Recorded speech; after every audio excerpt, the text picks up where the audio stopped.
We talked about the Taylor Jenkins hire, and we've kind of gone in on that. I do want to ask him just a couple of big picture stories about the NBA, about the playoffs. He's a big hockey guy too, so maybe we'll poke a little bit at the Stanley Cup playoffs. We'll see what I can get Justin to discuss and to talk about. I always like having him on. And in the third hour of the show, we're going to talk with Mike Renner, who's the lead draft analyst from CBS. I love Mike. He's been on the show a bunch. He was on at the Combine. A handsome devil, for what it's worth. Not important to the show, but it's true. So why leave it out of his description? He'll be here at about 12:30. And I think we're going to get really nuts and bolts with Mike. I'm not going to ask any creative questions. I'm not going to try to get cute. I'm just going to say, what do you think about this player? What do you think about this player? What do you think? We're just going to go down the line of all the players they picked, minus maybe the kicker, because I don't know. I feel like we probably did enough on the kicker on Monday and Tuesday. Welcome, everyone, to the cheap seats over on the live stream. Cindy and Mike chiming in already. There's a million ways to watch and to listen to Bill's show. I would recommend just downloading the Wisco Sports Zone app because everything's right there. You can listen to the live stream of the show if you're on the go. Maybe you're working out or maybe you're driving around. You can listen. It is a radio show after all. Or if you're hanging out at home or in the office, you can throw the video stream on your phone. And of course, Bill's got a YouTube channel and a Facebook page, and you can stream it on his Twitter at Bill_Michaels as well. I'd love to take your calls throughout the show today. I love taking calls. I think it's the best part of sports radio. 608-321-1670 is the number to call and to text. I'll do my best to watch both the text line and to take your calls. There's a lot of messages, a lot of information coming in, but I'll do my best to get to it all. Like I said, Justin in about a half hour, but I want to start with the Brewers because I watched, regrettably, that entire game last night. Now, I spared myself a little bit by having it on mute for a long portion of the game, because sometimes what I'll do if I have all my tasks done for the day, if I've already made dinner, I've already, put dirty clothes away, whatever I have to do after work, if I've finished my tasks and it's come time and all I have to do is to just watch a baseball game, a lot of times what I'll do is I'll mute the game and have it on the TV and I'll listen to a podcast or an audiobook or something. Because I have a lot of podcasts that I like. And if I'm watching the baseball game, I'll just mute it. And the only time I unmuted it was when Mark Attanasio and his brother Paul were on the broadcast. I can't remember, was that the 5th inning or the 6th inning? And I always laugh anytime Paul Attanasio is mentioned because one of my favorite shows is House. And that's, one of the big shows he made his bones on as a television producer. So I just always kind of laugh at that. That was the only part of the game I listened to. And thank God I couldn't have missed much. I couldn't have missed many highlights because after the Brewers scored 2 runs between the first and the third, the rest of the game was surprised. I went to bed around 9:45, not surprised. The final 5 or 6 innings of this game just completely knocked me out. And Brandon Sproat kind of gave you what we've seen from Brandon Sproat so far. If you take out his first 2 starts, which were horrible, and you take out his 2 starts previous to this one, which were excellent and very good. So take out his 2 worst starts and take out his 2 best starts, which I think is reasonable, right? Let's take out the best and the worst, and let's just look at everything else. Small sample, sure, but the rest of his starts have looked a lot like last night, where you have a couple innings where he looks awesome, and then 1 inning or a moment here, a moment there where he completely loses it. Like, that's a very Brandon Sproat line. 4.1 innings pitched, 6 hits, 4 earned runs, 5 strikeouts, 2 walks. And all of that scoring came in the 4th inning. All of it. He looked awesome for the first 3 innings. Now, that does not make a good start. And 3 good innings in a 4 1/3 innings outing does not make a good starter. That's kind of what Brandon Sproat has been. And I can't say that I'm entirely surprised. Brandon Sproat is young. This is his first year as a starting pitcher. If there's one drawback to the way that this rotation is constructed so far, it's that Brandon Sproat and Kyle Harrison are learning how to be Major League Baseball starting pitchers. Now, I like them both. They're both, Harrison's been better. I think Sproat's shown plenty of promise. I believe that he'll be a good pitcher for the Brewers here for a couple of years. I still very much believe in the stuff, and you can see it. He's learning how to be a pitcher and to navigate a start and to navigate first time through, second time through. I'm battling my command a little bit here in the 4th. How do I navigate through that? He's working on that. But I think one of the drawbacks of this Brewers team so far, which for the most part really hasn't cost them all that much, because as we've discussed this week, I think the starting rotation's been better than expected.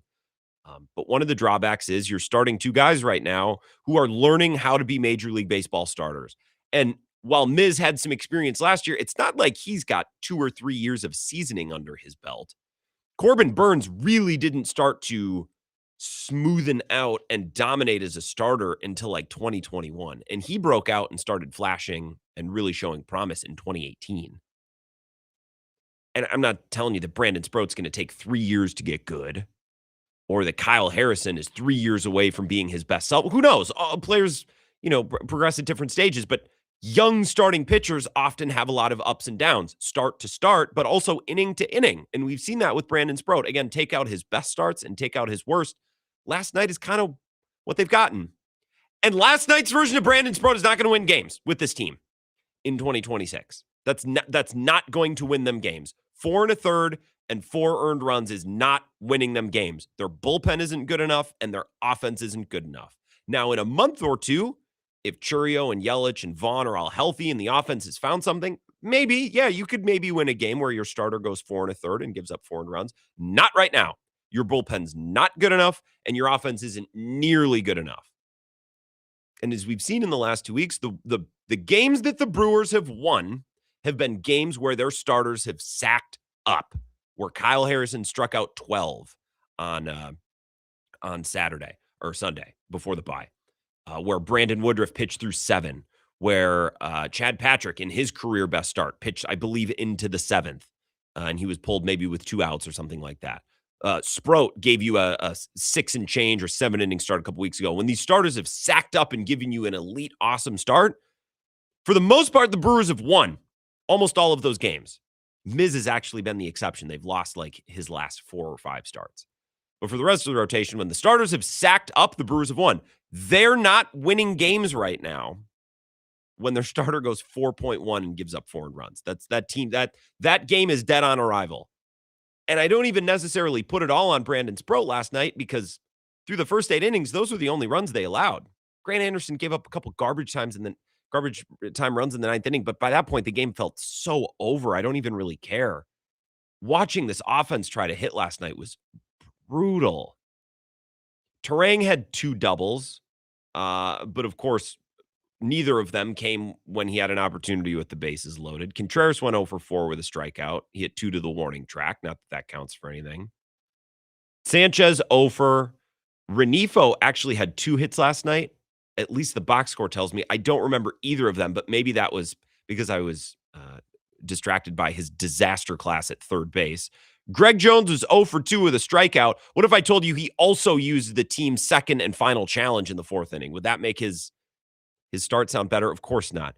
Garrett Mitchell entered the game later, 2 at-bats, 2 strikeouts, including the first, the pinch hit appearance, which was as bad as I've ever seen him look.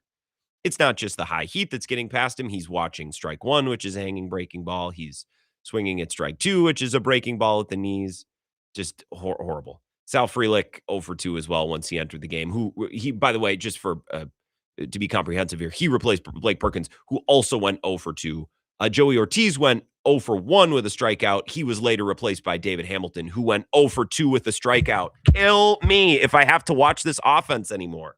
And I don't think it's as simple as, well, they just need to get Churio back. They just need to get Vaughn back. Yeah, that'll help. There's no there with this team. They're just throwing names at a wall every night. Like, I've been watching a good amount of the Cubs. That's a team where, like, whether they're playing Ballesteros or whether they're playing Shaw or whether Nico had a good night, or like I just kind of feel like on a nightly basis when I watch that offense, that Cubs offense has an identity and they have a feel. And no matter who's playing or who's playing well or who's hitting where, night to night, I kind of know what I'm getting with the Cubs. I watch the Reds. There's an identity. There's a thing there. Like, I watch, I'm like, yep, it's like a puzzle. Like, yep, that piece is supposed to fit there, and that's supposed to feel like that, and they're gonna get power from this guy. Yep, that makes sense. The Brewers, like, even on their good nights, it's just a big roll of the dice. Like, well, tonight we're gonna go Lockridge, Greg Jones, and Perkins, and tomorrow we'll go throw a name at the wall. Garrett Mitchell, Sal Frelick, and we'll put Bowers in left. And then the next night, why not? We'll try Renifo at first. Like, there's no rhyme or reason. There's no consistency. They've had like 20 some different starting lineups this year. They haven't been able to settle into any rhythm. And I don't think that's just a byproduct of injuries. You should be able to settle on your best 3 outfielders or your best third baseman. Like, you should have a little bit more consistency even with injuries. And they can't find it. Like, I'm almost terrified for the lineup to drop every day because I'm scared to see what Pat Murphy and that group is going to put together. It's like they have a voodoo doll and they're just twisting it every different way. Like, well, what if we put Renifo at first? I mean, he was really bad at third, so naturally the solution isn't to bench him, but to play him somewhere else. Yeah, Renifo looked really bad at third last night, but that's the price you pay for a player hitting. Oh, he's hitting 188. My bad. I assumed it would be good because he's been playing. I would play David Hamilton at third base every game. I would play Joey Ortiz at short every day, not because he's good, but because I would just rather have the same crappy player in there every night rather than rotating through a host of crappy players. I would play Garrett Mitchell in center. I would play Sal Frelick in right. And I think I would play Lockridge in left because he's slightly better than all of the other bad players. I would play Bowers at first. I would DH Gary Sanchez. I would play Terang at second. I would hand that lineup card in 9 out of 10 games, and I would say a prayer to God that it just is just good enough to win some baseball games. That's what I would do. And that's probably a 500 team. Maybe a little bit better if they're getting length from their starting pitchers. Maybe a little worse if they get a start like they got from Sproat last night. But I'll take that over what they're doing right now, which is just taking every name and throwing it in a hat and shaking it up and puking in the hat and throwing it at the wall and see what sticks. Because I cannot watch them turn in these different lineups anymore. Again, I watch the Cubs. They've dealt with plenty of injuries. And they platoon or switch around Ballesteros and Shaw based on, what pitcher they'll replace and swap and switch in the middle of the game. I watch the Reds, and I kind of know what I'm getting. And yes, they're healthier and they have better hitters, but last year, even when the Brewers had injuries or even when they weren't winning 12 in a row, I kind of understood the product I was watching. I understood an identity. I was like, oh, this is the Brewers. I watch this team and I'm like, this is just a random assortment of names that's thrown into a hopper every night, that's thrown into a wood chipper, and then we see what comes out. All right. Yeah, Lockridge is going to play left tonight, and Greg Jones is going to play right. I don't understand why Greg Jones is still here. And I know it's insane to spend more than 30 seconds on a sports talk show talking about how I would have kept Luis Matos, but I would have kept Luis Matos over Greg Jones, righty. Well, Greg Jones is a switch hitter. Yeah, and he is awful from both sides of the plate. And I guess he has carte blanche to use challenges whenever he wants on a pitch that's, by the way, not even a strikeout. Like, you're not using the team's final challenge in the fourth inning, buddy, on a ball strikeout. Like, what are you doing? I don't know. Just starting to get annoyed. Sorry, I started to get annoyed 2 or 3 weeks ago. Last night might have pushed me over the edge. And they'll probably win today. Oh, great, they won the series. Okay. All right, fine. I'll take your thoughts on the Brewers if you'd like to join at 608-321-1670. You can text and you can call. You can comment on the live stream. I forgot to throw the chat up, so now Skinny from Madison and Dave and Mike and Raider Chad, appreciate you all joining the show in Bill's absence. Should be a fun couple of days here. Justin Garcia is going to join us in about 20 minutes. At the bottom of this hour, we'll talk a little NHL playoffs, a little basketball playoffs, whatever else comes up. I might yell at him over the Brewers as well. We'll see. It's probably going to be a recurring theme of this show. So that's what's coming up in about 20 minutes. But I'll take your phone calls next. Hit me up, 608-321-1670. More of the Bill Michaels Show. We're back right after this. Covering Wisconsin sports like a blanket. This is the Bill Michaels Show on the Wisconsin Sports Zone Radio Network.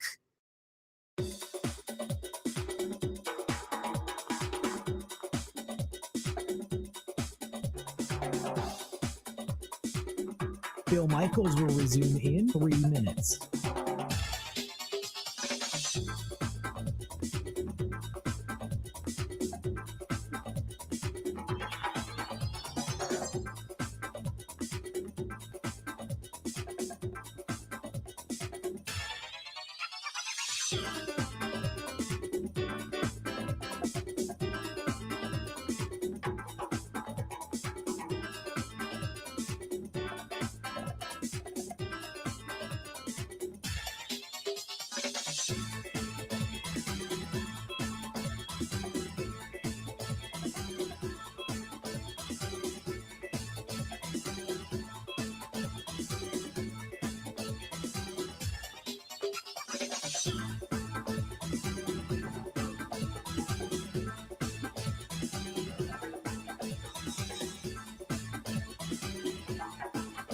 Bill Michaels will resume in 2 minutes.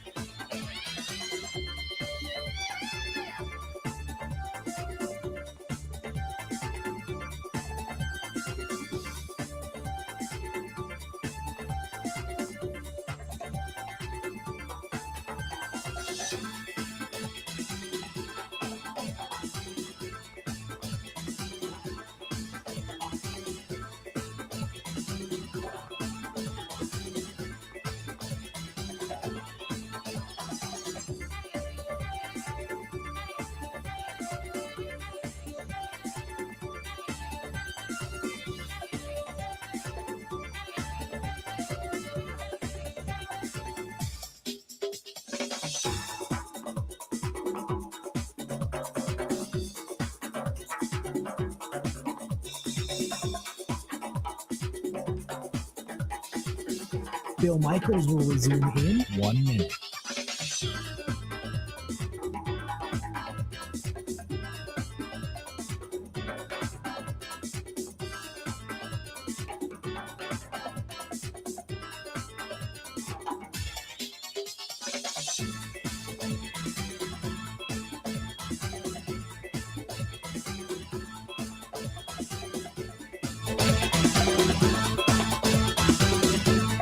Bill Michaels will resume in 30 seconds.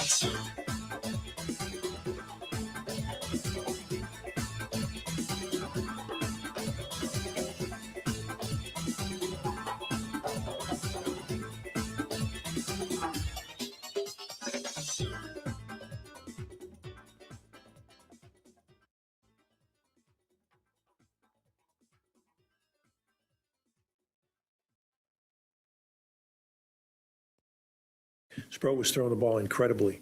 He really 3 innings. He was so good. Give credit to the Diamondbacks when they deserve it. They came back today and after those first 3 innings, they were getting dominated and they came back and had a great approach and took advantage. Hit 4 home runs tonight, and that was the scoring. Pat Murphy last night talking about Brandon Sproat. Great through 3 innings, lost a little bit in the 4th, finishes 4 1/3, 4 earned runs. That's kind of who Brandon Sproat has been. Take away his worst 2 appearances and his best 2 appearances. Last night is kind of who he's been, which is flashy, love the stuff, believe in the player. Not there yet. First year as a starter, which is fine, except their bullpen stinks and their offense is invalid. So you're not going to win many games. 4 1/3, 4 earned runs. That's just, the team's going to be dead on arrival most nights if that's what they get from their starting pitcher. Take a couple calls here. 608-321-1670. It's the Bill Michaels Show. Who's this? Grant, it's your favorite caller from Texas. Hey, let me go through these names for you, this lineup. Ricky Yes, Tony. Weeks, J.J. Hardy, Ryan Braun, Prince Fielder, Casey McGee, Corey Hart. Those names ring a bell for you? Yes, of course. Look at what we got out right now. It's like that movie Major League. That lineup, I couldn't even tell you who these guys are. I would be scratching. I would be looking through the newspaper and my computer. I don't know who these dudes are that you just talked about. Who the hell is Greg Jones? Dude, Greg Jones is the one that pushes me over the top. I actually don't mind Lockridge, given their injuries. Perkins, all right, get a start or 2 every week, I suppose. Although they have a lot of off days recently, Tony. So I don't know if Sal Frelick, but Sal Frelick's been dog ass, with the exception of the other night. He was terrible last night. Greg Jones is the one that pushes me over the top. Like, we don't need Greg Jones. Greg Jones doesn't need Greg Jones. Yeah, I don't think there's much to work with there, Grant. The guys are hurt. All their good players are in the minor leagues. I mean, the Nashville lineup is probably better than this Brewer lineup right now. So, I mean, I don't know why people even pay to go to these games. I guess they got like a new amusement park or something. But, I mean, if I was in Milwaukee, I wouldn't be going to these games. And, Grant, I got to give it up to your Minnesota Wild. They might take my Stars out. So congrats. I know you're a big puck head. Yeah, I've been a puck enjoyer, Tony, in Texas. I appreciate the call. I wouldn't say that I'm a puck head. This time of year is really fun because I get home and there's something important on TV. I might have to fire up Amazon Prime or Peacock to go find it, which is annoying as hell. But there's always a playoff basketball game on. There's always a playoff hockey game on. If they're on cable, which sports should be, I might even be able to switch. I might even be able to switch back and forth. Remember that when we could do that? So the Wild are, nearest to us. And I have some friends who live in the Twin Cities who follow the Wild pretty closely. So in the group chats when I'm talking to them, I'd like to see the Wild win. I think it'd be better for hockey if the Wild beat the Stars. Screw the Stars. Sorry, Tony. I know you're down in Texas. But Kaprizov, Baldy, who's a big hero in the Olympics, like Quinn Hughes, another guy who's great in the Olympics, like that's the team I want to see. And apparently, I had to have my Wild fan buddy explain this to me. Apparently, Kirill Kaprizov is like one of the best players in hockey, but only when he has Zuccarello playing on his line, which I don't know. Maybe that's like Jordan Love and Christian Watson, or I don't know, Matt LaFleur with Tyler Irvin back in the day. I guess sometimes players are. It's just I've better coming to understand Minnesota Wild hockey. I also have enjoyed the Bruins, although I kind of left him for dead the other night. That was a good breakaway goal by Pasternak. So I would, but also I feel like I'm the a-hole if I pull for the Bruins to beat the Sabres. So I just feel like America as a whole should probably be pulling for the Sabres, even though I kind of like the Bruins. They might be my team. Them and the Wild, those are the teams I've been enjoying. Maybe we'll talk about this a little bit with Justin Garcia when he joins us in about 10 minutes. 608-321-1670. It's the Bill Michaels Show. Who's this? Hey, Grant, Clemhead Mike. Clemhead Mike listening up in Chippewa Falls. Good morning, Clemhead. Chicken Way Falls. That's right. I got to say that because you're on Bill Michaels' show. Tony, Texas Tony always comes through with the Wisconsin sports history. He really knows his history. I always enjoy his calls. But, the Brewers did not play Brewers baseball last night. I was really disappointed. And I'm thinking Sproat, maybe they need to put him in the bullpen for a while. He seems to be good first time through the lineup, maybe twice through the lineup. And I think they figure him out. Maybe his stuff doesn't, he throws too straight a fastball, whatever. But now you're 6'4". You got pretty long arms. What's your fastball top out? I am not quite 6'4", and I would throw one or two fastballs, and I'm pretty sure my arm would then hurt. My arm's sore after I go bowling. But also it's because I never throw a baseball or I never go bowling. Yeah. It's not that I don't work out. It's just those are very specific things. It's not often that I get home from work, Mike, and I go out to the backyard and, play catch with myself or whoever. Yeah, well, you'd be the league's oldest rookie if you did. So, okay. I was just disappointed last night because 2 nights ago they were bunting, they were slapping singles through the infield there, and then last night you and I have talked about the warning track power. There's enough of that. I just stop it. Stop trying for home runs. Just do what you do best. Sal, you're not a home run hitter, okay? Spray some singles around, hit some doubles. Quit. When he did hit his homer the other night, he did drop to his knee, which I hate because every time he does that, he pops up or flies out. He hits a soft line. He hits a soft line drive to the second baseman. Yeah, he's better than that. He thinks he's trying. I think he's trying for homers. And he's just not quite that guy. I don't think he is. I understand how you can watch and think that. I this is going to sound really rude. I just think right now he's lost at the plate and he's a crappy hitter. I don't think he's trying to jack the ball over the fence. I just think he's up there hacking and slashing because he's completely lost his swing. This is as bad as I've seen him look. And I have, last year I didn't do much complaining about Sal Frelick because he had a really good year, but the year before I basically complained about Sal Frelick all summer. So it's not like I've been day one Sal Frelick guy, but he looks as lost right now as I think I've ever seen him look. Well, he's fortunate that he's such an outstanding outfielder because that's what's keeping him in the lineup. Because he is an outstanding fielder. There's no doubt about that. He is. Last night it didn't keep him in. Greg Jones got this. Greg Jones barbecue and foot massage. I know. I feel the same way about Greg Jones as you do. I feel your pain, Grant. I don't get it, Clemhead, but whatever. He's gotten like a significant amount of starts since he's been up here, and I don't know what they're looking for. I don't know what equation they're using that's telling them to play Greg Jones, but it's not a good equation. Yeah, and one other thing, I thought Vaughn and Churio are supposed to be on like a 15-day disabled list. It's like day 25 now or whatever. Yeah. It's like, what the heck's going on there? Well, and I don't know what the increments are. It was always going to be a little bit longer. They're planning, I guess, a return on Monday, I guess. Oh. The thing is, if Churio doesn't come back and like really help them right away, like this team's got bigger issues than just missing Jackson Churio. Yeah, well, Churio started out slow last year, so he started out a little bit slow, then he came on like he always does. But so when he comes back to the lineup, he might not dazzle us for a while. So Well, we need to be That's what I look dazzled, forward to. unfortunately, Clemhead. That's the Okay. problem. I'm going to play a couple Pat Murphy cuts, and then I'm going to get to a break. Appreciate it. Nice to hear from you, Clemhead. Thanks, Grant. Yeah, thanks. Bye. Last night, the Sal Frelick play, appreciate it, Mike, that I remember. I think it was in the 9th inning. God, I hope it was, unless there's another one I'm forgetting about. I'm just looking at the StatCast. 9th inning, 60-mile-per-hour line out to the second baseman. 23-degree launch angle. That was one of the most feeble balls I've seen put in play. He is lost right now. I'm not trying to pick on the guy. I came to like him quite a bit last summer because, again, if Sal Frelick is either your leadoff hitter, which I think when he's playing well, he can do a good job in that role, or he's your 7 or 8 hitter, I think he's a very useful ball player. He looks as lost at the play right now as I've seen a player look.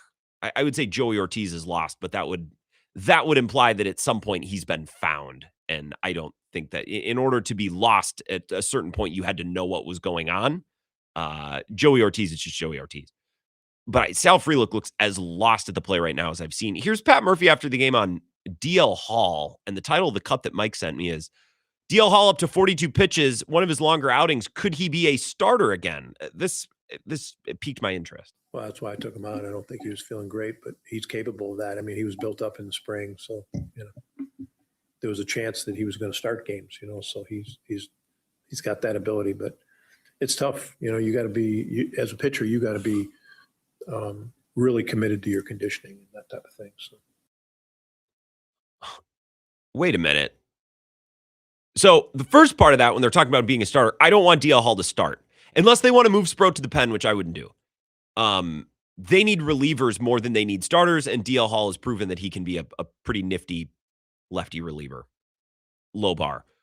Why did he say that at the end? You got to be as a pitcher, you got to be really committed to your conditioning and that type of thing. So, why would you say that? He wasn't asked about conditioning. One more time, just in case there's something. I'm going to back it up even further. There's something I missed. He's got that ability, but it's tough. You got to be as a pitcher, you got to be really committed to your conditioning and that type of thing. So, why would you say that? You would only say that if your pitcher wasn't committed to conditioning, or you were concerned with your pitcher being committed to conditioning. So just file that away with how the manager feels about DL Hall. I'm just gonna put that in the back of my mind. We're running out of time here, but we'll come back to that. That interests me. Their problem wasn't DL Hall last night, but I just file that in the filing cabinet of interesting things that Pat Murphy has said. Interesting things that a head coach has mentioned completely and totally unprompted. Coming up next, Justin Garcia will join us on the Schneider Orange Hotline. I want to talk a little playoff basketball, a little playoff hockey, anything else that's going on over in his neck of the woods in Milwaukee. He's on the Bucks Radio Network and the Locked On Bucks podcast. Justin Garcia, good friend of the show on the network, will join us next. Covering Wisconsin sports like a blanket. This is the Bill Michaels Show on the Wisconsin Sports Zone Radio Network. Wisconsin weather doesn't ease into spring. It keeps you guessing. That's why your windows and doors need to handle everything. At Pella Windows and Doors of Wisconsin, we build for year-round comfort. Now get 0% interest until 2030. That's years of no interest, so you can upgrade now and pay over time. Plus, enjoy a free in-home consultation, expert installation, and a 10-year limited warranty. But order by April 30th. Schedule today at PellaWI.com.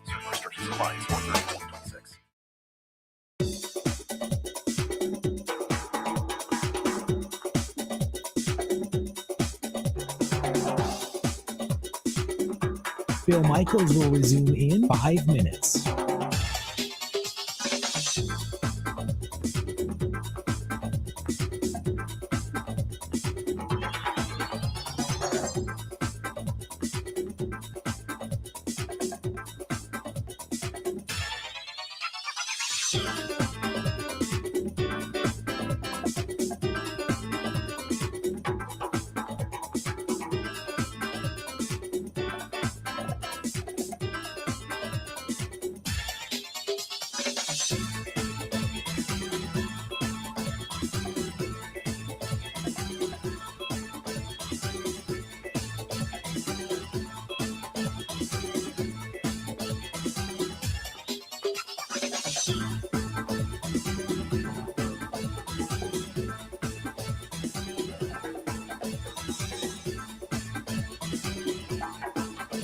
Bill Michaels will resume in 4 minutes.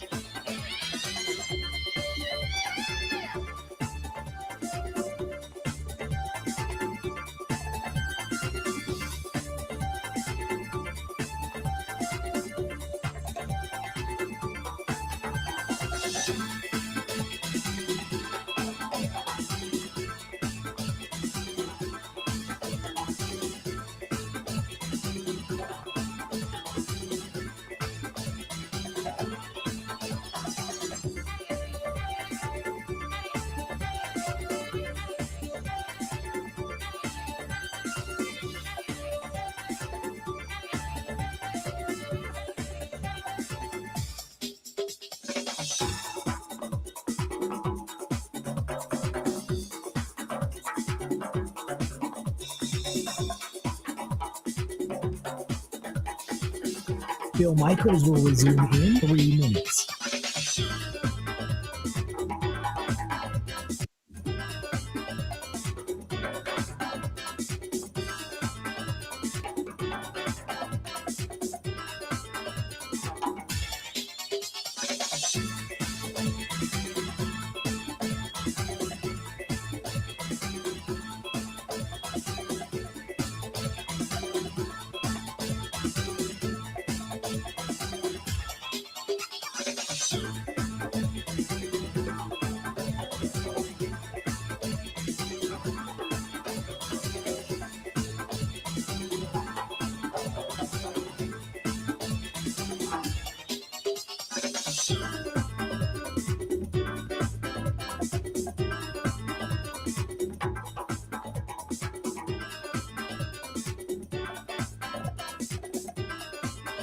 Bill Michaels will resume in 2 minutes.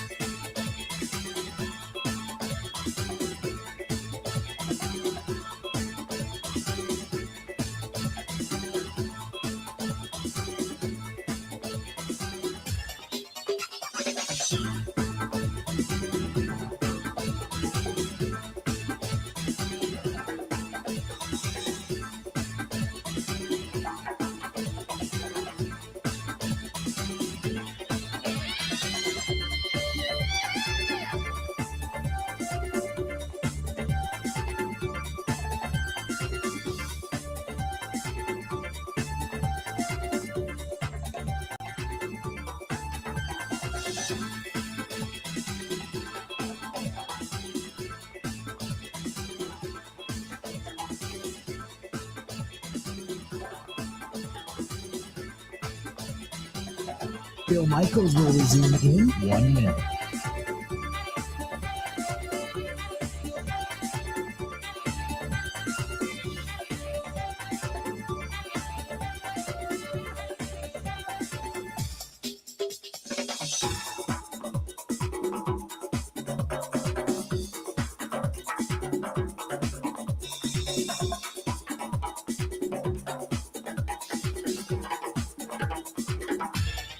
Bill Michaels will resume in 30 seconds.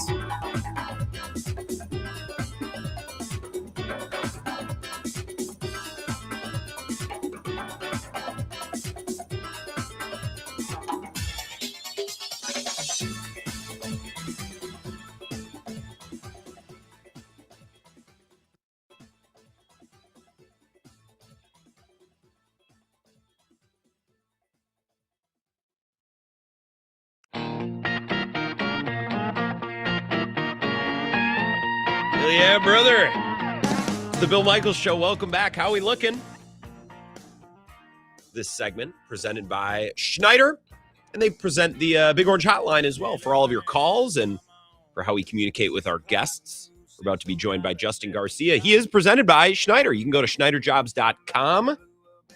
You work hard, they'll treat you right. For now, over 90 years, they've been getting it done. schneiderjobs.com. If you're looking for a career change, or maybe you are already a driver, a transporter, a logistics expert, and you're looking to switch companies, well, Schneider would be a great place to start. schneiderjobs.com, or give them a call, 800-44-PRIDE. Now, Schneider's been with the Bill Michaels Show a long time. Now, Justin, I don't know how long ago it was, once upon a time, that you worked with the big unit. Producer, executive producer, associate producer? What was your role exactly when you used to work with Bill? Oh, hold on. I got to unmute you. Hold on. What was your role? Sorry. My bad. Yeah, that may help. My role was just standard producer. We didn't have the layers and everything that you've ascended to under Bill, but that was let's see. It first began in 2003 when I interned with Bill. And then I was his producer in, I think, 2009, from 2009 to 2011. Do you have any good memories? Do you guys ever get in any trouble? I feel like Letterman right now. I have a lot of good memories that I would probably be best to share off here. But it was always an adventure to be on location with Bill. I'll say that. I've heard some stories of when they went to the Super Bowl and do that. Nothing illegal or horrible. Just getting out, getting after it, seeing the sights. I'm like, oh man. So no. Justin Garcia is here. If I didn't make this clear, the Bucks Radio Network, Locked on Bucks. Normally we talk NBA. I want to ask you about Taylor Jenkins. But Adam Silver has now unveiled his latest plan to curb tanking. I talked about this a little bit yesterday. Yeah. I just find it interesting that the commissioner wants to penalize the really good teams. He now wants to penalize the really bad team. Like, is his goal just for everyone to be between like 40 and 50 wins? Is that what he's looking to accomplish here as the commissioner of the NBA? I mean, so the more I've had time with this, the more I don't mind it. My big thing coming into this lottery reform was I always thought, boy, if you want to turn things around here and you want to start to develop, like, let's build more competitive teams, the way to do it is to reward those teams that are just on the cusp, that are like where the Bucks finished this year, like right around that range. And that's what this does. Now, it penalizes you if you're really bad, to which I would say good, largely. The one caveat to it is what happens when you have, the worst possible scenario, the season that the Pacers had this year, where your star has debilitating injuries, lost for the season over the summer. You have injuries that pile up everywhere else, and you can't help it. Like the Pacers were tanking down the stretch. So was everyone else. They weren't early in the season, and they were still losing because of the injuries. What happens when that pops up and that team isn't trying to actively be bad, but they are? And now you're telling them, hey, bummer, man, you're picking 11th, because we flattened everything else out here. So like, that's the one thing. And they have 3 years to use this, assuming they pass it. And then they can review after the 3 years and say, do we want to tweak this? Do we want to go to something else?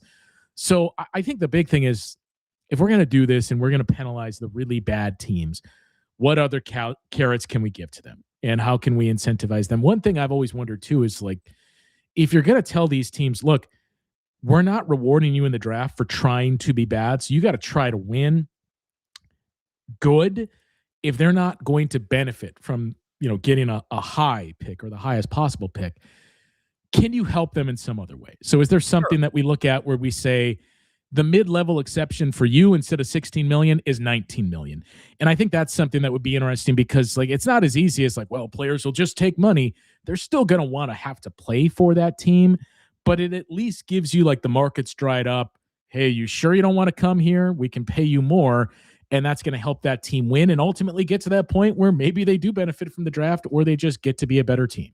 Exemptions, exceptions, right? The NBA, they already have a bunch of these, right? Where we talk about the mid-level or the bird rights. And I know those are very different things, but like all of these little salary exceptions that are instruments teams can use to pay guys when they don't have money in the traditional sense. If you're not familiar with this plan that has emerged, basically so the bottom 3 teams, the worst 3 teams, the way I understand, tell me if I'm wrong, would get 2 lottery balls. So that's like a 5% chance of winning the lottery. And the teams 4 through 10, so the teams that are bad but not the worst, would get a slightly better chance. They get 3 lottery balls, so like 8%. So basically, if you're bad but not the worst, you have a little bit of an advantage. There's no advantage to now being to going from the 4th worst team in basketball. There's no advantage to trying to increase your. So like right now, it's flattened in the sense that the worst 3 records have a 14% chance. The 4th worst record, I think, has like a 13% chance to win the lottery. And then it just gradually goes down from there. So as long as you finish with one of those records, you got a really good chance at getting the number 1 pick. This is turning it on its head and saying, if you're the bottom 3, you don't have that same chance. You don't even have as good a chance as the teams as you mentioned that are 4 through 10. So the 4 through 10 teams would each have an 8.1% chance of winning the lottery. The 1, 2, and 3 teams with the 3 worst records would have a 5.4% chance. And that would be the same 5.4% for the teams that finished 10th in the conference and the teams that finished 9th in the conference.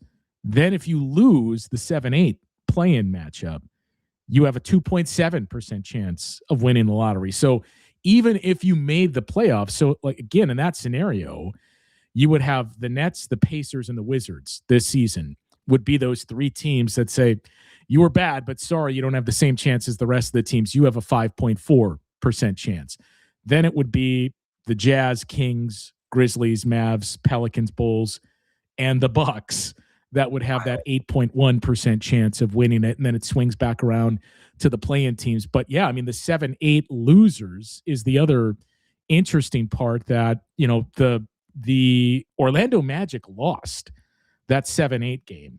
They might beat the Pistons, and who knows where they go from there. So Orlando would, despite being in the playoffs and despite potentially moving on, they'd have a 2.7% chance. They'd be in the lottery. It's not a great chance, but they'd still be in the lottery.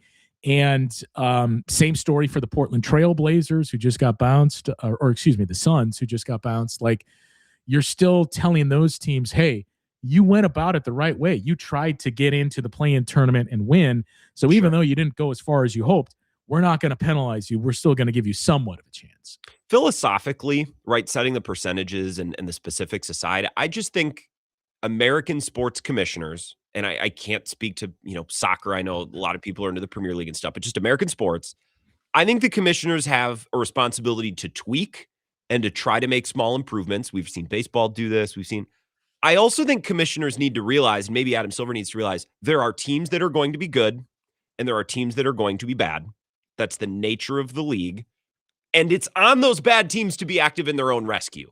I don't think the Wizards have sucked this badly for this long because the system hasn't catered to them. It's because they're dumb and make bad decisions. You know what I mean? There's going to be good teams. There's going to be bad teams. And I think the bad teams, if they do smart things, can get better. And I think the good teams should be allowed to have their day in the sun when they've done things correctly, right? Like, that's just the natural order of things. Yeah, I mean, I'm torn in the sense that I much prefer dynasties than parity. And what's funny is you're a basketball nerd, right? You are the person who shouldn't want dynasties. People who are casual should want dynasties, but that interests me that you like dynasties. I do too. I mean, I would assume it's the same for you. Like, I like it because it's a barometer, and I know if I beat the Thunder, if I beat the Celtics, like, I accomplished something. This means something. And now it's like, hey, they beat the defending champions who also lost in the first round the last 3 years. You know, like I know they did this last year, but as we've seen the last couple of playoff runs, like, I can pick apart, like, well, this happened and this happened and this happened. So, like, that's why I prefer it. That being said, I think these last, 3 playoffs have basically been exactly what the NBA is trying to get it. They're still not there because the big difference, and I don't think any of this would be an issue if the NBA were where Major League Baseball is and where the NFL is, where the NHL is too, where I think it's going to move. This is kind of moving the goalposts in that we are punishing you and saying, don't try to be bad. And teams will get the message, and you're not going to see these tank offs down the stretch of, like, can you name more than 2 players that are playing in this game between the Nets and the Memphis Grizzlies? But now it's moved it up, where now I think you're going to see teams that are looking at it and saying, like the Warriors, for example, this year, to say, we're injured. We don't really have it. And granted, this isn't the greatest example because the difference in 11 through 10 in the West was like 7 games. So there was nothing they could do. But in a scenario where it's closer, where you have teams that say, there's no point in getting the 10 seed. Like, if we finish in the bottom 10, we got an 8% chance to win the lottery. So let's just go for that it's no longer those bottom 5 or 6 teams that are trying to be really bad. I think you're going to see fringe level teams that are like 8th, 9th, 10th in there. I don't think you're going to have playoff top 6 teams that look at this and say, should we start to lose? but those teams are the ones that are going to be like, I think Steph has runner's knee again. Like, I think this guy has Achilles tendonitis, and we're going to slowly see if we can slide back into those bottom 10. It's a natural order. There's always going to be teams who are good, always teams going to be bad in the middle, and you can tweak to try to, make the perfect system, but that's just how life works. I mean, and the big difference is I don't think you would see that if this was truly wide open. Like in the NHL, you get a hot goaltender that stands on his head for 2 rounds. Like, who knows? You can make a run in the postseason. The NFL is wide open. Major League Baseball, you get a pitcher that gets hot. Like, oh wow, look at how many wild card teams have gone on to the World Series since they've expanded it. You're still not there. Like, a good story with the Pacers. Maybe Orlando can be this year's version of that. Dallas doing it somewhat a couple of years ago, but we're still not quite there that it's going to curb teams from saying, you know what?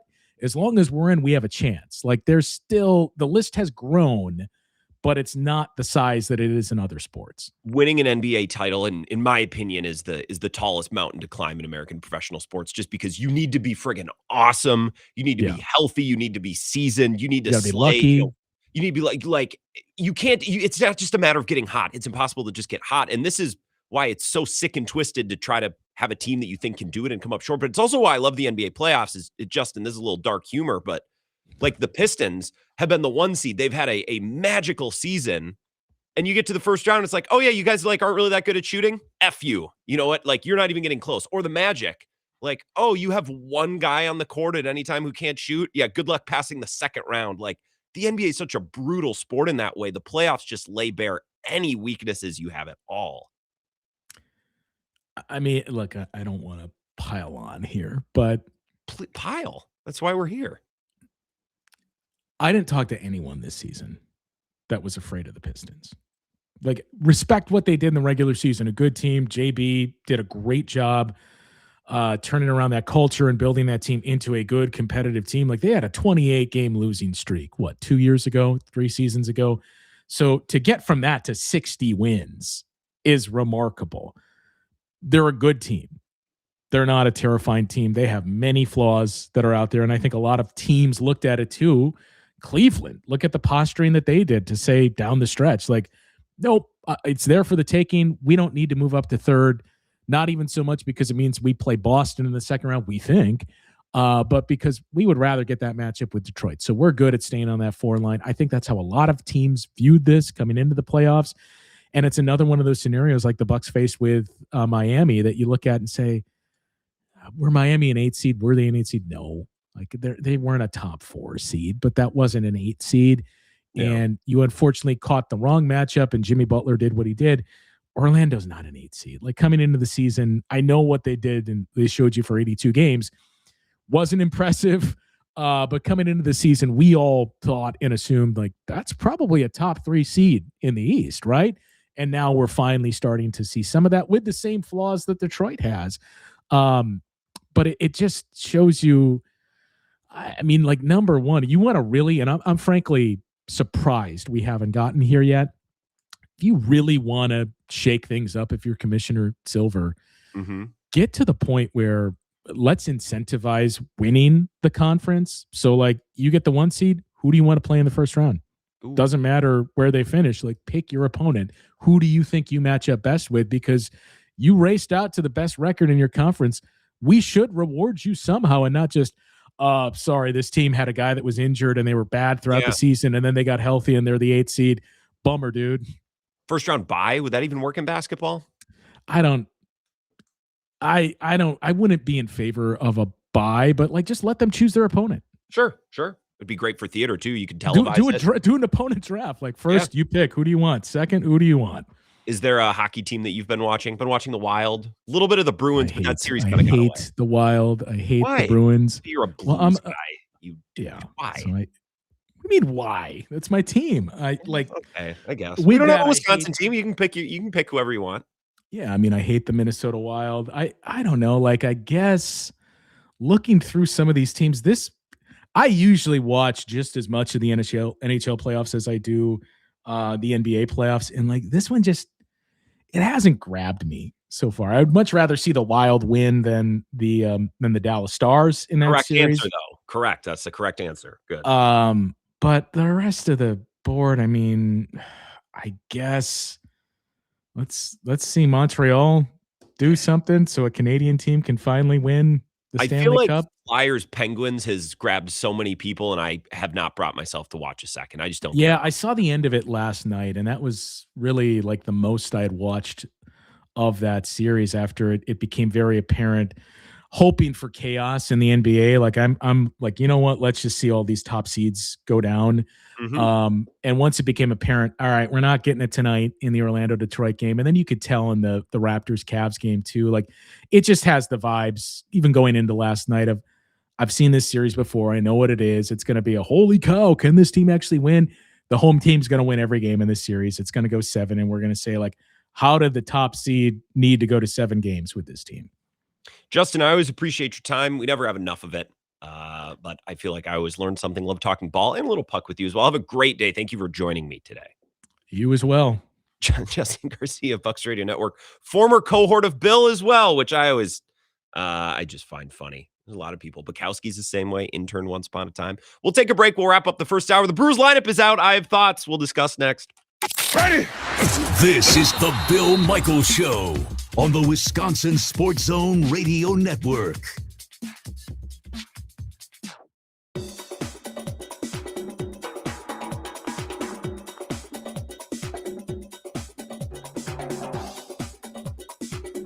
Bill Michaels will resume in 3 minutes.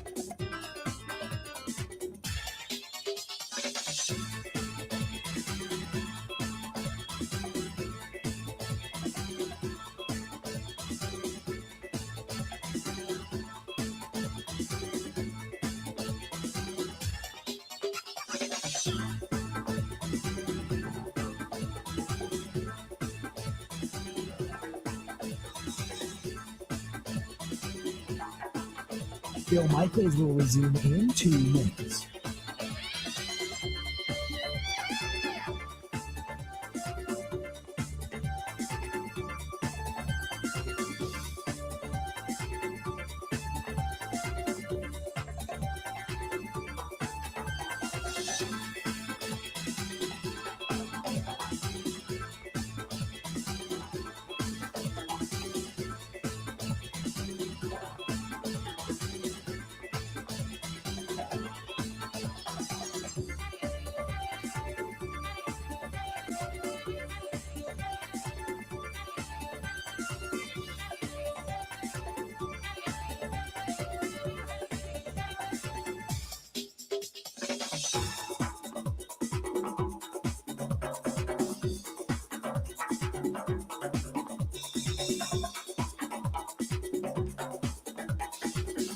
Bill Michaels will resume in 1 minute.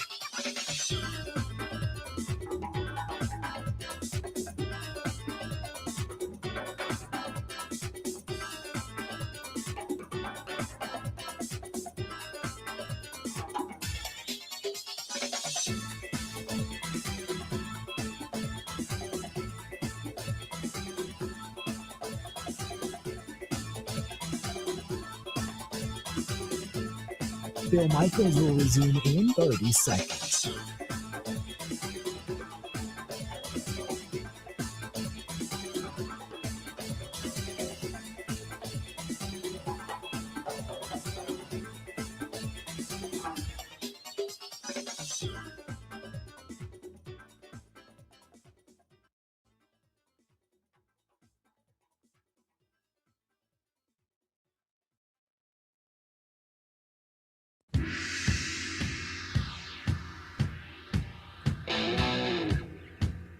All right, final segment, hour number 1. The show's flying by. The Bill Michaels Show today. He'll be back next week. He's in the Bahamas. Poor bastard. He's going to miss the Brewer game today, though, which I guess probably not the end of the world. Brandon Woodruff on the mound. Here's the lineup. And this lineup is like mostly perfect, mostly what I would do, I think, on a game in and game out basis, realizing that, yes, they have injuries. And yes, they're not going to be able to start like everyone they absolutely want to start. Okay, Garrett Mitchell in center. Don't love it, but the best choice of all of the choices. Turang at second, Contreras catching. Bowers at first, Black DHing, Renifo at third, whatever. Frelick in right, Jones in left field. Greg Jones in left field. Greg Jones' OPS is lower than a handful of players' batting average on this team. Greg Jones in left field. And David Hamilton at short. Which, whatever. Start Joey Ortiz, start David Hamilton. I don't care. Drown myself in the bathtub after watching either. So Greg Jones getting a spot in the outfield tonight or today. Has he started all 3 games in this series? He didn't start game 1, did he? Not to just make this the Greg Jones show. I just don't get it. And I'm not the world's smartest person, but I'd like to think I should be able to understand this one. Pick this up on the other side. 2 minutes, just the headlines from Ebo, the latest in Wisconsin sports. We'll come back. A couple of Brewers thoughts, and then there's some Packers items that I want to attack as well with rookie minicamp coming tomorrow. We'll have Matt LaFleur coming tomorrow and practice observations tomorrow. Should be a fun rest of the week. We'll get into the Packers next.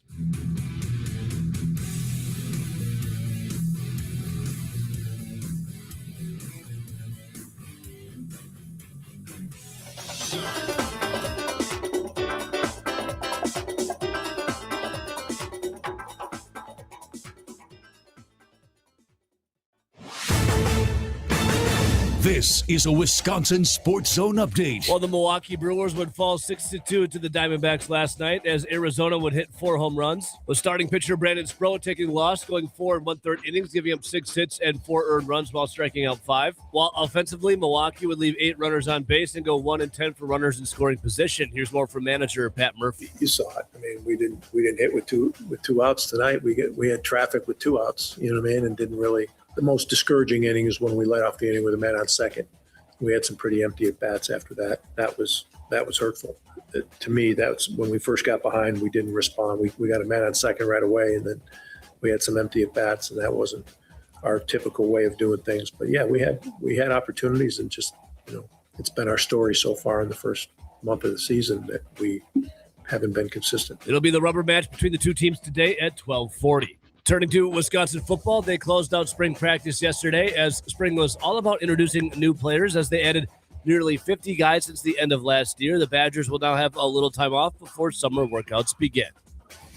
For nearly 40 years, ABC Wisconsin Apprenticeship has been helping men and women transform themselves into highly skilled trade professionals. These skills are in demand and provide strong wages and benefits for a bright future. If you're a hands-on person who likes the feeling when you get projects done, apprenticeship could be for you. Go to buildyourcareerwi.org or just search online for ABC of Wisconsin. The Packers' offseason program is in its second week in Green Bay, though their first on-field work in OTA is still a few weeks away. The team will also hold its rookie minicamp next week before those guys join the veterans in the offseason programs. For the Wisconsin Sports Zone Network, I'm Ebo.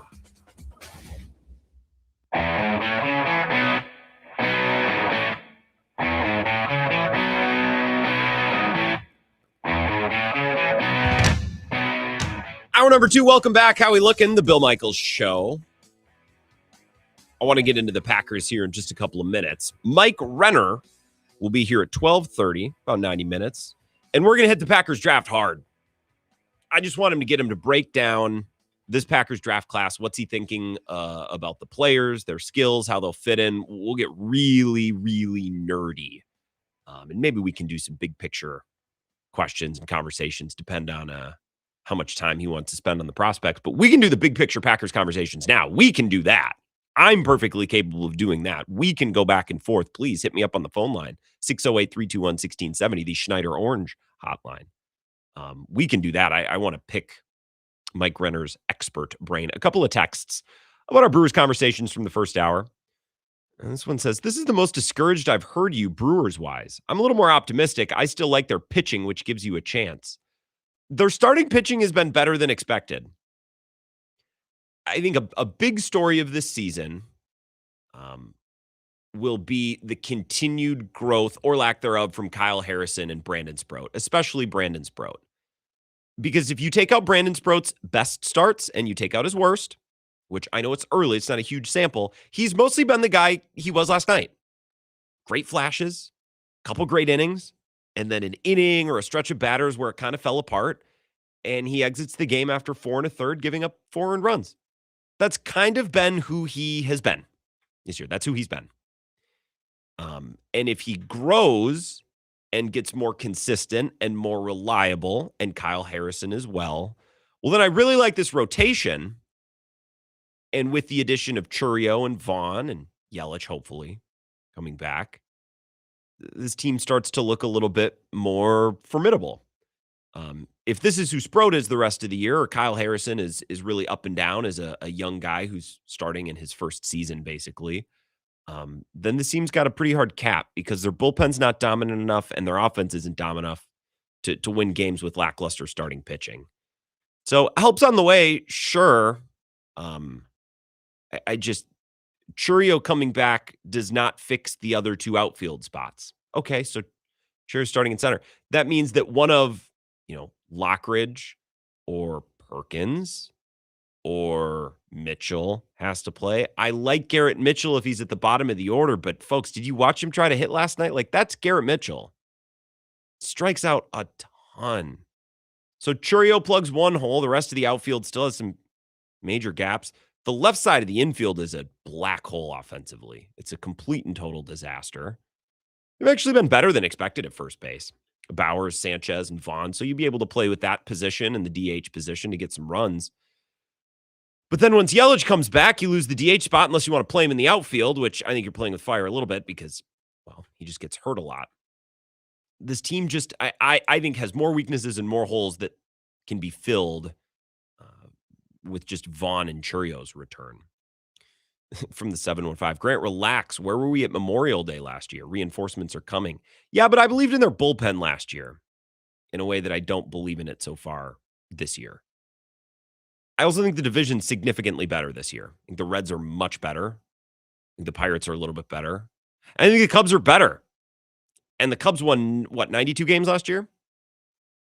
So I think there are some factors that differentiate last year's team to this year's team. Of course, it's early. Of course, yeah. This just seems like a team right now without a lot of there, which I know is a very big picture, obscure way to describe a baseball team, but that's the best way that I can state it right now. I want to talk a little bit about the Packers, and I would love for your contributions on this if this is a subject that you find interesting. I screenshotted on Get Up this morning. And I went to the DraftKings website just to check this and look a little bit further. Looking at the odds to win the NFC North. And I truly could not have told you these odds. There's some divisions where it's like, I know the team in first, I know the team in second, and I know the team in third. Like, I could have given you a good idea of the order. If you would have asked me this morning, Grant, what are the odds team by team to win the NFC North this upcoming season? I said, maybe Bears or Packers first, Lions second, maybe Vikings last. I don't know. So at DraftKings right now, the Lions are the favorites at plus 180. The Packers are second, very close, at plus 190. So not co-favorites, but pretty darn close. The Bears are significantly behind at plus 320. Significantly in the context of this division, significantly would be like plus 1,000. But in the context of, comparing 180 to 190 to 320, there's a drop off there. The Bears are third at plus 320, and the Vikings are at plus 600. Now, I'm not necessarily asking you who you'd bet to win the division because who you'd pick and who you'd bet are two different things. If you are picking a team to win the division, that's different than betting because if you're betting, you're taking into consideration the odds. You're like, well, I think the Lions will win, but I also really like the Vikings, so I'm going to put some scratch on the Vikings because they're plus 600 and I can make more money. So this is less a betting conversation, more of a picking conversation. Forget about the odds. But DraftKings has the Lions first, the Packers in a very close second, the Bears in a slight distant third, and the Vikings in a slight distant from the Bears fourth. So from the top to the bottom, the Vikings are a significant drop-off. But it's really Bears-Packers 1A, 1B. The Bears a little bit behind. The Vikings a little bit behind. I talked about this on the Purple Insider podcast with Matt Collar. I did his podcast last week. I think the Vikings are a fascinating team because I could totally see Kyler Murray coming in and doing what Sam Darnold did 2 years ago. I love Brian Flores. I think they have some great players on that defense, although Grenard's not there anymore. Harrison Smith might retire.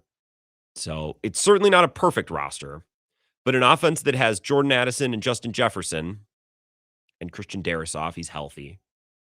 I could totally come in and see Kyler Murray. I could see Kyler Murray coming in and totally doing what Sam Darnold did 2 years ago, which is kind of catch everyone by surprise. I don't think anybody's going to be talking about the Vikings come week 1. I think people will be talking about the Bears and about the Packers, because everyone always talks about the Packers, and a little bit of the Lions. I don't think the Vikings are going to be the A block of any Sports Center or Get Up segment or show late this summer or early in training camp. But remember, and I'm just going to pull up the game by game of the Vikings a couple of years ago. That wouldn't have been 2025, so I guess that would have been the 2024 Vikings. Most people were not talking about them coming into the year because, well, after all, Sam Darnold was the starter. Why would anyone talk about them? Well, and I just want to make sure that I have the right season in front of me here. Yes, I do. The Vikings came into the season, beat the Giants week 1, smacked them around. Then they got out to a big lead over San Francisco in week 2. Remember that? Just kind of pummeled them. Pummeled the Texans week 3. Beat the Packers week 4. That was the game that Jordan Love came back. Beat the Jets week 5. They start the season 5-0. And everyone kind of, at the end of that first stanza, the first month or so of the season, said, well, I guess the Vikings are for real. Look at what Sam Darnold's doing. No one was talking about Sam Darnold and the Vikings coming into the year. We kind of took notice little by little over that first month. And then coming out of their bye week, they lost to the Lions, but it was close. They lost to the Rams. It was close. And then they won 1, 2, 3, 4, 5, 6, 7, 8, 9 in a row before losing in week 18 and then before losing in the wild card season. I could totally see the Vikings maybe not winning the same amount of games, maybe not winning 14 games like they did with Sam Darnold. But I think in this much improved NFC North, if they were to win 11, 12, that wouldn't shock me. Now they'd have some things that would need to go right. But I love their coach. I love their defensive coordinator. I love their weapons. And I think Kyler Murray could kind of just come in under the radar. That's the other thing. Like, everyone's eyes are on Caleb Williams. Everyone's paying attention to Jordan Love. To a lesser degree, everyone's looking at Dan Campbell and Jared Goff and the Lions and saying, okay, what now? I don't think the NFL world will be watching as Kyler Murray takes his first snap. Like that first Vikings game will probably be a noon game against who do the Vikings have as their opponents? I'll just guess. Vikings opponents. I'm going to write this down because I feel like I have a pretty good chance of guessing this correctly. The 2026 schedule. We don't have the schedule yet, but we have the opponents. Vikings home opponents: Bears, Lions, Packers, Falcons, Panthers, Bills, Dolphins, Commanders, Colts. I will bet that the Vikings are playing at home, US Bank, noon, that opening Sunday against Miami. That'd be my guess. That just seems like Vikings opening weekend material. And that's, by the way, kind of similar to what it was 2 years ago when Sam Darnold got there and they set the world on fire. They played the Giants, who were terrible because the Giants are terrible every year. And I don't have this in front of me, but I can click to check. I'd reckon this was a noon game. Yes, it was. The Vikings are not going to be under the microscope at all. I kind of think Kyler Murray's going to step in and sling the pill a little bit. Bill does not like Kyler Murray. This is something that Bill and I don't agree on. And I don't think Kyler Murray's the greatest quarterback ever. I don't think he's ever going to be a Super Bowl champion, anything like that. But I think he can come in and be, no exaggeration, 8 to 10 times better than what they had at quarterback last year. And they won the same amount of games that the Packers did last year. And Jordan Love was an MVP candidate until the final month of the season. So I would not sleep on the Vikings this season at all. If I was a gambler, the long shot odds, the fourth place odds would interest me. I think a big reason why the Lions are maybe slightly favored over the Packers and healthily favored over the Bears is because they'll be playing a fourth place schedule. And they were playing a first place schedule, in each of the last 2 years. So their schedule gives them a bit of a reprieve. I don't think the Lions have improved much from last year to this year, but that to me is beside the point. I don't think they were as bad last year as they felt. I think they lost some close games, some one-score games. The departure of Ben Johnson didn't help with that. And I talked about this before the season even started. I think one of the biggest ways that they were going to miss Ben Johnson is, a fourth down or two every game where Ben Johnson had that perfect call, that angle route with Jahmyr Gibbs, the crossing route with Amon-Ra St. Brown. Anytime that the Lions were going for it and they needed to have it to win a game, Ben Johnson had the call. I guess except for the Niners game in the playoffs a couple of years ago. Although Craig Reynolds dropped one of those passes, some of those failed fourth downs in the playoffs, in that NFC Championship game were actually fine plays, and they just weren't executed. But I think they missed Ben Johnson in that regard last year. The injuries, yeah. I think the Lions practice at a crushing physical level in a way that the Packers don't. And that, I think, makes the Lions a more physical, challenging team to play. I also think it contributes to their injuries. They also play at Ford Field, which is a parking lot with AstroTurf over it, like a screened-in porch.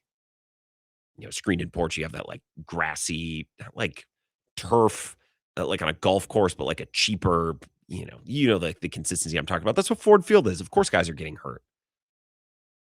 But I don't think the Lions were that much worse last year than they were the year before when they won 14 games or whatever it was. I think they lost some one-score games. They played a really hard schedule. That's the difference sometimes. Sometimes there's not a huge market difference in a team's quality in between two seasons where maybe one season they win 11 games, the next they win 9. It's they got way worse. No. I think they're probably a pretty similar team. They just didn't pick up a couple crucial fourth downs. Jamison Williams dropping that ball against the Packers on Thanksgiving was a crucial moment for their season, massive moment for their season. You have a game where you just don't execute a couple fourth down calls. That's the difference in a lot of the Lions' wins and losses these last couple of years. They go 3-0 on fourth down conversions. The other team goes 0-2. That's the difference. That's literally the game. So I think the Lions probably should be favored to win. I'm interested that DraftKings has the Bears at 3rd. I think that Ben Johnson is a stud. And I think what they're building there will be consistent and resilient as players come and go and as the schedule gets harder. I don't think the Bears are a one-off, and I don't think they're going to fall off the table like the Commanders did. Now, the Commanders' quarterback got hurt, but also the Commanders got old. The Commanders got close once, and they went all in to go get Bobby Wagner and Deebo Samuel. Who else did they add? Zach Ertz? I can't remember. They got old. They turned themselves into the oldest team in football very quickly. And then they got hurt and they sucked. That's not going to happen to the Bears. But I don't know exactly how I don't know how many games they'll win. I don't know how good they'll be. If Caleb Williams turns into a superstar, instead of a quarterback who can make superstar throws, if he's consistently a superstar from the beginning of the game to an end of a game, the Bears are going to be very, very good. And I have a hard time seeing the Packers winning the division over them. I'd be honest, I have a hard time seeing the Packers winning the division over any of these teams. Because in order to win the division, you need to win 11 or 12 games. And the Packers have not shown they can win more than 9 or 10. Because they gag and they choke and they blow 2 or 3 games every season that they have no business blowing or choking. That's what they do. That's who they are. And that to me is disconnected from how good the Lions are or how good the Bears are or how good the Vikings are. That's a separate thing. So outside of the Packers, who I just kind of believe will be the Packers again, for better or worse, for better and worse, I think I'd pick the Lions. I think they're favored for the right reasons. The Bears are an interesting and terrifying wild card, and I think Kyler Murray could be kind of nasty. I don't know if the rest of the team is as good as it was 2 years ago when Sam Darnold got there, and that's the problem. This could be a cousin subs night. By the way, I'm skipping town tomorrow night. I'm going to the La Crosse area for the weekend, playing a couple gigs. doing a little fishing. Looking forward to that. And then next weekend, we'll be there for Bill Michaels Open, the golf outing.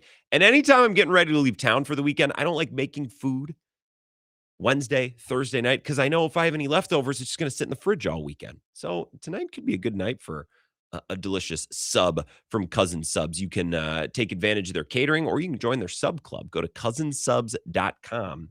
After all, they believe in better. That might be my plan tonight, actually. That sounds pretty good. We'll continue to talk Packers next, and I'll take your calls at 608-321-1670.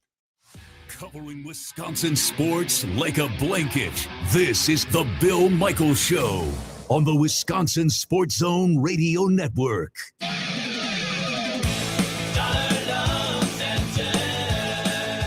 Hey, Chuck, I see you have a 4.8 review rating on Trustpilot. Nice. Our staff is so proud of their over 8,000 stellar reviews on Trustpilot. One of the best reasons to do business with Dollar Loan Center is our amazing bank-like locations and real, live, friendly staff. I know your Madison customers just love your staff. And so do I. We're so different than the average payday, check cashing, or title loan joints. We lend more and give more time to pay back. Look, our locations are amazing, great music on, and you immediately feel comfortable and welcome, like banks used to be. Another thing we do that banks used to do is actually lend money. Dollar Loan Center loves Madison and lends up to $5,000 in minutes. Stop by Beloit or Madison now, or soon in Janesville and Beaver Dam. You can also apply over the phone or online at don'tbebroke.com. Licensed and regulated by the Wisconsin Department of Financial Institutions. Subject to approval, limitations may apply. See website for details.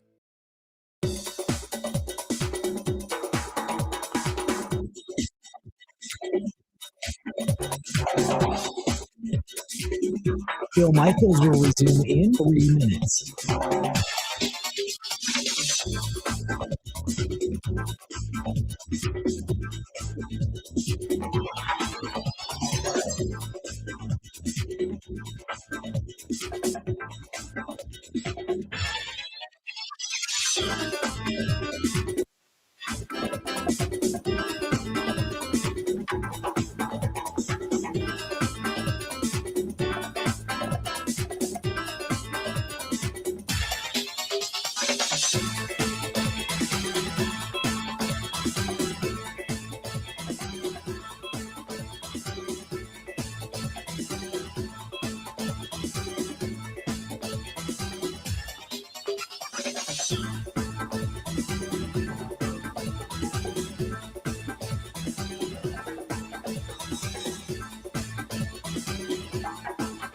Bill Michaels will resume in 2 minutes.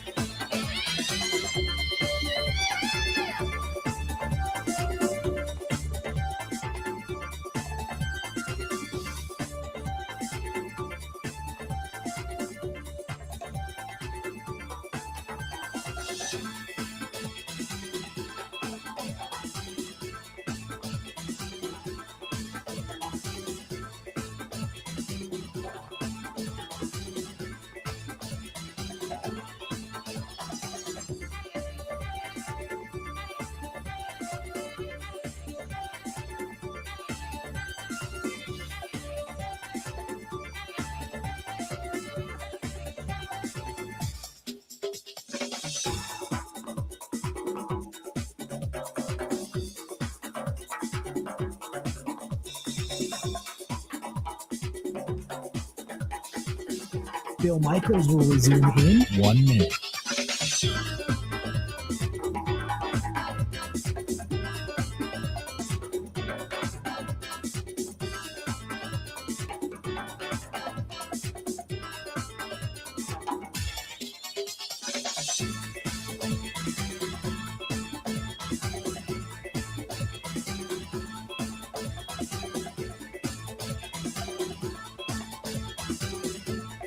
Bill Michaels will resume in 30 seconds.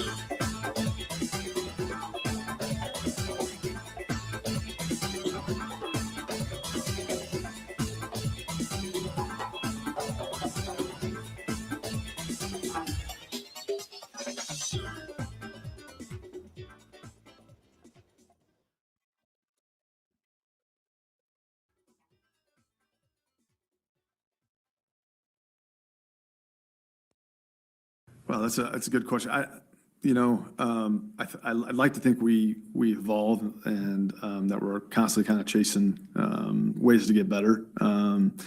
We very much believe in our process and in the foundational principles of our process that puts us in position to compete for championships year in and year out. Again, we're not overhauling things and changing the way we go about things, but we do try to get better each and every year, adapt with what's going on in the National Football League in the game, and just tweak things. Certainly, from when I started, the technology and the efficiency of some of the things we do has significantly changed. But the core principles of how we look at building a football team probably are very, very similar.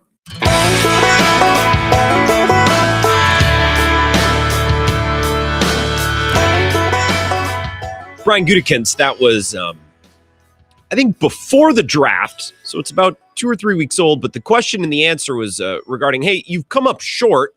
You've been a good team. You've been in the mix. I wouldn't go so far as to say they've come up short of winning a Super Bowl because they haven't been out of the first round in a couple of years. So I take a little bit of an issue describing this team as a team that's been on the doorstep, because I don't think they've been on the doorstep. They've been at the end of the driveway. And that question to Goody saying, does that change your process at all? And I think that's kind of the offseason story of the Packers. It's like, okay, so you've been the 7th seed now in 3 straight seasons.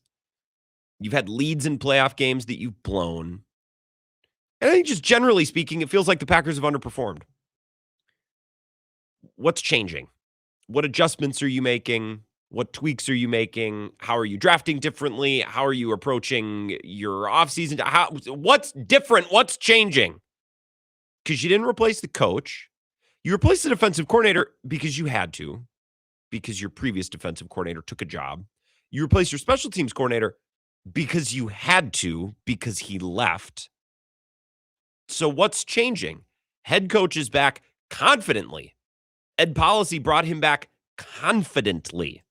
It's not like all right, we'll give it another try. No, we're running him back. We're running it back. We think that's what's best. So what's changing? What's tweaking? By the way, if I'm going to reference Ed Policy, this is Ed Policy talking about the decision to bring back Matt LaFleur. This is via Aaron Nagler, Corey Benke on Cheesehead TV. Got a really good interview. I've known him for 7 years. He's been with the Packers as a head coach for 7 years. Mark allowed me to be a part of the process to recruit him and interview him and bring him on board here. And I looked at that entire 7-year body of work that he had. And within those 7 years, so I wasn't shocked to hear the sentiment. I guess I was a little shocked that people would feel that strongly, that it was a no-brainer decision that you should get rid of a coach who, throughout those 7 years, he was the winningest coach in the NFC throughout those 7 years. So I'm going to pause it right there. I know a lot of Packers fans got offended by, well, how can Ed Policy not get our frustration? How can Ed Policy think that we're dumb for wanting change?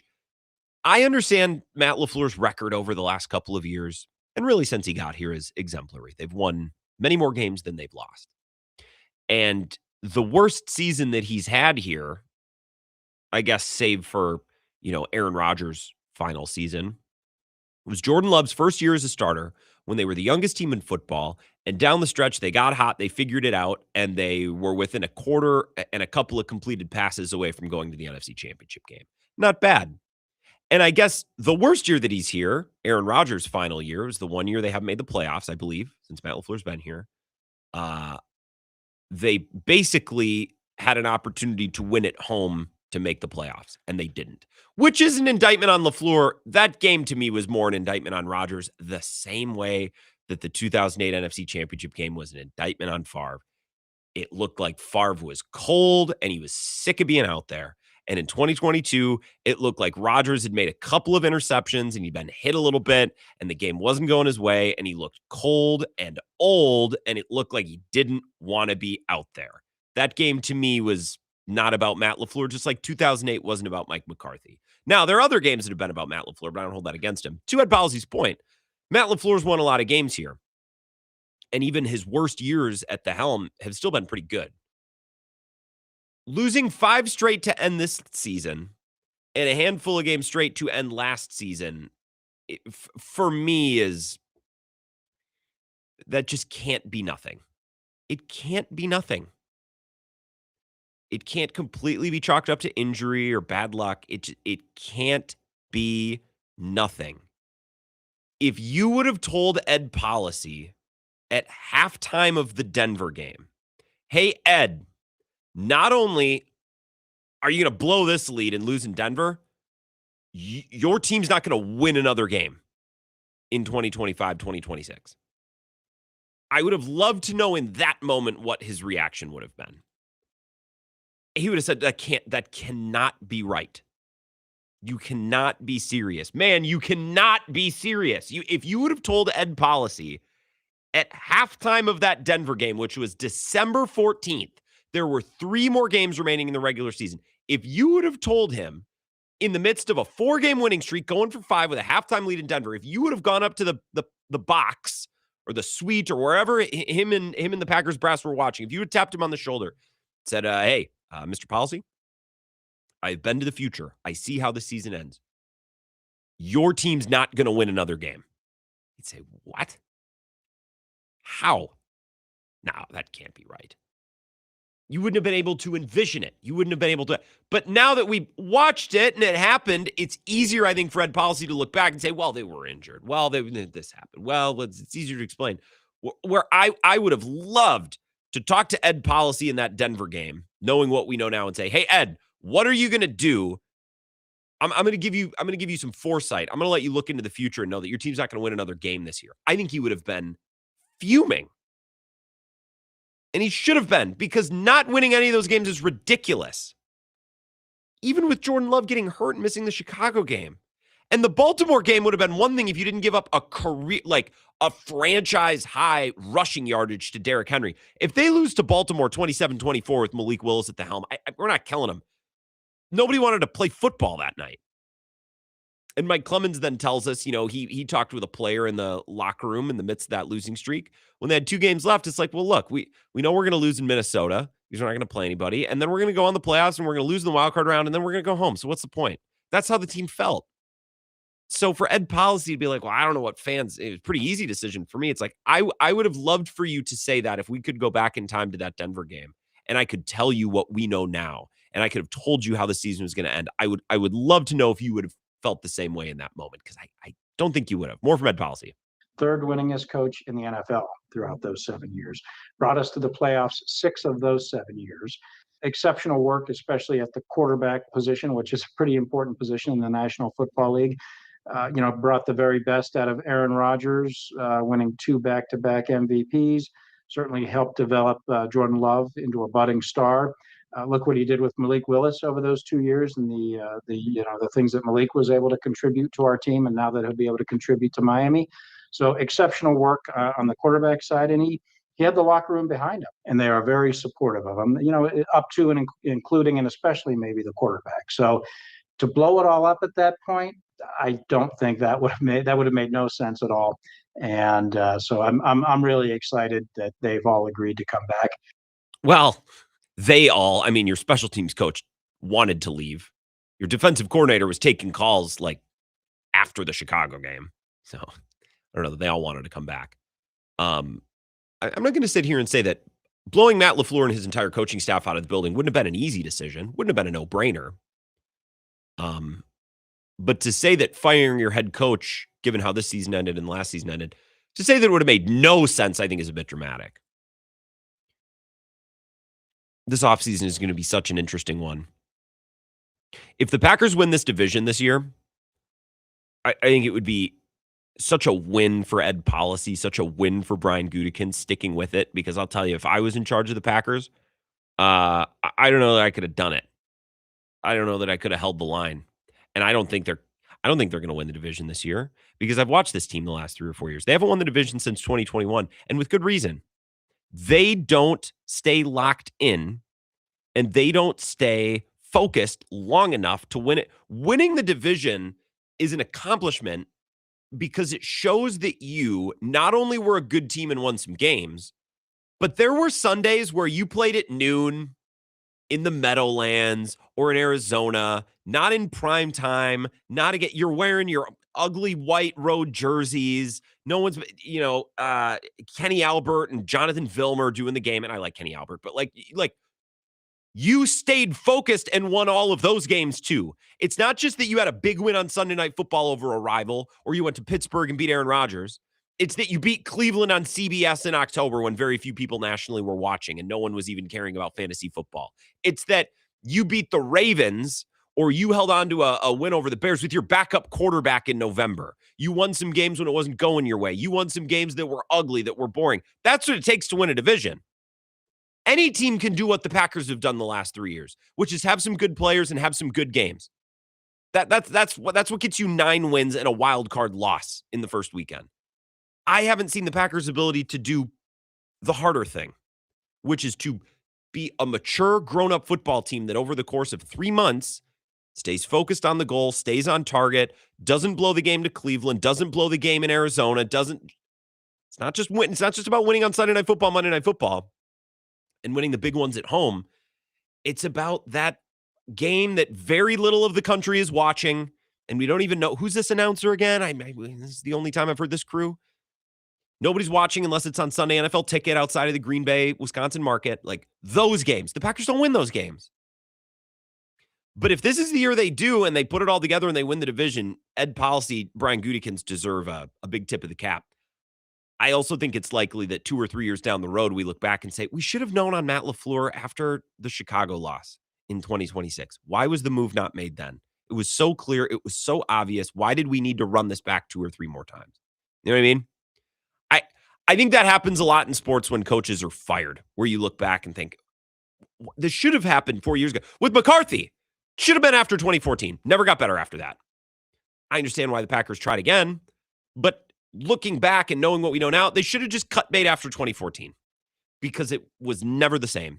And I just wonder, I think it's more likely that that's the case with Matt LaFleur after this Bears loss than the alternative, which is all of a sudden they win 14 games this year, win the division, and they're back in the conference championship game or something like that. I think the first thing is more likely, unfortunately. And Ed Policy and Brian Gutekunst will or would have to wear that whenever it happens.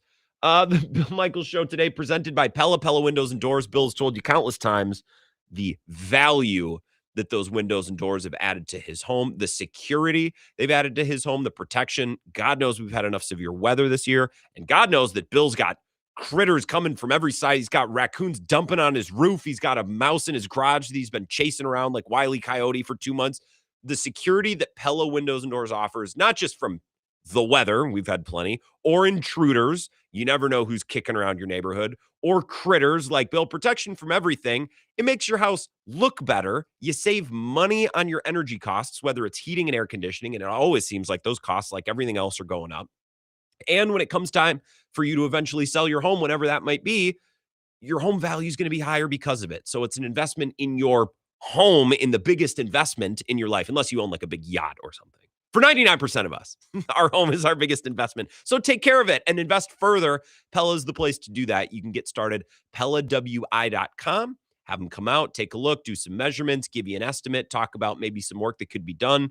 There's no price to a phone call. There's no price to at least just exploring it. And maybe if not, this spring, maybe plan something for later this summer, or maybe start to think about next spring if that's when it's in the budget. Just keep Pella Windows and Doors in mind for the security, for the energy efficiency, for your house is going to look better. Don't you want your house to look better from the curb, look better from the inside? You can be proud of your home and the way that you're taking care of it.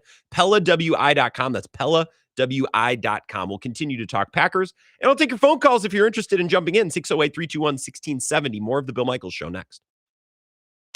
Covering Wisconsin sports like a blanket. This is the Bill Michaels Show on the Wisconsin Sports Zone Radio Network.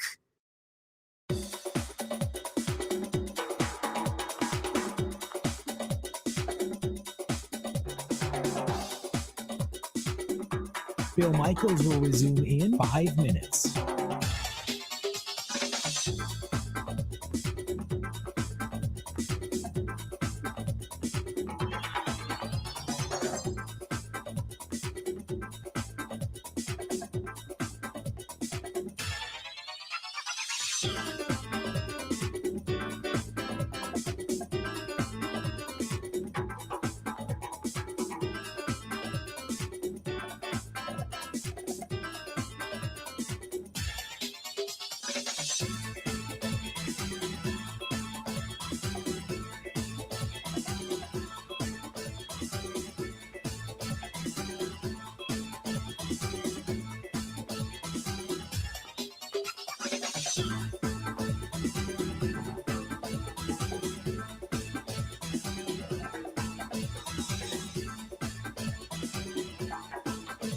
Bill Michaels will resume in 4 minutes.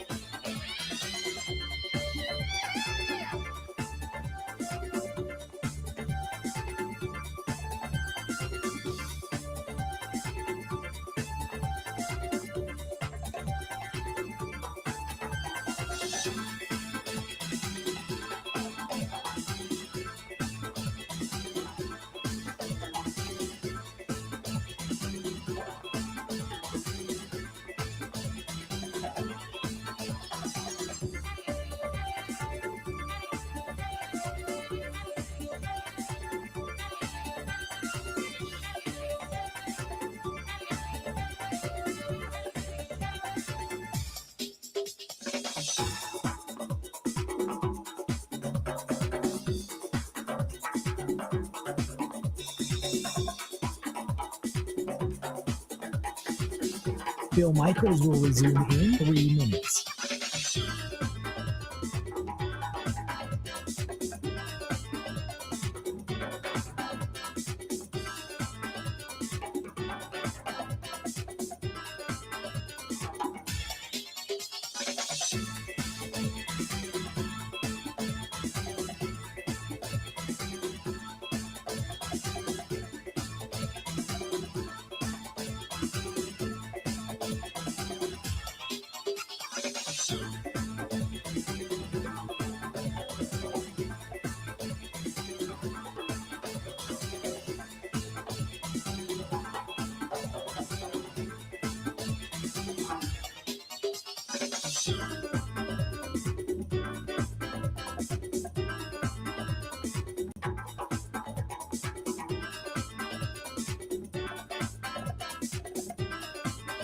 Bill Michaels will resume in 2 minutes.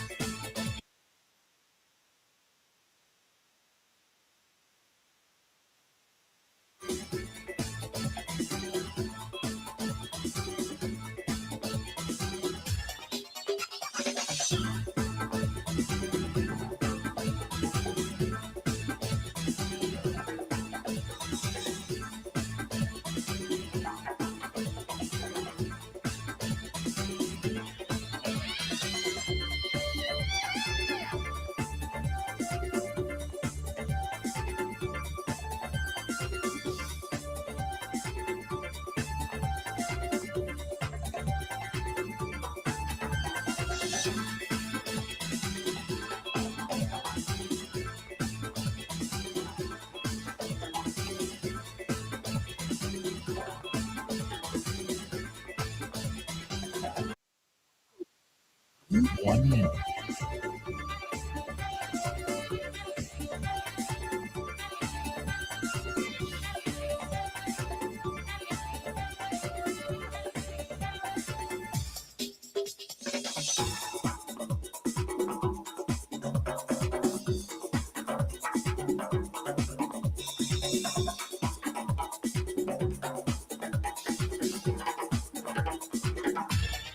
Bill Michaels will resume in 30 seconds.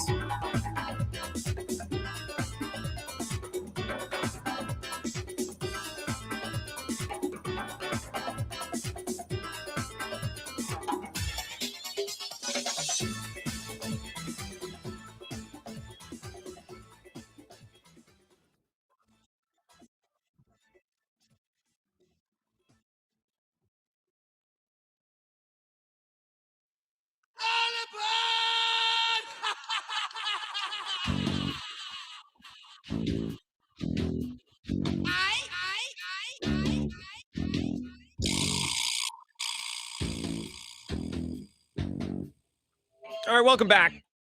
Continuing hour number 2, just kicking around some big pictures Packers topics.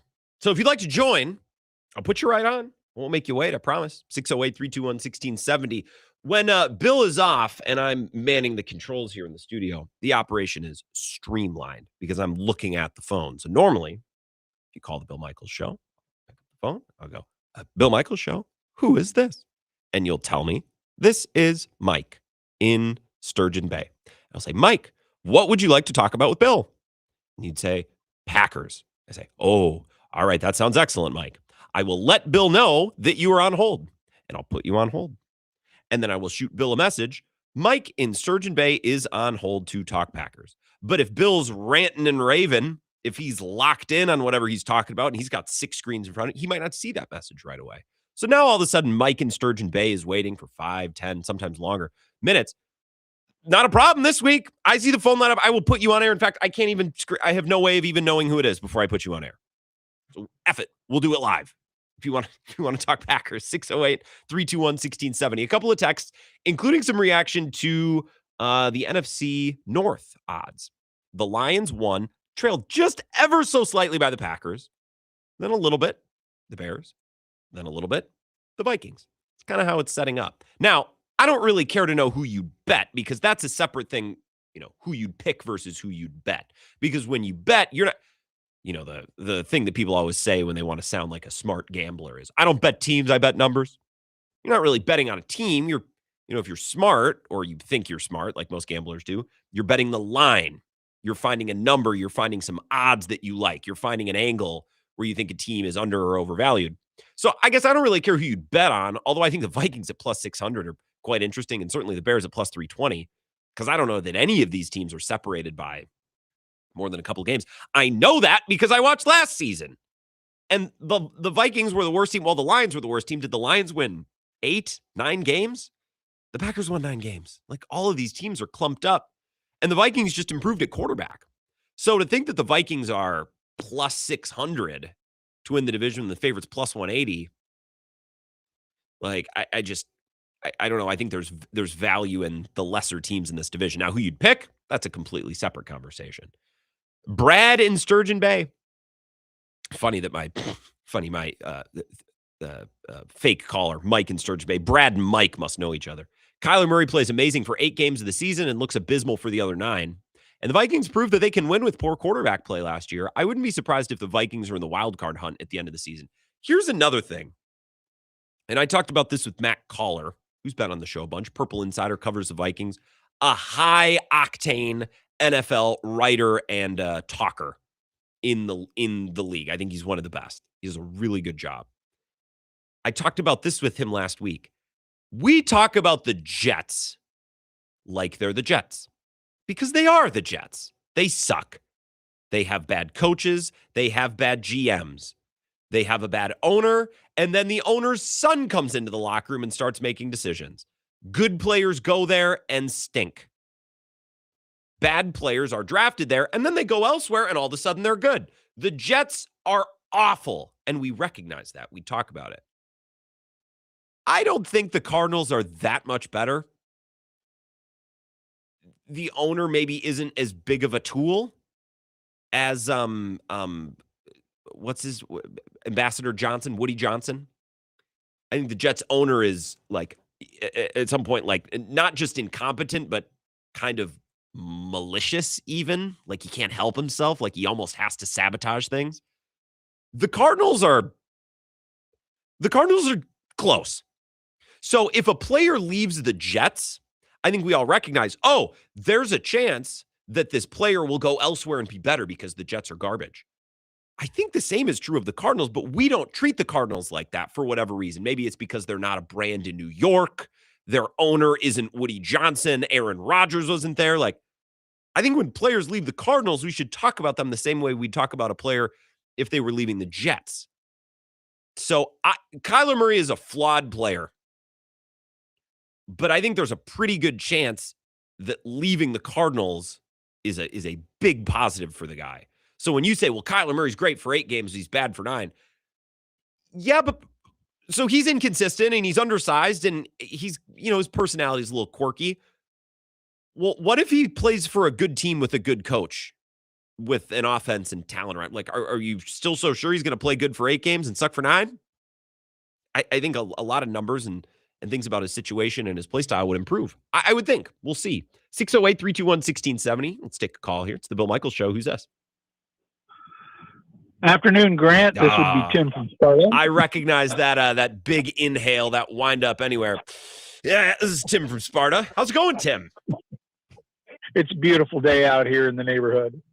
I love to hear it. What are you thinking? Well, your last 2 statements, or I should say 2 short thoughts are both correct. Green Bay should have gotten rid of LaFleur, as I've said for a year and a half, 2 years now. He's a really good offensive coordinator. He's a lousy head coach. Okay. And until they get rid of him, I don't think that they're going to be winning any of the big games. And there's enough history there to go, okay, why do you think that way? I said, just look at him on the sidelines. He's either whining at a referee, and he's got that whiny face that nobody respects and everybody wants to punch. And then he's got his nose buried in his iPad, looking at that next play, not paying any attention to what's actually going on in the field so that he can go, wait a minute, we need a course correction here on defense. Sure. So for those two reasons alone, he should have been gotten rid of. And then with your last one here on Minnesota now, I think Minnesota is going to surprise everybody. Last year, they weren't that bad. They were just one lousy quarterback away from having a better season than Green Bay. I don't think they were bad at all. They had the same record as the Packers, and the Packers are all in, just acquired Micah Parsons Super Bowl team, Yep. And Kyler Murray, he's a gadget guy. I think under, the Minnesota Vikings head coach, he's proven to be pretty good with various quarterbacks. I think he's going to take those strengths that he does have and improve them. And when you've got Jefferson, a good sound running game, a defense that I think they just added a couple of guys that are going to make their defense so much better. I am afraid of the Vikings this year. I'm not afraid of the Bears. I'm just afraid of the Vikings, to be honest with you.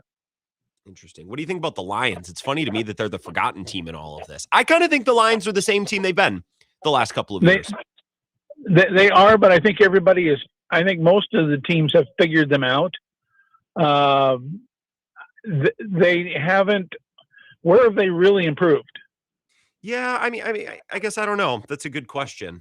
Their lines are not what they were.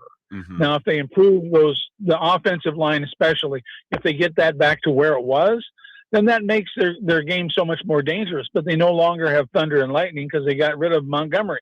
Yeah. Right. So now all the carries are going to one back. So we'll see if he's going to be able to carry that load the entire way. Have their receivers gotten any better? I don't think so. Well, there might be good. There might be. Don't some get me room wrong. There might be some room, Tim, for Jamison Williams. I got to run, Tim. I appreciate it. I just saw what time it is. Have a great day, and remember, go Pack, go. The Bears still suck. That's why I want to give you an opportunity to say goodbye. Jamison Williams could get better. I think there's some room for some maturation and growth there. I still think you mentioned the offensive line, Tim, and how they've lost some players there. The Lions, the Bears, the Packers. Which team nails their offensive line this offseason? I think that's going to be such a big part of how the North plays out next year. And I see Nick on the live stream commenting on the Vikings O-line. I don't know if their O-line is good because I don't know if Christian Darrisaw is healthy. Paul Allen talked about this with Bill. Maybe it was at the Combine or maybe it was in a late season hit he did, maybe going into that worthless Week 17 game.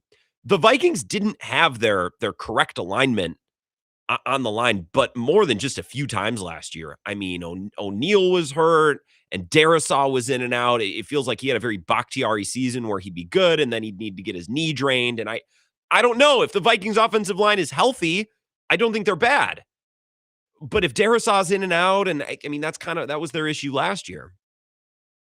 Mark on the live stream says, don't get me wrong, I'm not a Murray fan, but he will have a decent coach and Vikings and weapons. But guys, Kyler Murray's kind of fun. Bill is anti-Kyler Murray. Bill and I just never really fight. But if we were to have it out over sports topics or figures, I think Kyler Murray's fun. I think the NFL would be much better if Kyler Murray was a starter on a good team playing in big games, because when that guy gets going, his natural talent and the style with which he can play the game. It's almost like watching Steph Curry, and I know Steph Curry is an all-time great, but it's almost like watching Steph Curry in that when Steph Curry's cooking, there's not a player in the NBA that's more fun to watch. And I would almost argue that when Kyler Murray's got it going, he's one of the most fun athletes in American sports to watch. He's just, oh man, when he's dialed, it's very fun. We got to take one more break this hour. Mike Renner is going to be here at 12:30. We might circle back, touch on the Brewers for a couple more minutes before we go there. We can bounce around. I can take more of your calls as well at 608-321-1670. Ready? This is the Bill Michaels Show on the Wisconsin Sports Zone Radio Network.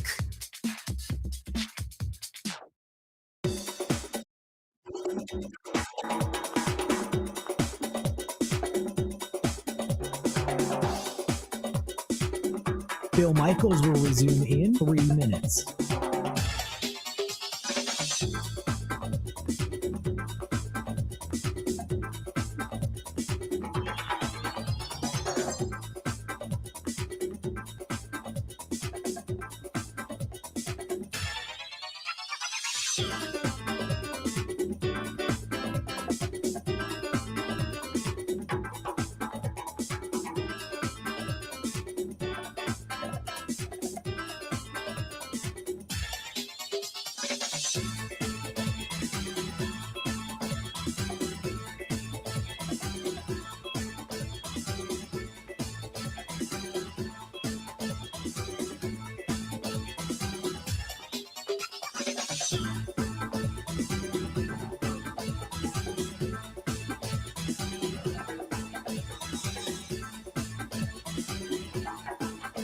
Bill Michaels will resume in 2 minutes.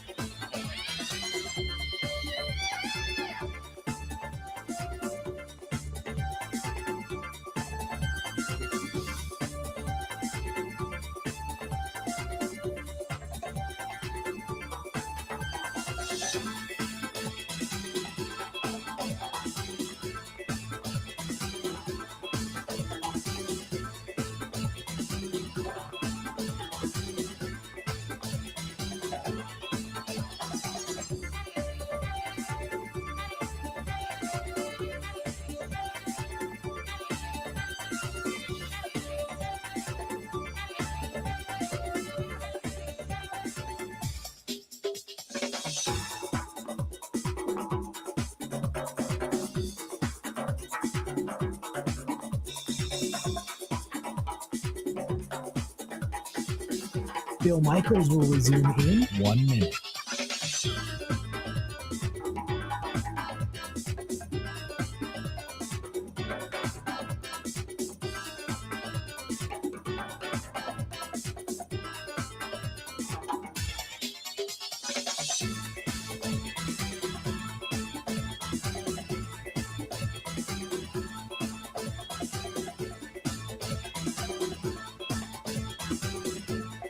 Bill Michaels will resume in 30 seconds.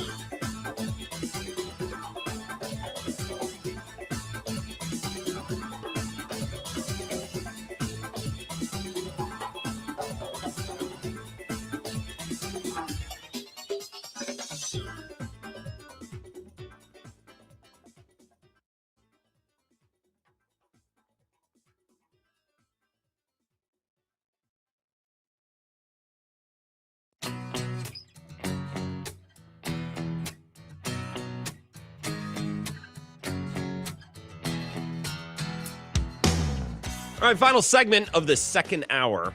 It's the Bill Michaels Show. Bill is somewhere on a beach, drink in his hand. At least I hope so. I hope he's on a beach right now with a drink in his hand. I hope. He better not be sitting in his hotel room listening to the show, although he certainly could. The Wisco Sports Zone app is convenient, very convenient to listen and to watch the live stream for all of our shows. Ebo in the morning, Bill in the midday, and my program from 4 to 6. But I hope he's not doing that. I hope he's on a beach. If there's anything earth-shattering that takes place on the show in his absence, I'll send him the podcast. But he will be back late next week, just in time for the Bill Michaels Open in Viroqua, which is sold out completely. Certainly going to be a blast and a half. It always is. So excited to be playing in that for the first time. I was there 2 years ago. I wasn't around last year for it.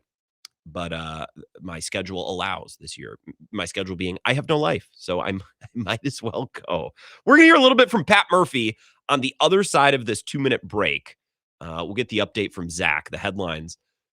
We're going to listen to Pat Murphy's press conference from before last night's game because there's lots of updates on player health, roster machinations. I find this media availability to be a little bit more educational and a little bit more interesting, more comprehensive than his post game. So we're going to get to that on the other side.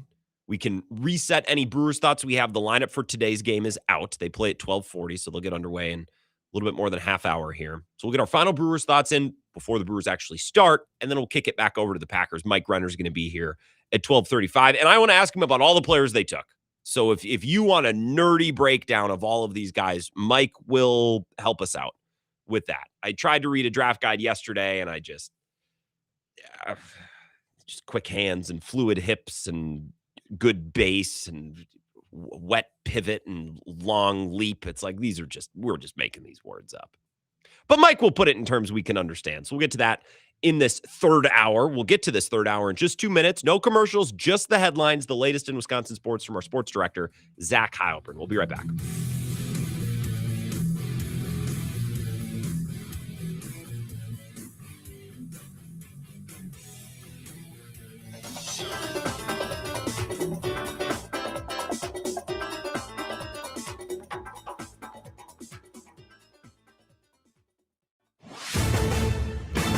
This is a Wisconsin Sports Zone update. Well, the Brewers and Diamondbacks closing out their series this afternoon at American Family Field. The team split the first 2 games with the Crew taking the opener and Arizona bouncing back to take last night's game.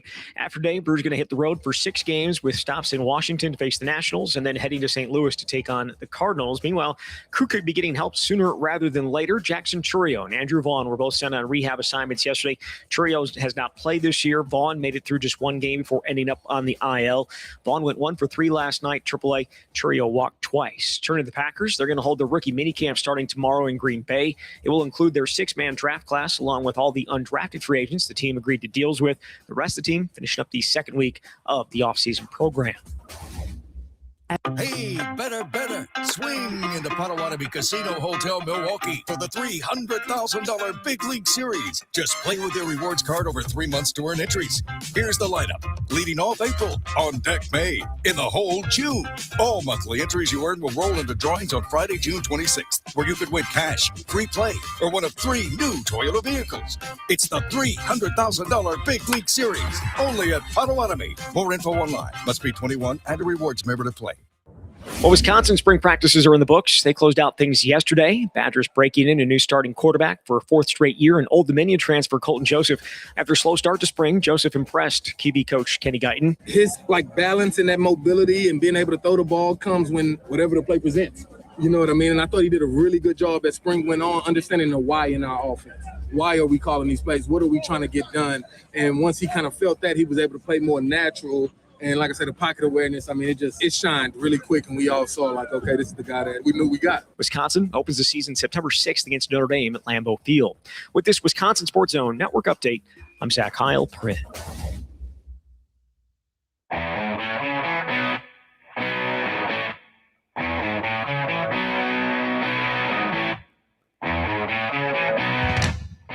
How we looking? Hour number 3, the Bill Michaels Show underway. Bill on vacation. I see folks in the cheap seats talking about what Bill would look like in a Speedo. That's an image that nobody needs. Although Bill is down, what did he say the other day? Down 15 to 20 pounds.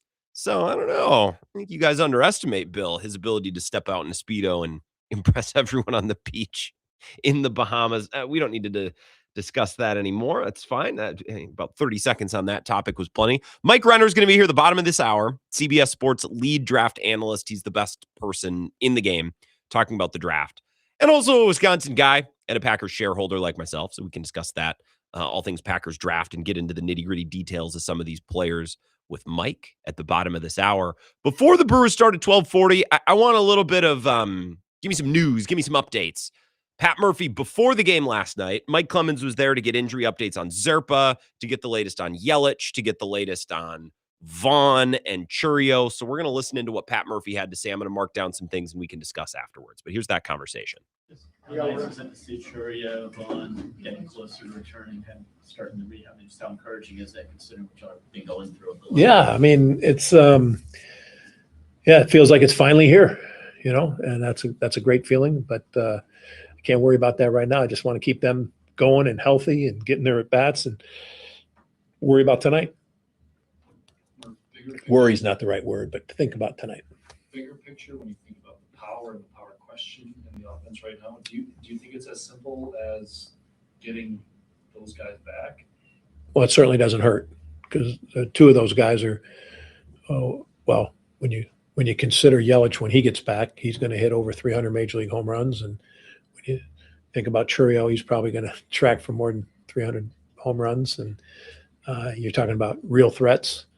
But the game isn't just one with it's our problem isn't just power right now offensively. There's power is a thing that's an outgrowth of a lot of other things. First of all, you have to get the pitch to be able to do it with, and we've faced some pitching that hasn't given us a lot of those pitches. So that's one thing, especially in the last 9 games. But there's a lot to that whole power thing. Plus, we've got a lot of inexperience. There's not a lot of full-time players that guys have had recent full-time playing experience in our lineup of any of our 13 position players. So I think they're doing fine, and I appreciate how they're playing because they're competitive in almost every game. There's very few games of how many have we played? 27. Very few of those 27 have we not been in the game towards the end of the game. So I'm really appreciative of how these guys have competed. Murph, how was the report on Priester from Sunday? It seemed like he got the pitches that he wanted in with 45, but the command seemed to kind of lag behind a bit. Yeah, well, I mean, we're not excited about that part, but that is also a little bit of a normal thing when you have that type of injury.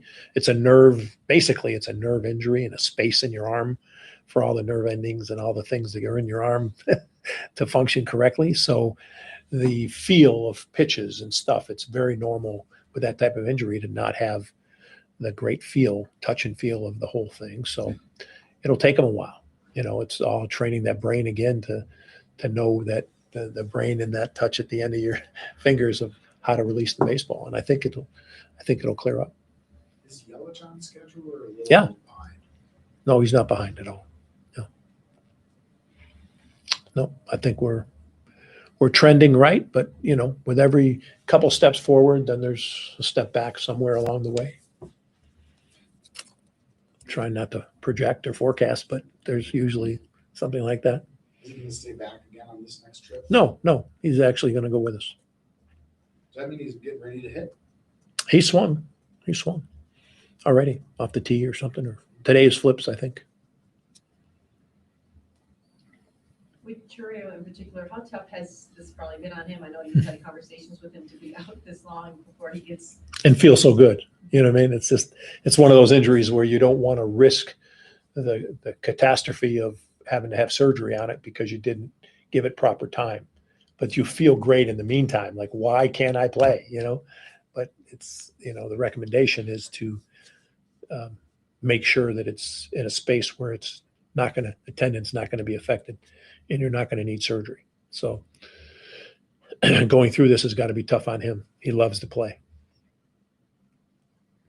Or for the players on the kind of fringe of the roster that might be impacted by the return of these players, how do they balance the kind of pressure of wanting to prove themselves in the meantime and also not putting too much pressure on themselves, knowing that their worth isn't defined by this next week and a half? Yeah, if you're looking to escape pressure, this isn't the job. You know what I mean? There's you could get a media job. I'm such a jerk. You know what I mean? I'm not trying to be mean to you guys. I love you guys, at least a couple of you.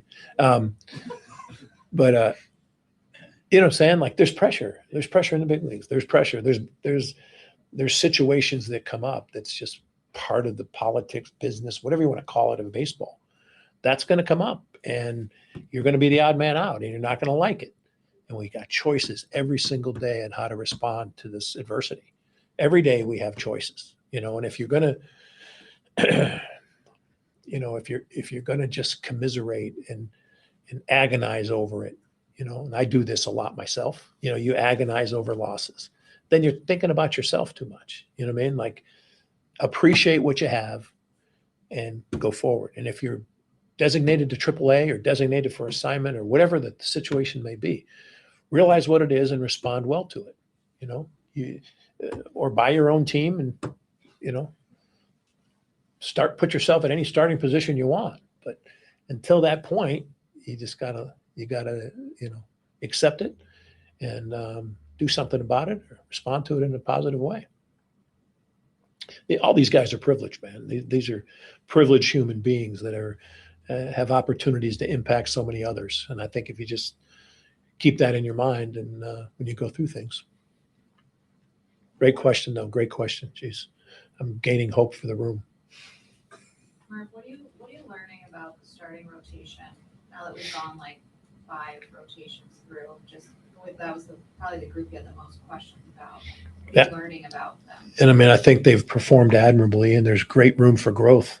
There's not too many staffs of teams that expect to be the best team in baseball, and there's not too many of those staffs that have one veteran. You know what I mean? One guy with over 1 year total experience, kind of games pitched. I try to say, like, not many staffs have that many rookies, and it's a credit to our coaching staff and our front office for acquiring guys that have the potential, and to our pitching guys that run them through the car wash and clean them up and make them feel like $1 million and drive off the lot like they're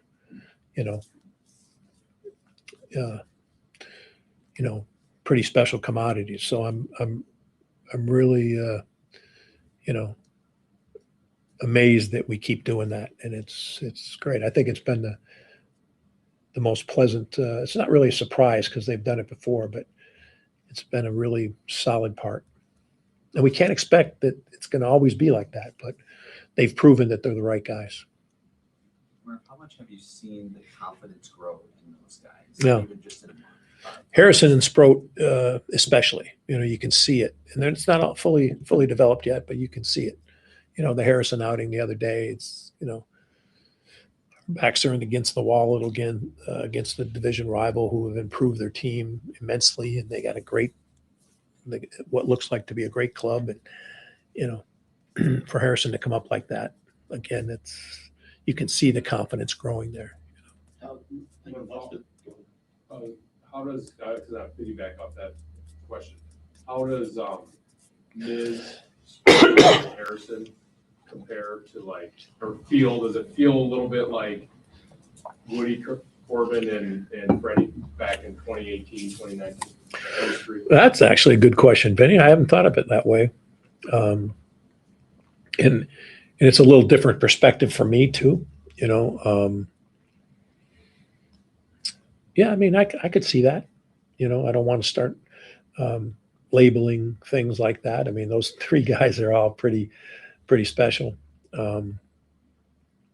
But yeah, I mean, it's in the same mold. I think that's they got a lot to prove. It's early, and it's 5 starts in, but I think it's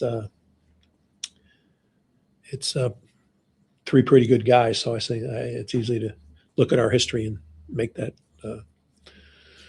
comparison. Harrison, obviously the numbers from the other night spoke for themselves, but what other ways you see him kind of show that confidence? How was that confidence? Yeah, I mean, his days in between starts, I talk about it all the time. The days in between starts are so important, and how you go about your work. It's just not how serious you are. How intent are you about your work, your conditioning, your throwing program? You're working on your fielding, working on your holding runners, your catch play, all that is your bullpen. All that's crucial. Seeing him go about that, as you can see, it's oozing off him that I belong. So. Mark, what are the factors that you're seeing for Chad not getting strikeouts? No, he doesn't have that repertoire. You know what I mean? That repertoire, the ball's always on the same plane. It's heater, cutter, heater, cutter. So he's not going to be a big strikeout guy. And when he starts getting that breaking ball going down, when they're anticipating spin this way or that way, occasional two-seamer, like when he starts doing that, you got a chance for a little more swing and miss. What do you make though then with that fact that he got swing and miss last year? Yeah. They didn't know. Same or even low. Yeah, they don't know him. When you see a guy and you have a big sample, how many starts did he get last year? 20. Yeah, you got 20, 25 starts. You got all those things to look over. This is what he does. And the plots start to come together. This is what the kid does. And, guys have figured out a plan going in a little bit better, I think. But I think it doesn't mean he can't get strikeouts with his current stuff. It's interesting when you look kind of like a little more at some of the jack numbers, the under the hood numbers, like the whiffs on some of the pitches, like the cutter's still fine. I think 4-seam whiffs are down, but like the overall whiffs are about the same as they were last year. But They are. he's not getting strikeouts. He's not Right. finishing guys off. There's more to that too, right, Kurt? I mean, you got to execute the pitch. You know what I mean? However that works, you have to execute the pitch. If it's called for here, up and away on the edge, it's a whiff. If it's middle, it's contact. Or if it's even front door and it's supposed to be over here, there's a chance that, if you don't execute the pitch, he's got a chance to put the bat on it. So he's got to execute better. Murph, when you guys are setting a lineup every night and making some of those decisions, how much of it is looking ahead and kind of setting up for matchups and pinch hits and changes that might be coming later in the game? Yeah, we have to right now. We have to right now. And I don't just bat the top 6 guys, and then, whatever. I'm thinking, well, I can't put these 2 guys together because it's going to invite this. And I can't put this guy because it's going to invite this. So I can keep this guy out of the game if I put these 2 guys here and protect this guy. So a little of that's going on. But we're right now where we're at, we're trying to do all we can to piece it together until these 3 big bats get back, and some of the other guys kind of get a little more in sync. On those guys coming back, and kind of like Kurt asked with some of the power, I know you talk about, like, you got to get your pitch to hit, and power doesn't just come from nowhere, but right.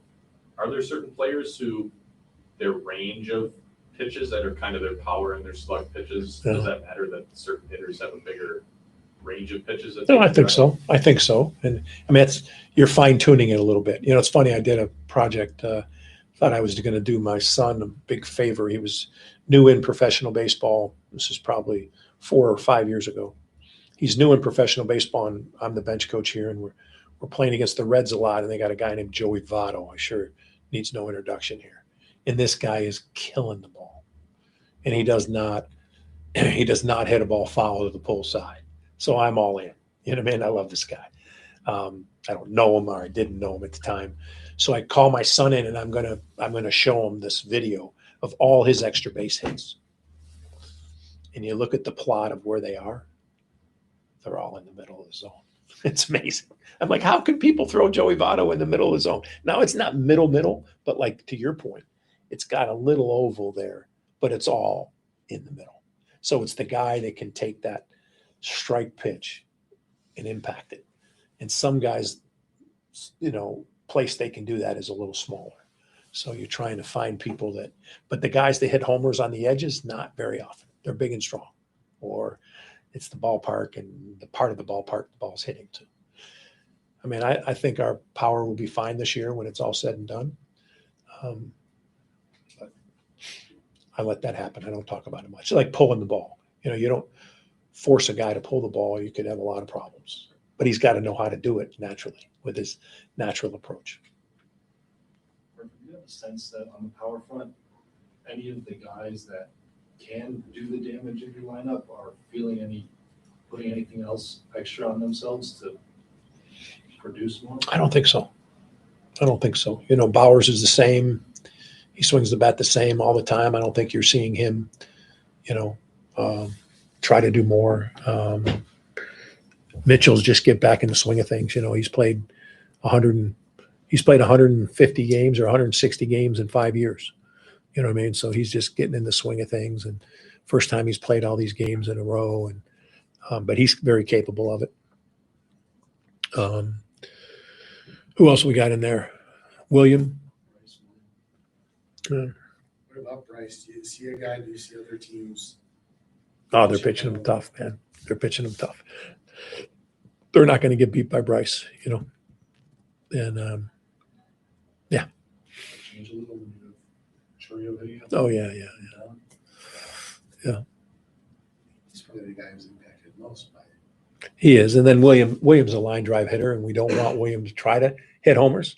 We want him to learn how to hit homers the right way. And because he's got such a strong right center field approach, that's harder. You know, that's in the line of Cabrera when Cabrera was young, right? He shot the ball to right center, and off-speed stuff went to pull side. So I think it's it's a development there too. How many games are we talking about here that you guys are panicked about? How many? 7? 1 and 11. I think we look pretty relaxed. Well, you guys seem panicked. You talked about it. You've talked about it. You've dominated this whole thing. We've got so many great things to talk about, and you're dominating it with this power talk. It's really disgusting. Sickening. Pat Murphy. So there are two things, one on the pitching that I want to circle back and discuss after this break, but that last exchange I found interesting. If teams are only needing to pitch to Contreras and Terang, and the rest of the lineup is paper mache, and for the most part it is. There's some exceptions on some nights, but for the most part, Terang and Contreras are the only guys who can hurt you. And why would I ever throw those guys good pitches? So good pitchers, smart pitchers on good teams, smart teams, we're just not going to pitch those guys hard. So I guess if you're looking for Churio to come back, well, how much is Churio going to add? Well, it's not just about what Churio could add.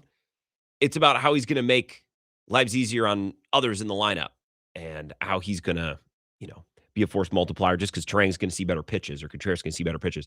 I also found it interesting to hear him talk about the type of hitter Contreras is because he's a line drive hitter. He doesn't elevate the ball a whole lot. Thought it interesting. We want to see him learn to hit a homer the right way. Okay, that's interesting. So we can continue to talk about that. And there's a pitching thing, really good question and topic presented there by Vinny Rottino that I want to get to as well. Any Brewers thoughts before the game starts? I'll get to your calls after this as well. 608-321-1670. We'll be right back. This is the Bill Michaels Show on the Wisconsin Sports Zone Radio Network.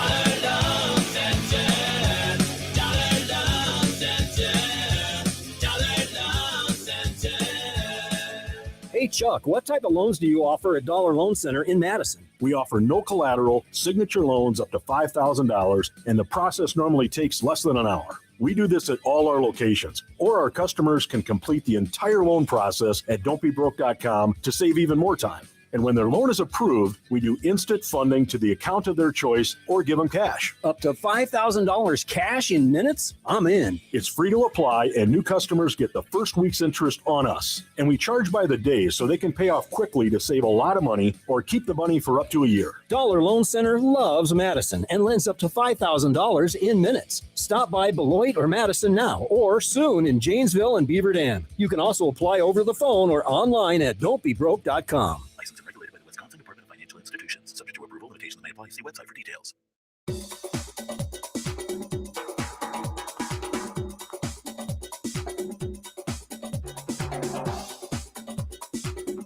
Bill Michaels will resume in 3 minutes.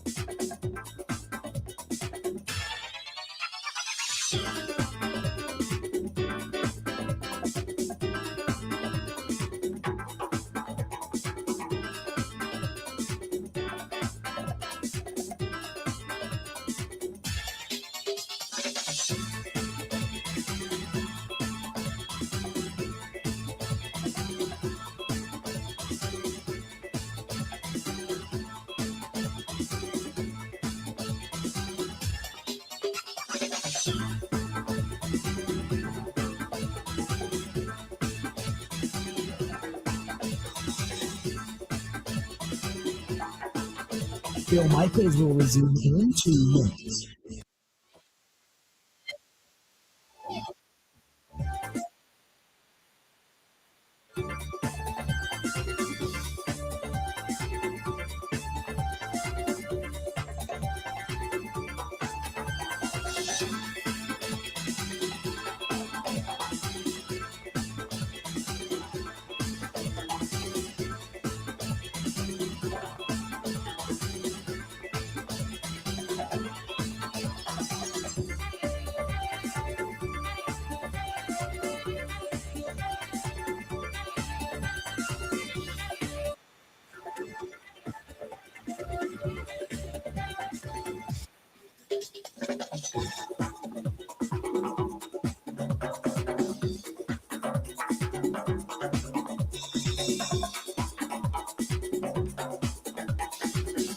Bill Michaels will resume in 1 minute.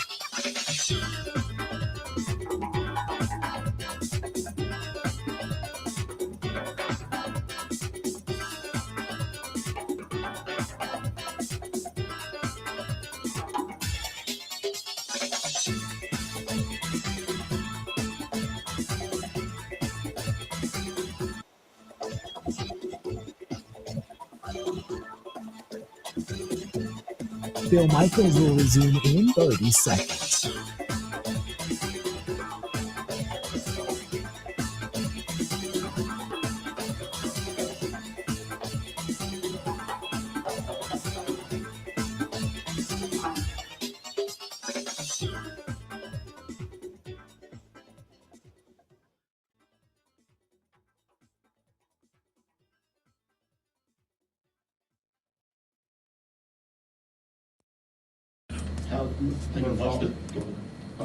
How does, because I piggyback off that question, how does Ms. Harrison compare to like her feel? Does it feel a little bit like Woody Corbin and Freddie back in 2018, 2019? That's actually a good question, Vinny. I haven't thought of it that way. And it's a little different perspective for me too, you know. Yeah, I mean, I could see that. You know, I don't want to start labeling things like that. I mean, those three guys are all pretty special. But yeah, I mean, it's in the same mold. You know, I think that's they got a lot to prove. It's early and the Prods 5 starts in, but I think it's three pretty good guys. So I say it's easy to look at our history and make that comparison. So that's Vinny Rottino. If you couldn't hear the question to Pat Murphy, it's, hey, Sproat, Harrison, Miz, do those guys remind you of 2018? I think 2019 is the better year to focus on. Freddie Peralta, Corbin Burns, Brandon Woodruff. When they're young and you could see the stuff, they took some time to put it together. They weren't consistent, but you could see the stuff. I think it's a great comparison. It's a great question. I don't even know that Murph gave a great answer. I just like the topic. I like the framing. Vinny Rottino, by the way, will join us tomorrow at 10:30. So we might ask him about this. This might be the first thing I want to talk about. I think it's a great comparison. The difference between this year's Brewers team and the 2019 Brewers team is, well, in 2019, you had Yelich, Moustakas, Grandal, Braun, who all had 75 or more RBIs. You had a 44 home run player, a 35 home run player, a 28 home run player, a 22 home run player, a 25 home run player. Thames hit 25 bombs that year. And you had Josh Hader, who was awesome. Jeffers wasn't as great that year. The Brewers were dealing with some developing young, inconsistent starters with stuff very similar, I think, to what we're seeing with Miz, who I think at this point is ahead of where any of those guys were in 2019. Sproat, Harrison. The problem is this offense stinks and this bullpen isn't very good right now. So it's harder to take your lumps and go through the growing pains with pitchers you believe in, young developing pitchers. It's harder to still win games with those guys. So that's the difference between this season and this pitching staff and 2019 and that pitching staff. Let's take a Brewers call here or a call on whatever. 608-321-1670. It's the Bill Michaels Show. Who's this? This is Bill. Bill. What's going on, Bill? Say, you mind if I talk about the Packers just for a minute? Go nuts, no problem. We're going to talk more Packers just after this next break, so it's all fine. I I think they screwed up when they kept Jordan Love and let Malik Willis go. Oh, Malik, to me, Malik had a lot more fire under his belt. He was willing to get out there and put his body on the line. Jordan Love looks like he's scared to death when he's in that pocket, and he knows the hit's coming, but he doesn't do anything to get out of it. I mean, very seldom. I mean, I just don't have no faith in him at all. He's had 3 years, hasn't improved that much as far as I'm concerned. Okay. What do you think? So I think there's some things in there, Bill. I appreciate the call. I think there are some things in there that are rightful opinions. You know, you talk about Jordan Love not having much fire. That's a complaint that lots of people have. You want to see Jordan Love lock in, be a little bit, and it's not even like we need him to yell at guys. I think Jordan Love's demeanor or his disposition or his approach, whatever word you want to use, was lacking in certain moments. I think of the 2-minute drill against the Cowboys in overtime. Like, hey, man, the clock's running. Let's go. I don't need you yelling and screaming at teammates or, you know, flipping a Gatorade cooler on the sideline. I need a little bit more intensity in those spots instead of looking very laissez-faire as the clock ticks away. So there's a Jordan Love intensity conversation to be had. I don't think that translates to how Jordan Love behaves in the pocket the way that you think, Bill. He's excellent at avoiding pressure. Now, there were some games last year where it got off the rails a little bit. Cleveland, Philly, where the O-line just melted down and he was under fire every play. And I think he got happy feet towards the end of some of those games. But I think in the normal flow of a game, if the O-line has a breakdown here and then another one a little later, in the normal flow of a game, he's excellent at evading pressure. There's lots of numbers to back that up. The intensity and the fire thing, so I can agree with that. It's not like Malik Willis is that fiery of a guy. He's pretty soft-spoken too. Now, he can get out and run. You're absolutely right. We need to see Malik Willis play in Miami. We need to see Malik Willis play in Miami because we need to see if he's an awesome, bona fide starter who can win games, or we need to see if he stinks because that's going to put a lot of this Jordan Love, Malik Willis stuff to bed. Bill, I think you made a couple of good points. I think there's lots of ways that he's improved over the last couple of years. I think he's better in the pocket and avoiding pressure than you are perceiving.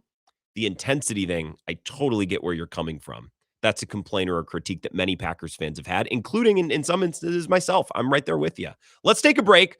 We'll get into the Packers draft specifically. Mike Renner is going to join us next. He's CBS's lead draft analyst. I think he's the best person covering and breaking down the NFL draft in the business, and he's a Packers guy, so he's right there with us in the way that he wants to see some of these things change or work out or improve. He will join us next on The Bill Michaels Show. Covering Wisconsin sports like a blanket, this is The Bill Michaels Show. Wisconsin Sports Zone.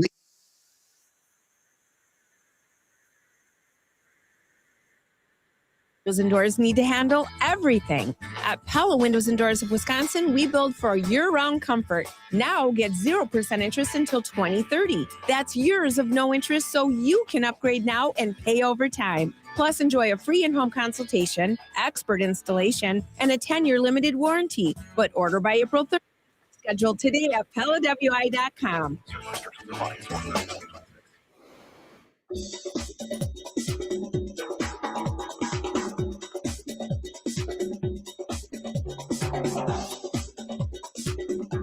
Bill Michaels will resume in 5 minutes.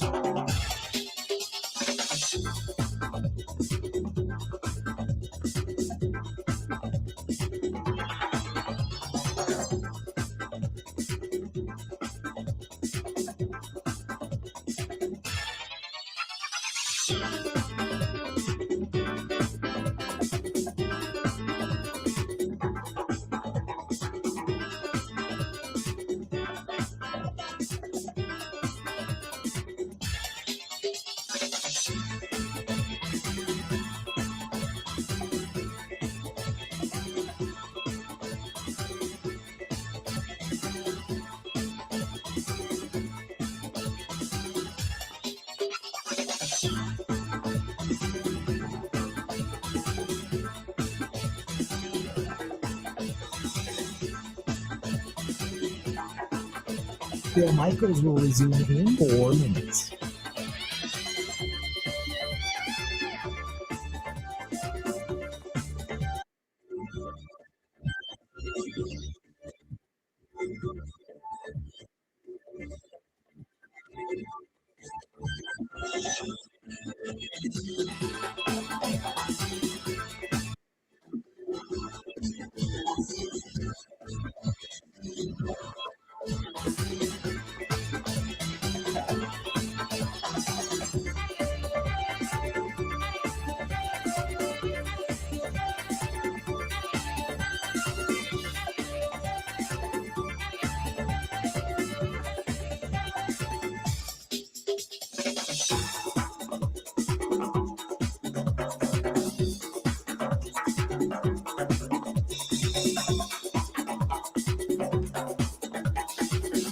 Bill Michaels will resume in 3 minutes.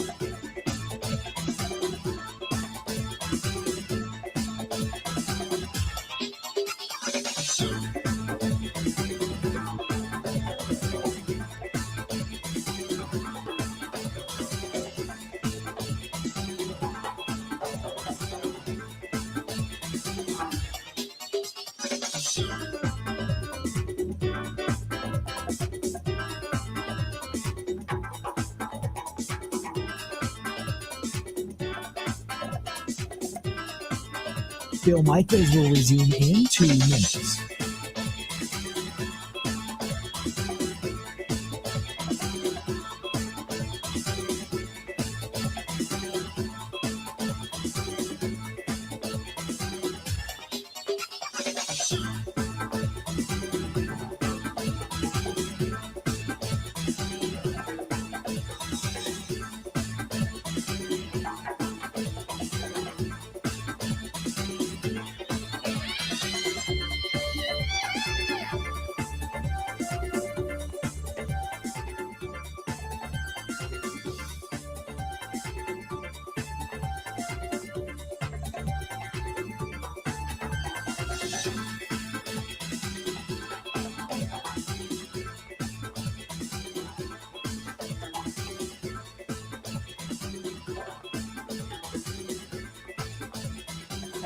Bill Michaels will resume in 1 minute.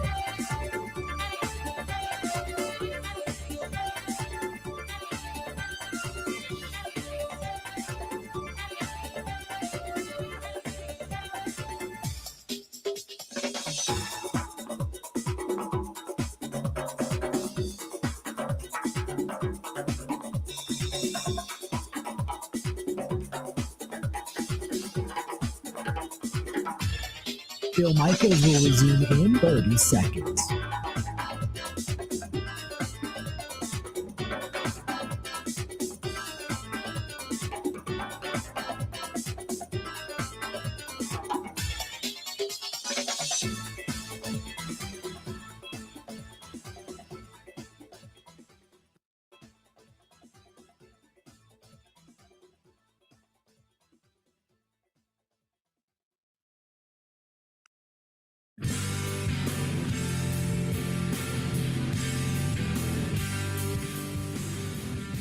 Welcome back. How we looking? The Bill Michaels Show. Bill is in the Bahamas. He did message me last hour that he's listening. We do have a great app, the Wisco Sports Zone app. Bill, go get a margarita. Go to the beach. Leave your phone at the Tiki Hut or wherever. He'll be back next week just in time for the Bill Michaels Open. We go now to the Schneider Orange Hotline. If you're looking for your next career driving the open road, or maybe you're looking to begin your career driving the open road. Either one, they can help you get started or be your next home as you continue your career. Go to schneiderjobs.com. They're hiring folks. You work hard. They treat you fair. They've been doing it now for over 90 years. schneiderjobs.com, or give them a call, 844-PRIDE. They sponsor the show, have Bill's show for a long time, and the Schneider Orange Hotline. Mike Renner, CBS's lead draft analyst, joins us on that Schneider Orange hotline. Mike, have you gotten caught up on sleep, or are you a draft person who actually is able to maintain a normal schedule and not actually put themselves out over draft week too bad? Well, I actually got sleep this draft weekend with the way the rounds were, right? The shortness of the clock this year actually led to me getting more sleep than ever. But I caught up this week a little bit. I'm on to 2027, though. It's going to be a good year next year. We're on to 2027. For everyone who said, well, this draft isn't that good, would you agree? I'm a dummy. I just feel like they're good players in every draft. When we think it's awesome, sometimes it's not. When we think it sucks, then sometimes they're great players. Your perception of this draft as a whole compared to others? Yeah, I do agree that it was not a great draft, whether it was top-end talent, whether it was depth. I think it was thin. I think it got a little overblown, though. I mean, the way some teams treated this draft, we had kick returners going round 3. We had blocking-only tight ends as top 100 picks. It's I think they maybe went a little too far off the deep end and just trying to find role players instead of still searching for, good players at valuable positions. But I do tend to agree that this year's class will probably not be looked upon too favorably because it's just the inflection point with NIL. It started to get more money at the collegiate level to convince guys to go back to school than to become, day 2 or day 3 picks. You mentioned blocking tight ends. I heard our guy Peter Bukowski on his show Monday mention that the league went a little nuts drafting blocking tight ends, right? Y tight ends, I believe would be the designation. I never played football. Is that something that's real? Is that a response to what the Rams were doing? Does everyone want to play 3 tight ends now? It's 100% a response to that. And Wow. It's funny, one of the guys who came off the board, so Will Kazmarek, the tight end that came off the board in the 3rd round to the Dolphins, we were debating inviting him to the Shrine Bowl because I'm on the Shrine Bowl scouting staff to make the final selection for him. And I was like, hey, I guarantee you this guy gets drafted. He's the best blocking tight end in this draft class. And the way the league is going, they're going to covet these guys. I didn't think it was going to be 3rd round. I was still he's going to be a 5th rounder because he can't really impact the passing game at all. But that's what we saw. Guys who aren't going to be pass catchers whatsoever, who are just good inline run blockers, go in the top 100. It's a crazy draft for that reason. And I think the Packers probably had a need there, Mike. I think they could have added in this room, especially with Kraft coming back from injury. But I hope that they looked at how the draft was going and said, okay, but we don't need one that bad. I hope that that's how they approached it, right? Because they could have used one of those guys. Yeah, my board kind of baked it in how I had these guys ranked, historical value. And so I had a lot of these guys in the hundreds who came off the board in the late 2nd, early 3rds, just because that's where they used to go. But in this year's class, they just got pushed up boards because they didn't see other positions as worth it. And again, the trend is real. I think that with the increase of too high around the league, you're going to see a lot of people trying to take back the numbers and really make teams play heavier because no one has a good 3rd linebacker. No one wants to play the run with their safeties anymore. So it's going to force teams to play left-handed, but it was still a unique draft in that regard that they were covering them. So eight tight ends come off the board day 2. That just never happens. So there's a couple big picture stories and a couple top 10 picks that I'm curious to get your thoughts on, but I do want to run down some of these Packer guys. What do you think about, both the player Brandon Cisse, but also where they were able to draft him? So he was 51st on my board. He goes 52nd. So Attaboy. That's exactly where you got to take that guy. And to me, he was always a great fit for the Packers. I think his biggest weakness is pure man coverage. And that's not unheard of for a guy who's 20 years old. I thought up until this year, Mansour Delane struggled a little bit in pure man coverage. It's a skill that gets developed the more you play top end wide receivers because it's hard to fake that. It's hard to be good at it when you don't face guys who are good at it themselves, good at getting open. So it's something that'll improve. He's young. But as an off-zone corner, so what the Packers want to do, his breaks on the football, his ability to play the run game, it was awesome last year on tape. And that's, again, for a young guy coming out, there's so many good building blocks to him. So I love that pick. I thought to get him where they got him, I figured he'd be off the board by then. So Chris McClellan, who they took in the 3rd round, defensive tackle from Missouri, it felt like the Packers didn't want to commit a day 2 pick to a pure nose. They wanted someone who's maybe a little bit more versatile with a bit more ceiling. Is that how you read that pick? And do you like the player? See, I think he could be a pure nose too if you wanted him to. He's 313, but on tape, he looks a little heavier, to be honest. And some of that was just because he was a little hot and cold.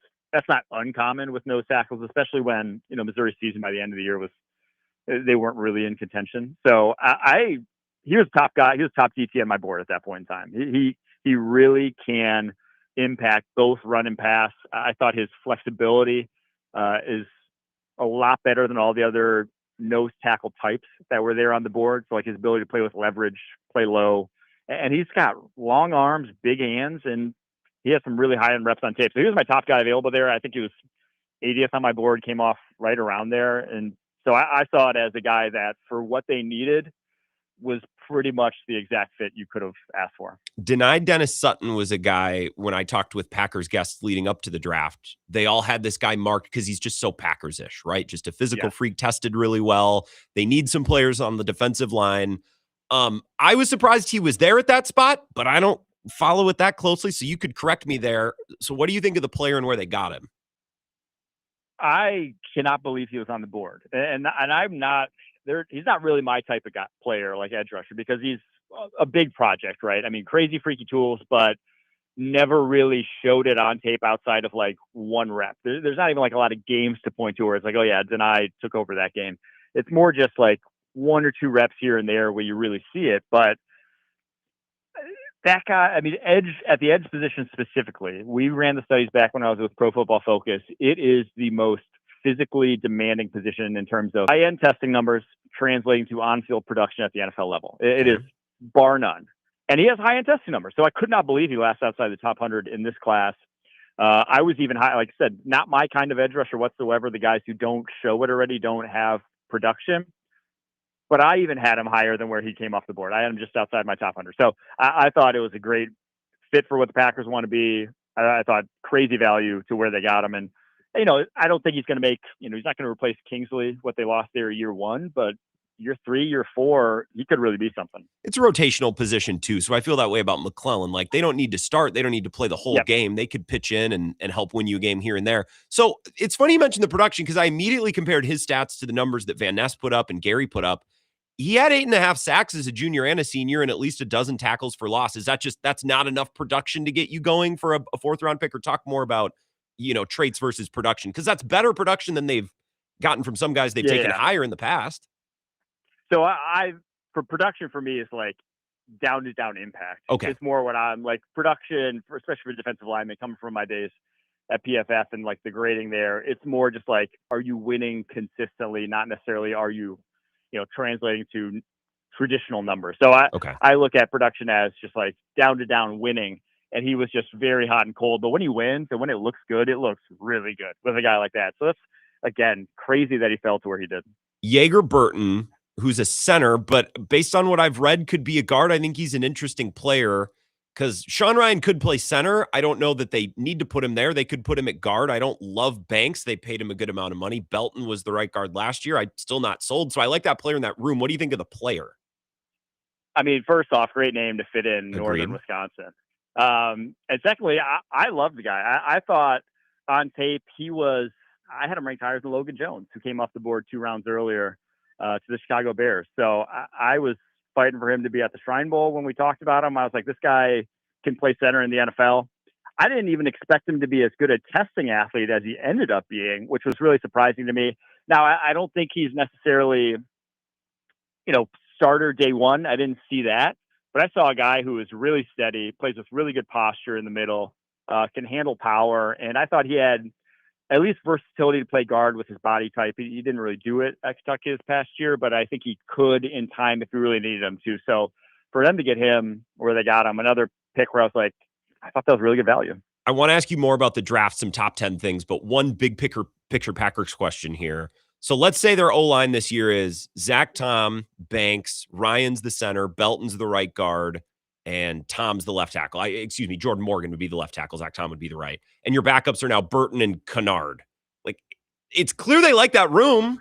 They didn't really do a ton to address it other than a center in the 5th round, who's, even if he's a nice player. Do you think the Packers offensive line should be fixed and better this upcoming season compared to last?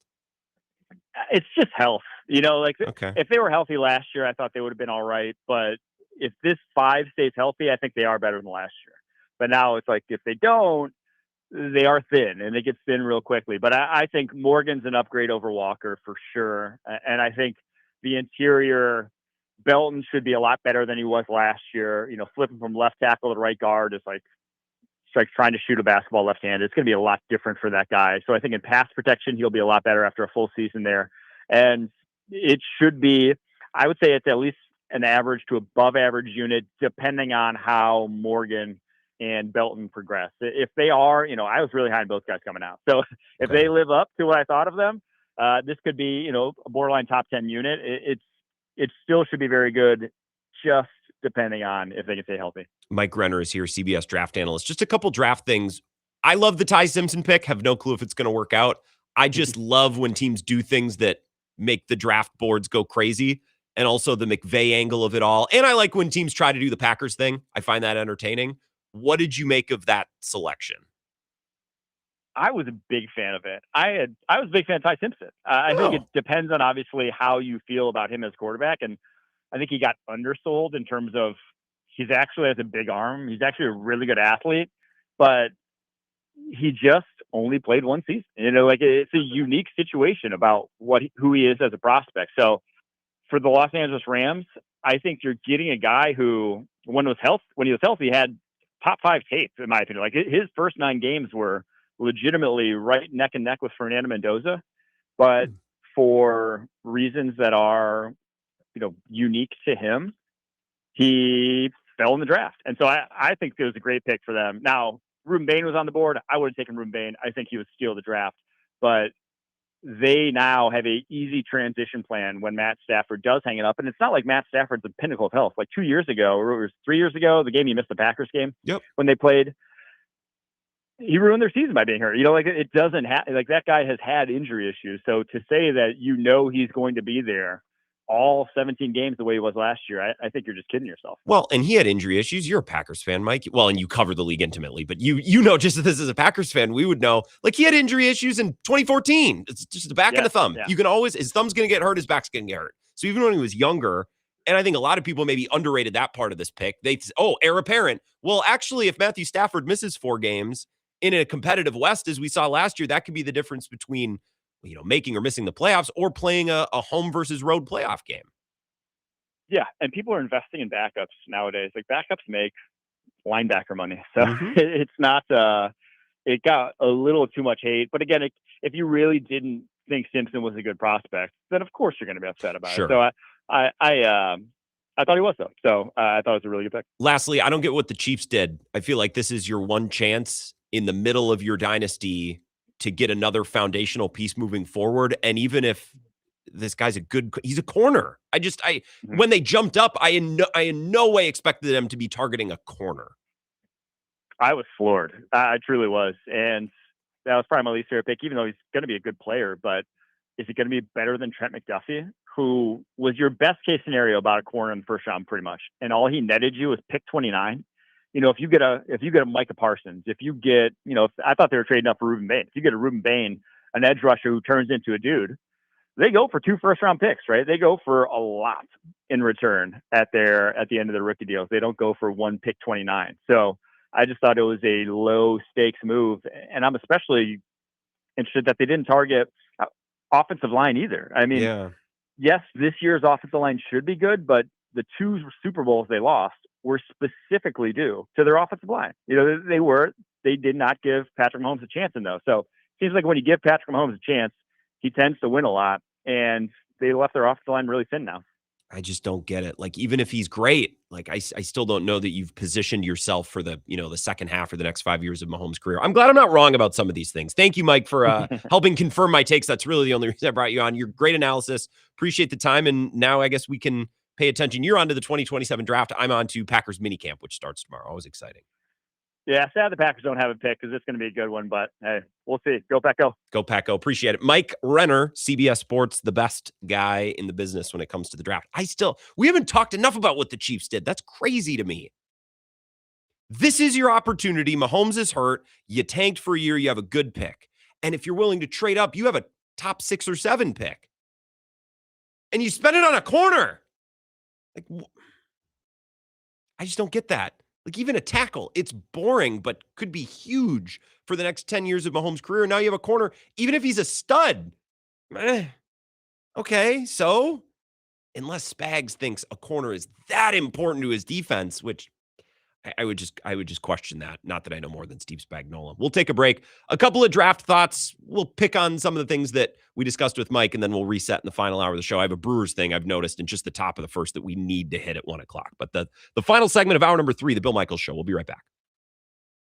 Covering Wisconsin sports like a blanket. This is the Bill Michaels Show on the Wisconsin Sports Zone Radio Network.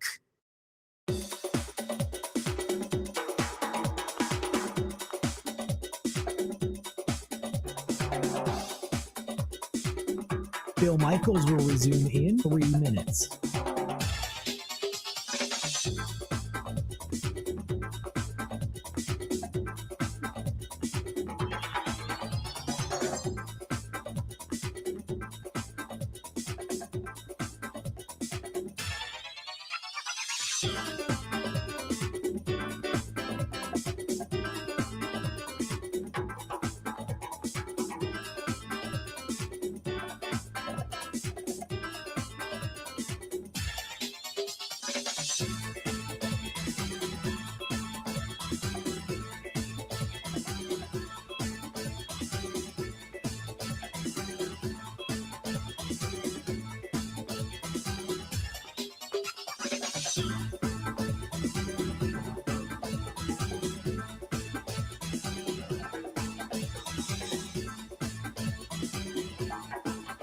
Bill Michaels will resume in 2 minutes.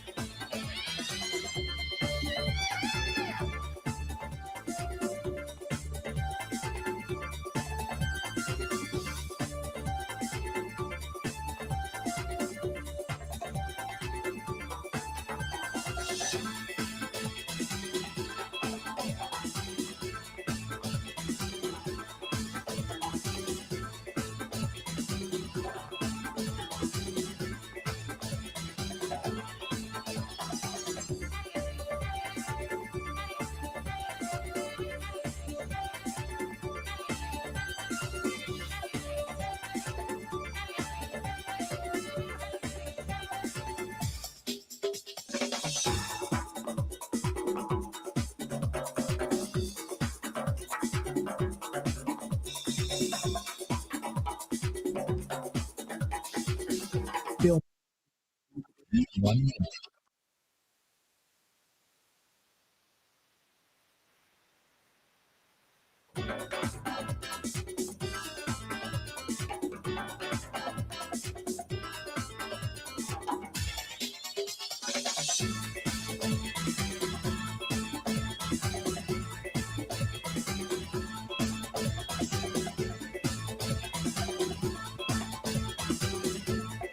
Bill Michaels will resume in 30 seconds.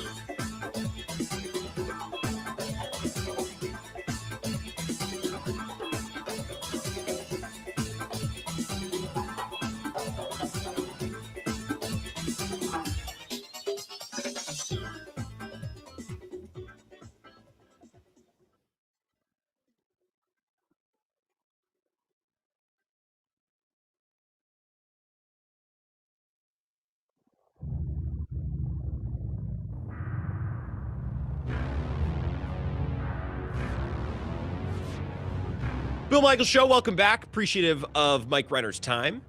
I always love having Mike on the show. The final hour, we're going to talk Justin Garcia, the Bucks Radio Network, to wrap things up at 2 o'clock for those of you on affiliates that maybe missed out on that conversation in hour number 1. I want to pick at some more draft things, just something to watch as the Brewers game is underway. I was just watching the StatCast ticker. Brewers up 1-0, by the way. Mitchell walk, Contreras double. Brandon Woodruff topped out at 85 miles an hour with the fastball in the first inning. I feel like we do this every start where we're on velocity watch. And then as the game progresses, his velocity goes up. That is like high school level velocity. Just something to watch. His season feels so shaky, man. I hope that he's healthy. And I hope his arm strength gets better than, well, what we're seeing today. Like, I'm pulling for him. I'm just really skeptical of his stuff and of his physical condition. Now, I guess the silver lining, the West Bend, the silver lining is if Brandon Woodruff gets hurt, he plays a position that the Brewers are most capable of replacing. Between offense, relief pitching, starting pitching, they got starting pitching coming out of their ears. Henderson, Gosser, Priester, Coleman Crow made it start. Like they got starting pitchers coming out of their ears. Every orifice in that organization just has starting pitchers coming out. So if Brandon Woodruff gets hurt, they are better able to replace him than, let's say, one of their leverage relievers or certainly one of their hitters because they're without, 2 or 3 of their best hitters already. I don't want to see Brandon Woodruff get hurt, but I guess if he does or if he's hurt, that's the silver lining. We'll pick this up on the other side. And we have breaking Packers news within the last 10 minutes here from Rob Domofsky. Actually, I believe Matt Schneidman had it first. So we will get to that Packers breaking news in the next couple of minutes after we get the headlines. Zach Heilbrunn with a sports update. 2 minutes, no commercials, no need to go anywhere. We'll be right back. Packers breaking news. We can react together. We'll pick at the Brewer game a little bit, follow up on some things that we discussed with Mike Renner. A lot still to get to. Luckily, we have a full hour. The Bill Michaels Show, hour 4 next.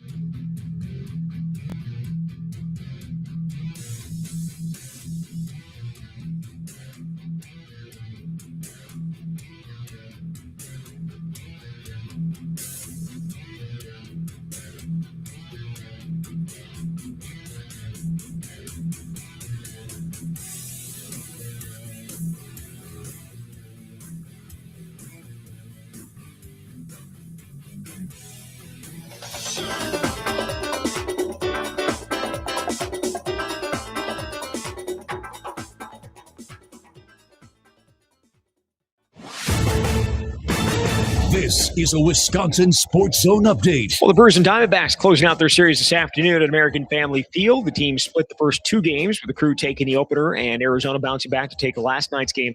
After today, Brewers going to hit the road for 6 games with stops in Washington to face the Nationals and then heading to St. Louis to take on the Cardinals. Meanwhile, Crew could be getting help sooner rather than later. Jackson Chourio and Andrew Vaughn were both sent on rehab assignments yesterday. Chourio has not played this year. Vaughn made it through just 1 game before ending up on the IL. Vaughn went 1 for 3 last night. AAA, Chourio walked twice. Turning to the Packers, they're going to hold the rookie minicamp starting tomorrow in Green Bay. It will include their 6-man draft class, along with all the undrafted free agents the team agreed to deals with. The rest of the team finishing up the second week of the offseason program. Truck drivers, maximize your miles and earn top pay as a team driver at Schneider. Schneider just raised its pay for team drivers and has the freight to keep you moving. More business with small package parcel shippers creates new opportunities with DC to DC drop and hook freight. The advantages don't stop there. Schneider's teams also enjoy the newest trucks with factory installed power inverters and outlets, refrigerators, and memory foam mattresses. Join now and sign-on bonuses of up to $16,000 per team may be available. Find your team driving job at SchneiderJobs.com. Well, Wisconsin spring practices are in the books. They closed out things yesterday. Badgers breaking in a new starting quarterback for a 4th straight year. And Old Dominion transfer Colton Joseph. After a slow start this spring, Joseph impressed QB coach Kenny Guyton. His balance and that mobility and being able to throw the ball comes when whatever the play presents. You know what I mean? And I thought he did a really good job as spring went on, understanding the why in our offense. Why are we calling these plays? What are we trying to get done? And once he kind of felt that, he was able to play more natural. And like I said, the pocket awareness, it shined really quick, and we all saw, okay, this is the guy that we knew we got. Wisconsin opens the season September 6th against Notre Dame at Lambeau Field. With this Wisconsin Sports Zone Network update, I'm Zach Heilbrunn.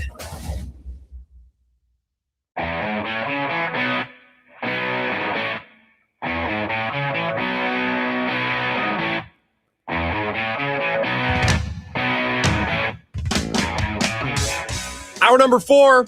Starting to wind things down on the Bill Michaels Show. You know what? That's not true. We're winding up. There's still a bunch of things on the docket we need to get to. I want to circle back to right where we ended with Mike Renner talking about the Ty Simpson pick and the trading up, the Chiefs trading up for Mansour Delane, the corner. I thought that was one of the craziest things that happened in the draft. Said it on Bill's draft show when it happened. Stunned. So I want to get back to that, but we have breaking Packers news as I teased before we paused for Zach's update. Source, per Matt Schneidman. The Packers have picked up the 5th-year option for edge rusher Lucas Van Ness. Per over the cap, that guarantees his 2027 salary at about $13.8 million. Enters 2026 as the number 2 edge behind Micah Parsons. Team appears confident in a healthy Lucas Van Ness after he missed half of last year with a foot injury. So this was something that was coming down to, I believe the deadline is tomorrow. And the reason I know that is not because I follow things that closely, but because I had Goody's audio on this last week, I believe. And just give me a sec. I can remember which day that was. Would that have been the 17th, the 20th?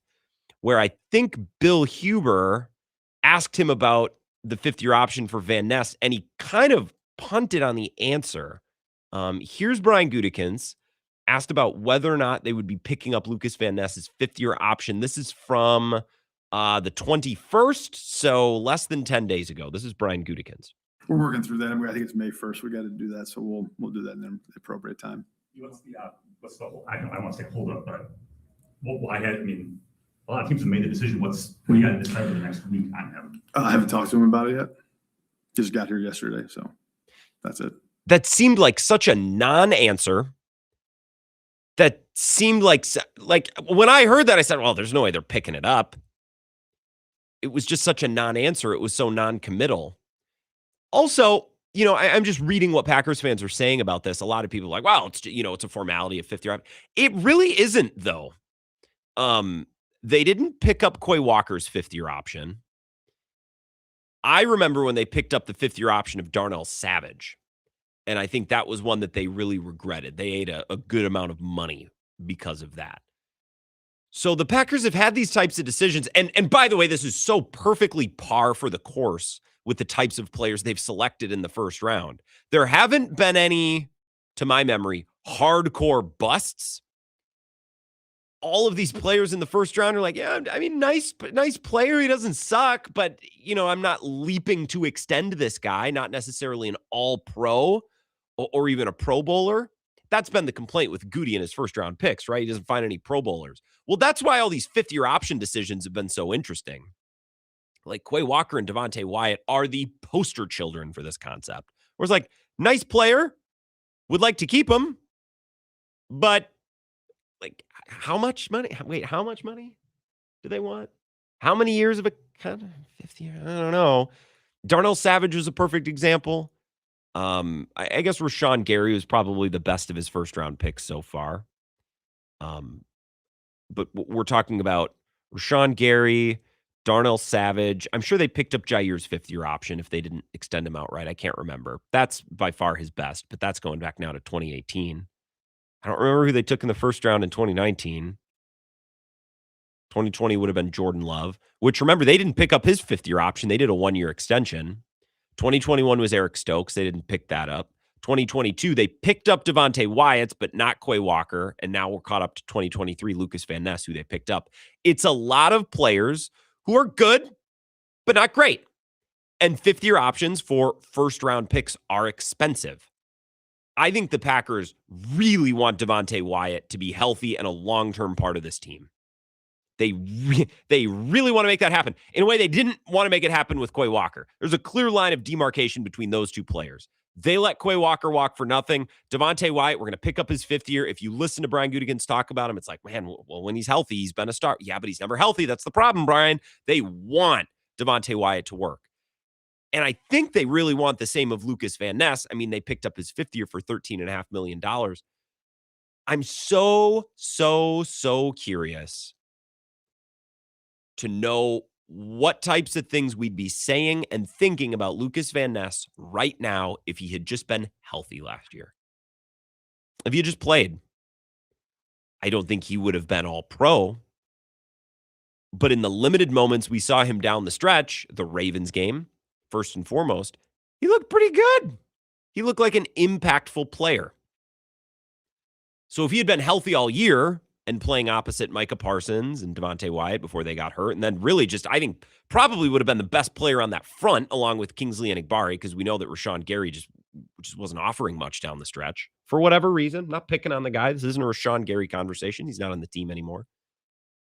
I wonder what kind of season he would have turned in. And more importantly, for the sake of the talk show, I wonder what our sentiments would be. Like, what kind of things would we be saying about Lucas Van Ness right now if he had just been healthy last year instead of missing most of the year and kind of leaving us in the same spot we were in when we started last year and really before the last year, where it's like, well, they took him high, a lot of promise. We knew he'd be a project. Maybe this is the year he pops. And maybe this last year would have been the year that he popped, if not for that injury. But the Packers pick up his 5th-year option, which just gives us a little bit of an idea of how they feel about him internally, because they don't always pick up these players' 5th years. They didn't pick it up for Quay Walker. I mean, shoot, they didn't even pick it up for Jordan Love. They did a 1-year deal, which is kind of unique. They didn't pick it up for Quay Walker. Picked it up for Wyatt. Now they picked it up for Van Ness. Just interesting. Certainly something to monitor. The deadline to get this done, you heard from Goody, was tomorrow. 608-321-1670. Let's take a call here. It's the Bill Michaels Show. Who's this? Frank, good afternoon. It's Corey and Marshall. Corey and Marshall. Oh, I'm great. It's a pleasure to hear your voice. I'm lonely in the studio all by myself. Well, I'm just driving north to head up and to do some blind work. I will be north of Highway 70, so I believe that meets your definition of being up north. I believe so. Where does that run? I'm going to look that up as you deliver your take. No problem. It's east-west, goes through the Eagle River and hits Minocqua. So it's north of there. Oh, yeah. That's north enough. Oh, yeah, baby. Yeah, it's opening the fishing weekend, so hopefully you'll get out and wet a line and have some good luck on the sport fishing or on the river, wherever you may roam. So you just mentioned something that I was thinking as well, Grant, as far as like, if Van Ness had been healthy all last year, how would he have looked? Because he was really the only one. I was at that Baltimore game. He wasn't getting trucked down the field like Rashawn Gary. No. He probably was really the only one that was given full-blown effort. He was the only player on defense Correct. against Baltimore that looked like he wanted to be out there. Yep, I would agree. Like everybody else was playing patty cake, and run away, and I wanted to just get in and go lose the last few games like the one guy literally was said to Mike Clemens. Mm-hmm. So I'm cautiously optimistic. I've said this before, and try to kind of fill out what I said, that I was apathetically optimistic. I know it's a paradox of a term. I'm optimistic because of the talent they have. I'm a little bit still reticent about like what they're going to have as far as success-wise, simply because I'm not sure the leadership, if it's going to be any better than it was last year, like we've talked about. Yeah. So we'll set that aside. Brewers take, it feels like it's a grab bag of quadruple A players on offense right now. You probably mentioned that before when you're just chatting about how, it's a grind watching this team play. Mm-hmm. And even getting Churio and, Vaughn back doesn't do anything at your shortstop, doesn't do anything at third base, doesn't do anything for little Sal Frelick to get him to play better. Maybe it will because you're kind of protecting those guys, but man, it's just like a sucking black hole on the left side of your infield at this point, and I don't know if that's going to change or will change. I know Kurt Hogue said the answer is down at AAA, but if that's the case, then why do they have like a top-ranked AAA in the league? So we'll see how it turns out, and that's kind of just my take. And I get a flip over to the game. Pick up a little bit and see what they got too. It's a good take, Corey. I appreciate the call. And by the way, on the topic of the fishing opener, you have a good one, Corey. So this is going to make me sound like a tool. I admit it. I say this on my show all the time. I have loser takes all the time, but having a loser take is okay if you admit that it's a loser take. Right? I've said this. Watching the Bears and the Rams in the playoffs last year and cheering really hard for the Rams, loser thing to do. My team's been eliminated. I'm now looking for satisfaction in watching my rival lose after my team's been eliminated. Loser behavior. It's okay. Everyone does it, but I got to realize I'm kind of a loser. My Packers are done, and here I am cheering against the Bears in the playoffs. Hate watching, makes me a loser. So what I'm about to say is going to make me sound a little bit like a jerk, and I recognize that. In terms of fishing in the state of Wisconsin, I'm a fly fisherman. Okay, now I enjoy ice fishing, and if I find myself at a cabin or somewhere on a lake for a weekend, I'll go. Hey, anybody want to take me fishing out on their boat? I will go. If anyone has a dock where you can sit and throw a bobber, I'll go. But if I'm going fishing of my own volition, I'm going fly fishing. That season opens January 1st. So really, the last couple of months for me have been a paradise. Because all you spin fishermen, you've been, for the most part, staying at home. Now every Tom, Dick, and Harry with little Zebco is going to be out on the trout creeks this weekend, which, I guess it's nature and its bounty belongs to everybody. I guess. I said, I guess. I'm watching StatCast right now, and it says that there's an injury delay for the Brewer game. Brandon Woodruff's velocity is in the tubes. Now they're going out to look at Woodruff. Yep. Athletic trainer Chris Hook, Pat Murphy headed out to the mound. Brandon Woodruff's second inning, his first pitch was a cutter at 84. Here's the one silver lining. The Brewers have starting pitchers coming out of their rectum. So if someone's going to get hurt on this team, I guess I'd prefer it to be a starting pitcher because they have like 4 more ready to go at any given time. They don't have one could argue they don't have any trustworthy leverage relievers right now. They certainly don't have any just sitting around waiting in the wings. And God knows they don't have any better hitters because, they'd be playing. Greg Jones is starting for the second straight day. Not to pick on Greg Jones, but sorry. So we'll see. Woodruff's coming out of the game. Yep, there we go. Great. Excellent. That's good. That's good. Anyways, back to our football conversation, because I know that's what we were hitting with Corey and Marshall and what we were talking about before. I think 2 of the most interesting draft picks from this draft are Ty Simpson to the Rams and Mansour Delane, the corner, to the Chiefs. And as I discussed with Mike Renner, that was a great point that Mike made. It's not just about drafting the heir apparent. If Matthew Stafford plays 3 more years, Ty Simpson still offers real utility to this team. Backup quarterbacks are now getting paid more. Teams are investing more in backup quarterbacks. Season is 1 game longer. And I think Ty Simpson, at the very least, is a high-level backup for, by the way, Matthew Stafford, never been Mr. Durable, even in his prime. You go back to when he was in his prime from like 2010 to maybe 2016, kind of that window. So year 2 to year 8 or something like that. Back's always hurt. Thumb's always hurt. Always. There's always a wrist. There's always a back. There's always a thumb. There's always a rib. There's always something up with Matthew Stafford. Now, he was very healthy last year, but remember, didn't the year start with him in like a hyperbaric chamber for his elbow or something? Or am I making that up? Maybe that was 2 years ago. If Ty Simpson is only a backup quarterback for the next 2 or 3 years, that's not the end of the world.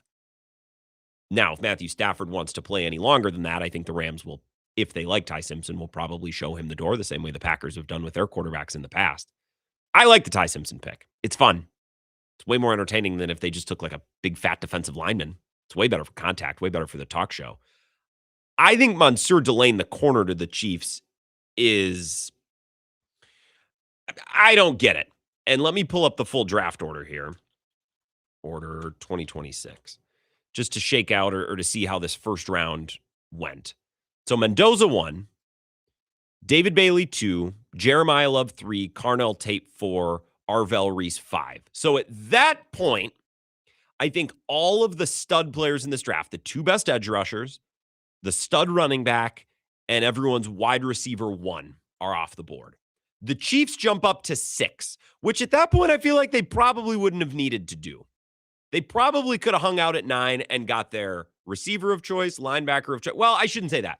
If they hung out at 9, they were either going to be able to get a stud linebacker, Sonny Styles, a stud receiver, Jordan Tyson, a stud corner, Mansour Delane, or one of the tackles, Mauagoa, who went to the Giants, Fano, who went to the Browns, Caleb Downs, the stud safety, also went to the Cowboys. They were going to have an option to take a lineman, a receiver, or this athletic freak of a linebacker. And they jump up to take a corner. I just don't get it. That was their spot to take their next Chris Jones, their next Travis Kelce, the next wingman to Patrick Mahomes, right? Early on in Brady's career, who would he have had on those teams? I was 4 years old. But the first iteration of the Patriots dynasty had all those defensive studs, right? And then they're in the wilderness for a little while. And then the second iteration, it's Hernandez, Gronk, Will Fork, and to a lesser degree, they had some corners here and there, but those guys came and went because Belichick felt he could replace them, and he was right. I guess you could talk about Matthew Slater, special teams player, but he was a contributor for a different reason. I just don't think that the Chiefs can accomplish what they needed to accomplish with that pick. Now, maybe they could get a stud in the second or the third round. We'll see. Taking a corner there is just insane to me. Brandon Woodruff's been pulled from the game. That's excellent. He was throwing 85-mile-an-hour fastballs. Okay, Grant Anderson coming in the second inning. Excellent. That's good. At least Aaron Ashby is fresh. He didn't pitch last night, so we have that going for us, I suppose. We'll take a break, come back. A couple Brewers thoughts, a couple miscellaneous NFL thoughts as we start to wind down the show. And Justin Garcia going to join us to talk about the NBA playoffs and to talk a little puck at 1:30 as well. Stick with us. We're back here in just 3 minutes. Ready? This is the Bill Michaels Show on the Wisconsin Sports Zone Radio Network.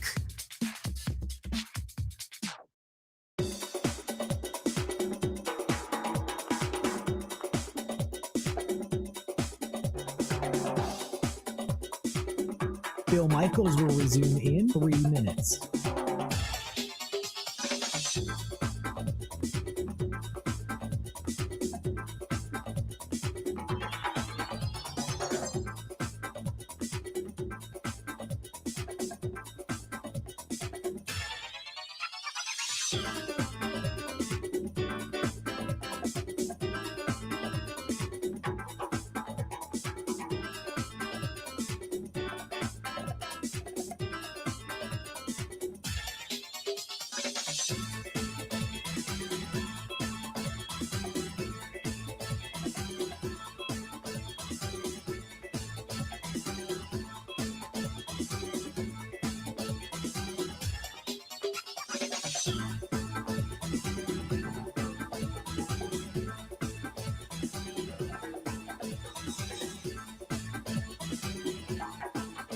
Bill Michaels will resume in 2 minutes.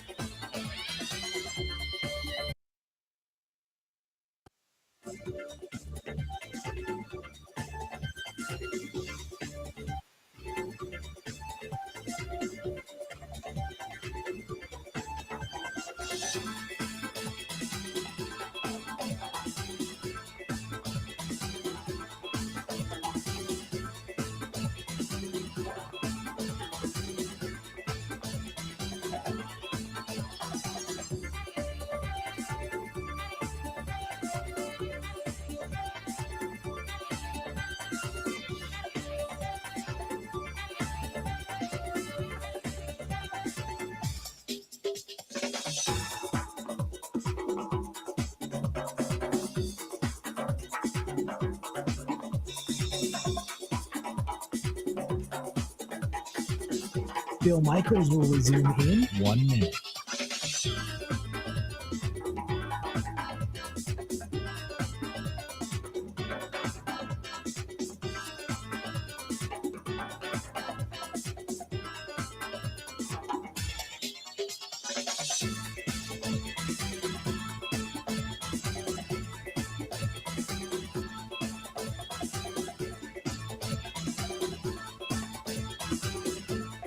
Bill Michaels will resume in 30 seconds.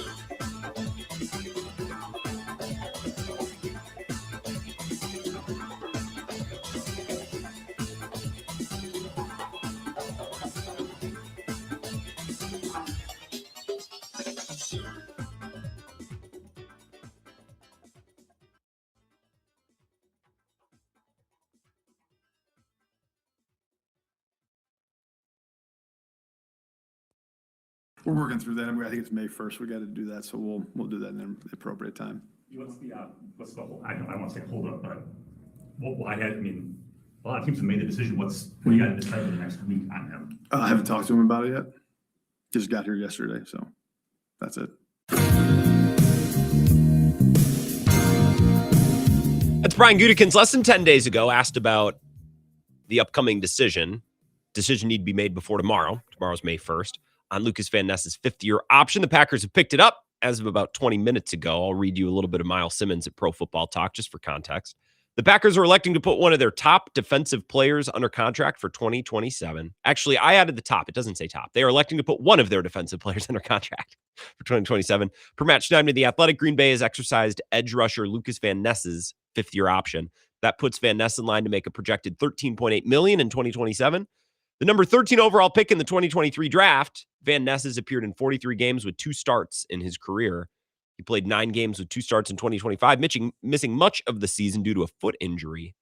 Van Ness finished 2025 with a sack and a half, 3 tackles for a loss, and 7 quarterback hits. In all, Van Ness has recorded 8.5 sacks, 17 TFLs, and 7 quarterback hits through his first 3 seasons. So there you go. That's some breaking news within the last half hour or so. Other breaking news is Brandon Woodruff was removed from today's game. 1 batter into the second inning because he was throwing 85 miles an hour, which is not going to cut the mustard. I guess we'll see what it is. I'm always interested to hear what Spencer Michaelis has to say about this. I checked his Twitter. He said, I'm hoping for a dead arm thing.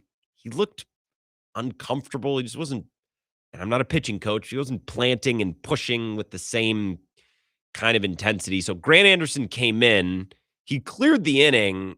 Shane Drohan is now getting up. Here's the thing about Brandon Woodruff's injury, and I brought this up an hour ago when we first watched the first inning and said, oh my God, he's throwing 85. If there's one position the Brewers are prepared to, I guess, deal with an injury, it's starting pitcher. They have a million of these guys right now. In fact, they probably have too many. There's a doubleheader in Nashville tonight. I see David Gasper pointing this out. Coleman Crow and Robert Gasser are starting. The Brewers would take both of those guys. Oh, Greg Jones just struck out swinging. Coleman Crow's already started this year. He looked very good in Miami. Robert Gasser, was it last year or the year before? I guess last year he was coming back from Tommy John.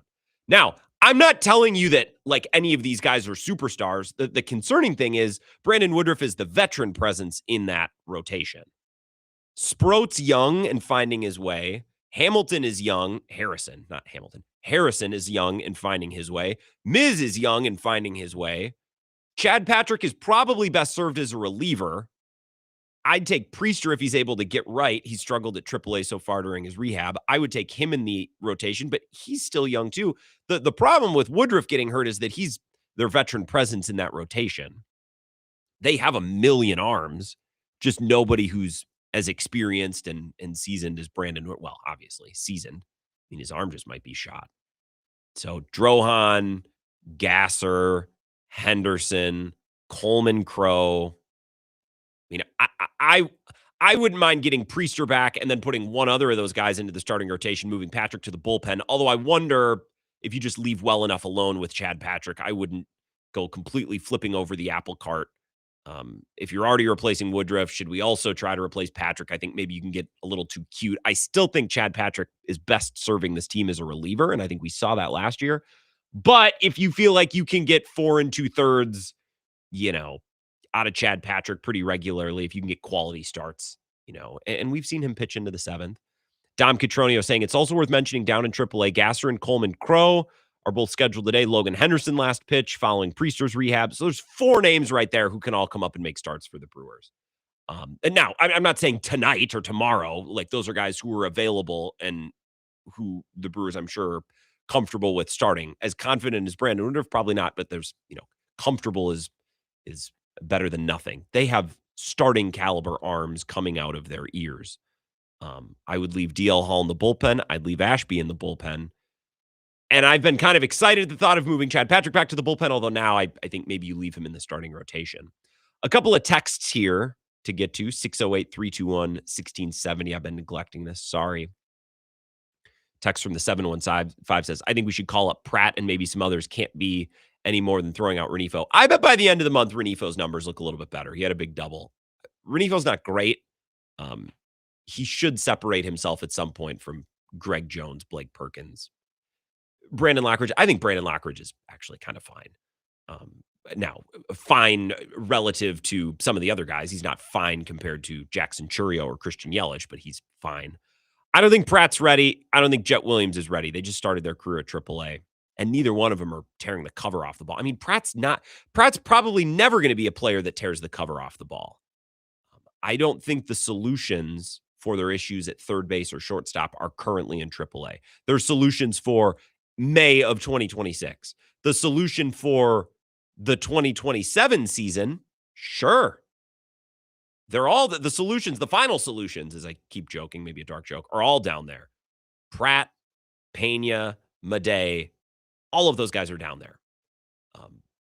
But the time is not yet right, put it this way. And I do think Pratt could be worse than, well, I don't know. It's hard to say that anyone would be worse than Joey Ortiz. I'm not actually sure that's possible. Jared in DeForest says, if you give WAR any credence, this would be a scenario where it should show up in the return of Chourio and Vaughn. How many wins better are the Brewers with those guys? I don't think it's just about the production from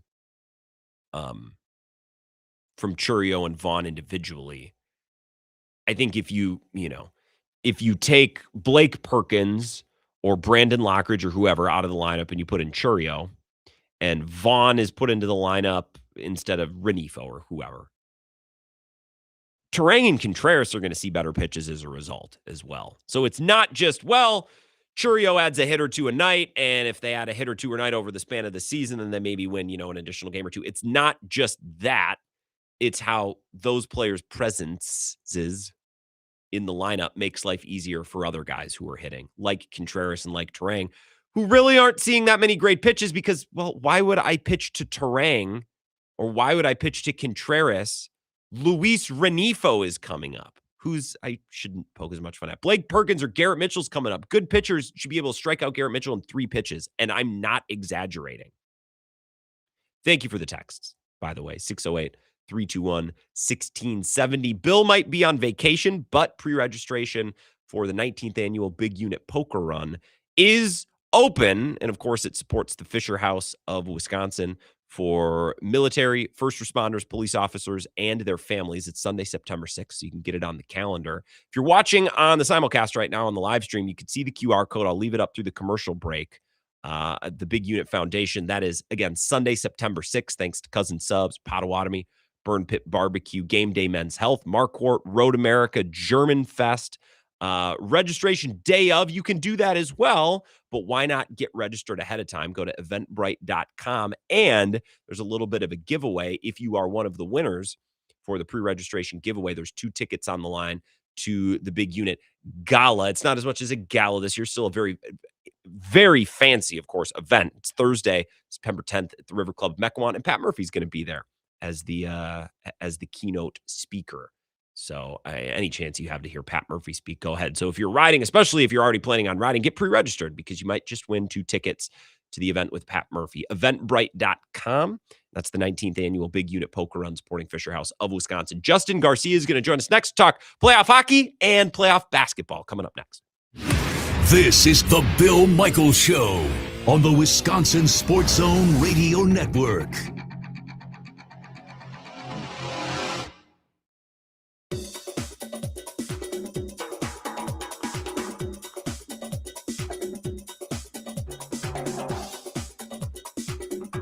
Bill Michaels will resume in 5 minutes.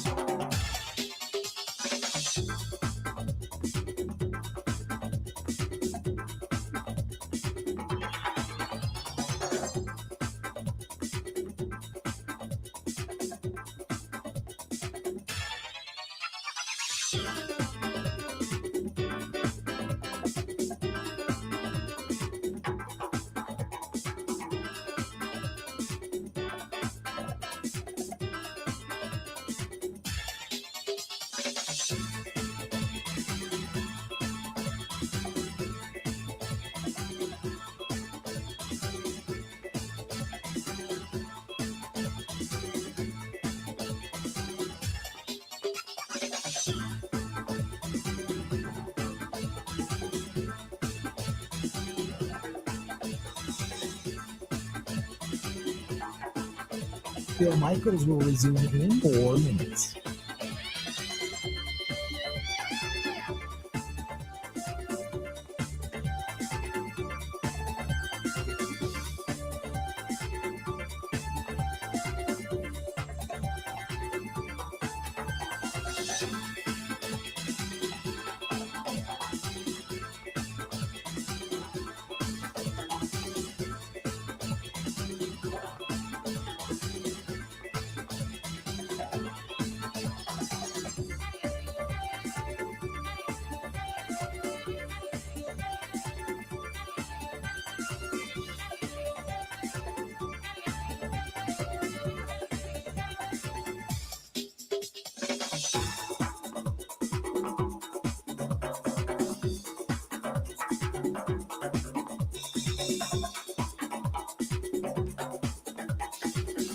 Bill Michaels will resume in 3 minutes.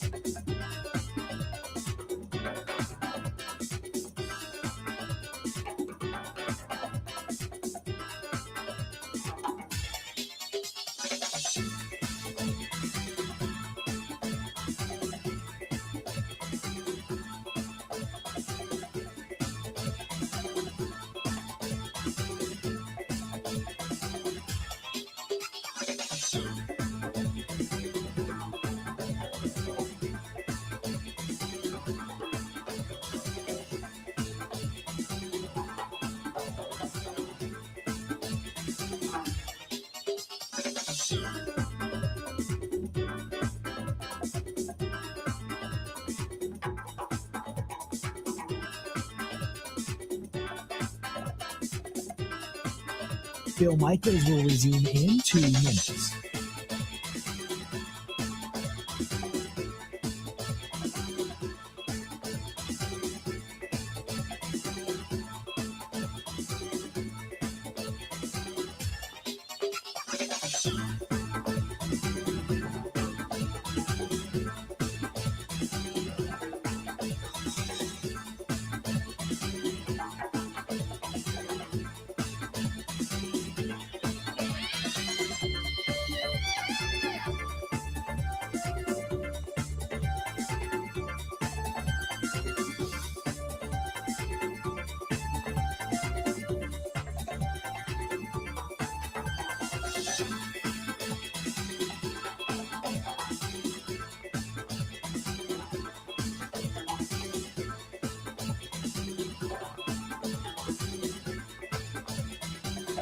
Bill Michaels will resume in 1 minute.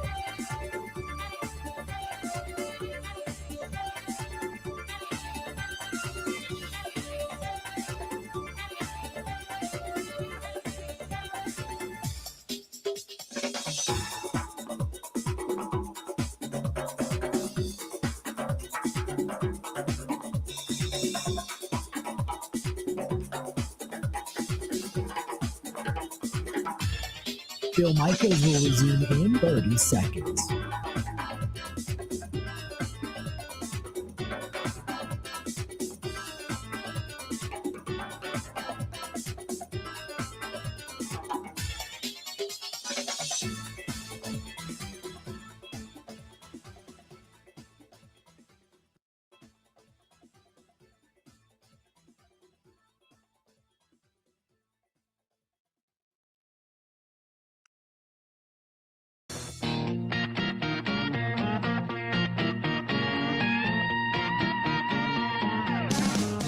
Show. Welcome back. How we looking? This segment presented by Schneider, and they present the Big Orange Hotline as well for all of your calls and for how we communicate with our guests. We're about to be joined by Justin Garcia. He is presented by Schneider. You can go to schneiderjobs.com. You work hard, they'll treat you right. For now, over 90 years they've been getting it done. schneiderjobs.com. If you're looking for a career change, or maybe you are already a driver, a transporter, a logistics expert, and you're looking to switch companies, well, Schneider would be a great place to start. schneiderjobs.com, or give them a call, 844-PRIDE. Now, Schneider's been with the Bill Michaels Show a long time. Now, Justin, I don't know how long ago it was, once upon a time, that you worked with the big unit. Producer, executive producer, associate producer? What was your role exactly when you used to work with Bill? Oh, hold on. I got to unmute you. Hold on. What was your role? Sorry. My bad. Yeah, that may help. There we go. My role was just standard producer. We didn't have the layers and everything that you've ascended to under Bill. But that was, let's see, it first began in 2003. Okay. When I interned with Bill. And then I was his producer in, I think, 2009, from 2009 to 2011. Do you have any good memories? You guys ever get in any trouble? I feel like Letterman right now. I have a lot of good memories that I would probably be best to share off here. But it was always an adventure to be on location with Bill. I'll say that. I've heard some stories of when they went to the Super Bowl and do that. Nothing illegal or horrible. No, just like getting out, getting after it, seeing the sights. I'm like, oh man. So no, Justin Garcia is here. If I didn't make this clear, the Bucks Radio Network, Locked on Bucks. Normally we talk NBA. I want to ask you about Taylor Jenkins, but Adam Silver has now unveiled his latest plan to curb tanking. I talked about this a little bit yesterday. I just find it interesting that the commissioner wants to penalize the really good teams. He now wants to penalize the really bad team. Like, is his goal just for everyone to be between like 40 and 50 wins? Is that what he's looking to accomplish here as the commissioner of the NBA? I mean, so the more I've had time with this, the more I don't mind it. My big thing coming into this lottery reform was I always thought, boy, if you want to turn things around here and you want to start to develop, like, let's build more competitive teams, the way to do it is to reward those teams that are just on the cusp, that are like where the Bucks finished this year, like right around that range. And that's what this does. Now, it penalizes you if you're really bad, to which I would say good, largely. The one caveat to it is what happens when you have, the worst possible scenario, the season that the Pacers had this year, where your star has debilitating injuries, lost for the season over the summer. You have injuries that pile up everywhere else, and you can't help it. Like the Pacers were tanking down the stretch. So was everyone else. They weren't early in the season, and they were still losing because of the injuries. What happens when that pops up and that team isn't trying to actively be bad, but they are? And now you're telling them, hey, bummer, man, you're picking 11th, because we flattened everything else out here. So like, that's the one thing. And they have 3 years to use this, assuming they pass it. And then they can review after the 3 years and say, do we want to tweak this? Do we want to go to something else? So I think the big thing is, if we're going to do this and we're going to penalize the really bad teams, what other carrots can we give to them? And how can we incentivize them? One thing I've always wondered too is, like, if you're going to tell these teams, look, we're not rewarding you in the draft for trying to be bad, so you got to try to win. Good. If they're not going to benefit from, getting a high pick or the highest possible pick, can you help them in some other way? So is there something that we look at where we say the mid-level exception for you instead of 16 million is 19 million? And I think that's something that would be interesting, because like, it's not as easy as like, well, players will just take money. They're still going to want to have to play for that team, but it at least gives you, like, the market's dried up. Hey, you sure you don't want to come here? We can pay you more.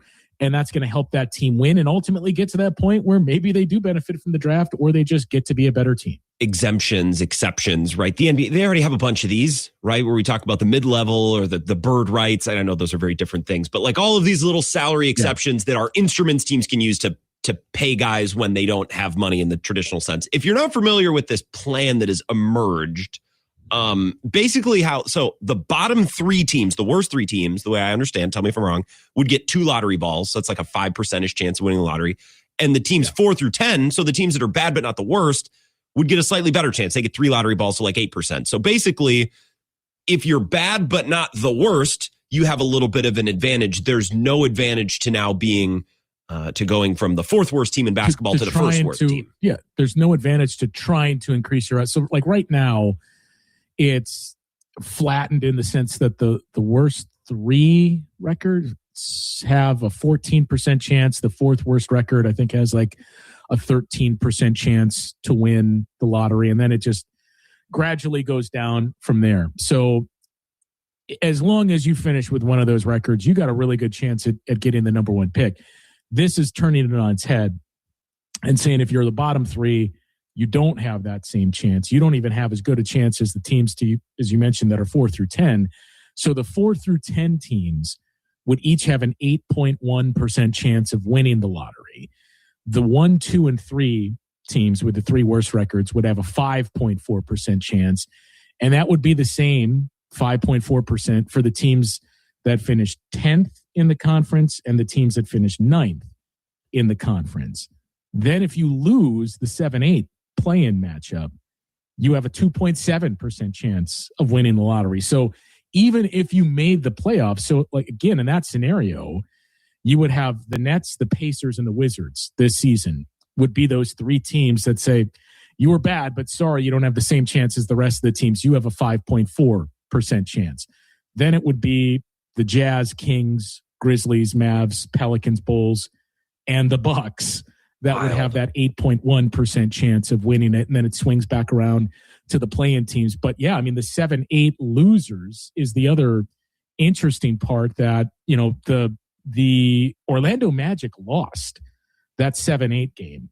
They might beat the Pistons, and who knows where they go from there. So Orlando would, despite being in the playoffs and despite potentially moving on, they'd have a 2.7% chance. They'd be in the lottery. It's not a great chance, but they'd still be in the lottery.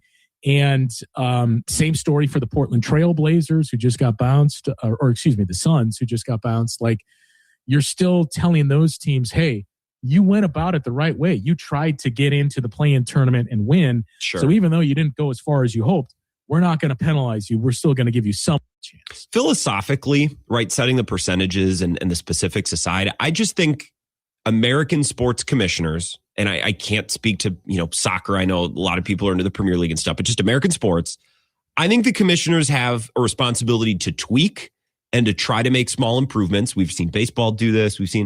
I also think commissioners need to realize, maybe Adam Silver needs to realize, there are teams that are going to be good and there are teams that are going to be bad.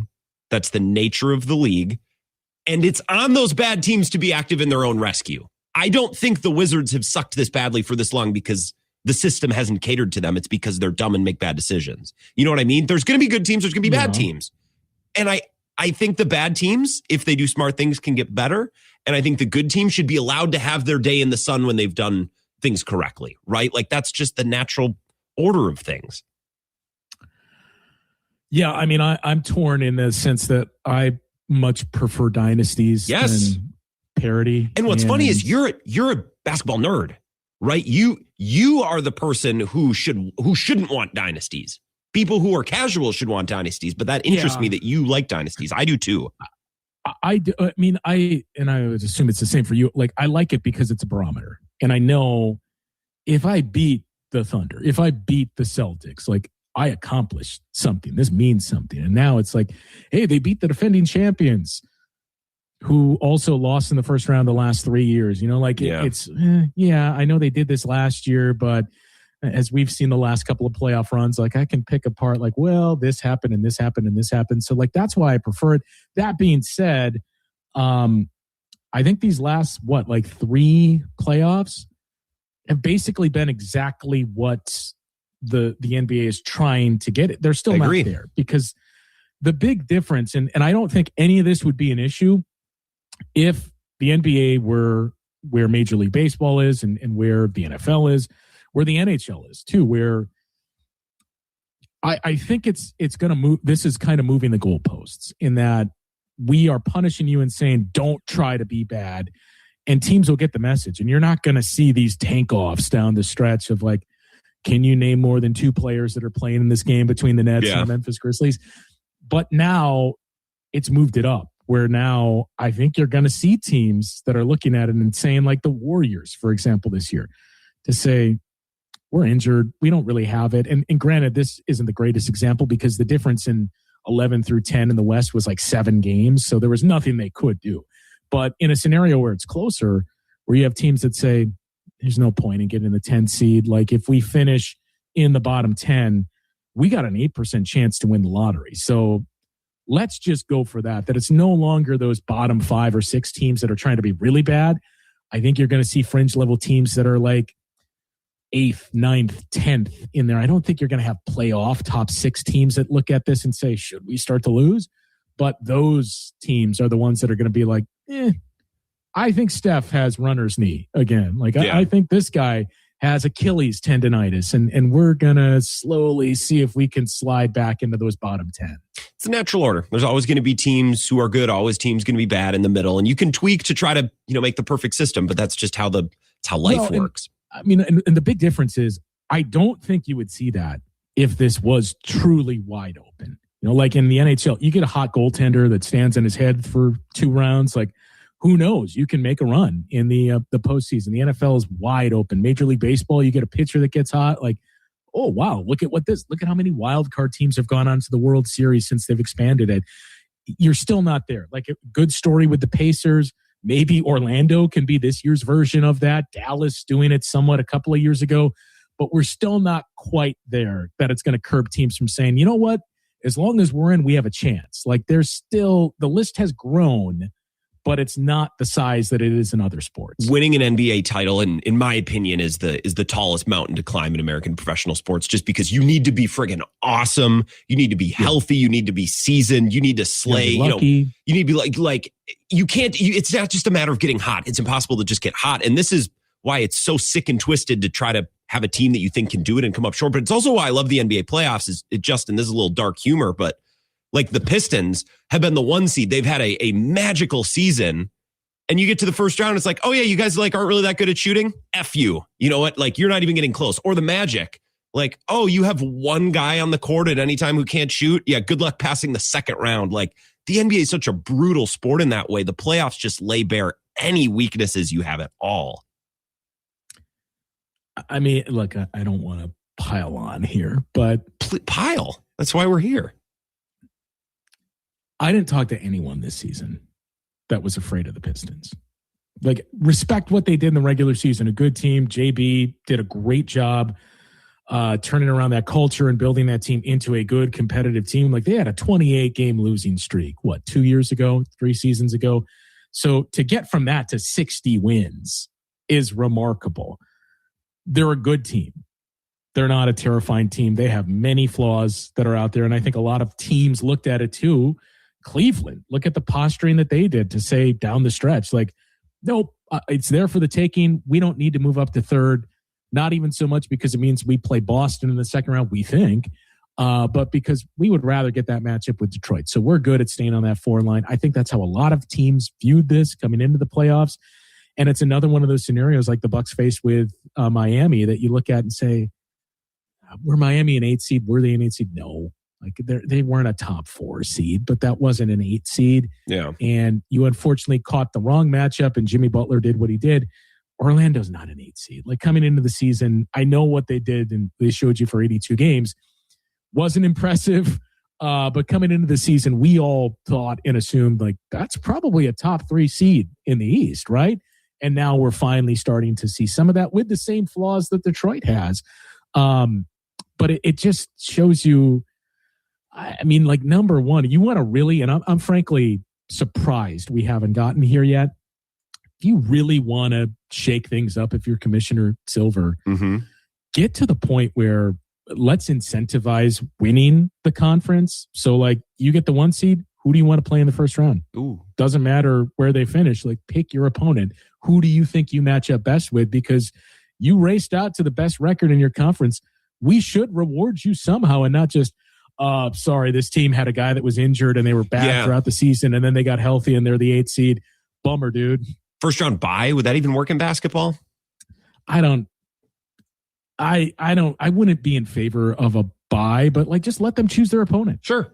It'd be great for theater too. You can televise it. Do an opponent draft. Like first you pick, who do you want? Second, who do you want? Is there a hockey team that you've been watching? Been watching the Wild? A little bit of the Bruins, but that series kind of got away. I hate the Wild. Why? I hate the Bruins. Well, you're a Blues guy. You douche. Yeah. Why? So what do you mean why? That's my team. Well, okay, I guess. We don't have a Wisconsin team. You can pick whoever you want.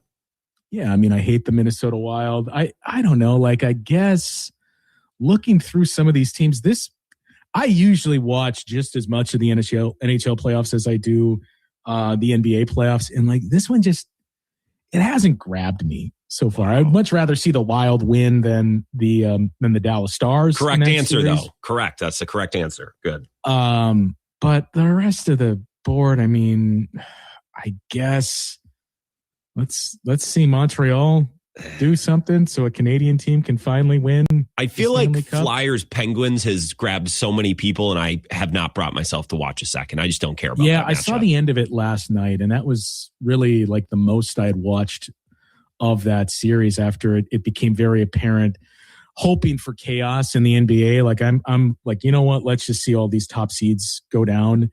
And once it became apparent, all right, we're not getting it tonight in the game. And then you could tell in the Raptors Cavs game too, like it just has the vibes even going into last night of I've seen this series before. I know what it is. It's going to be a holy cow. Can this team actually win? The home team's going to win every game in this series. It's going to go 7. And we're going to say like, how did the top seed need to go to 7 games with this team? Justin, I always appreciate your time. We never have enough of it. But I feel like I always learn something. Love talking ball and a little puck with you as well. Have a great day. Thank you for joining me today. You as well.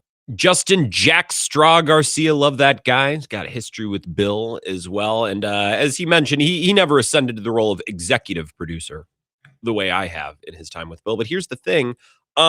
You just start calling yourself something. That's how you get a title. I'm the only producer of this show. Of course, I'm the executive producer. You just demand people call you that. See, it's a good system. We'll take a break. The Brewers are up 6-0. Give you a little bit of a recap and the latest on what we know about Brandon Woodruff, who left the game with an injury. Final segment of the Bill Michaels Show coming up next.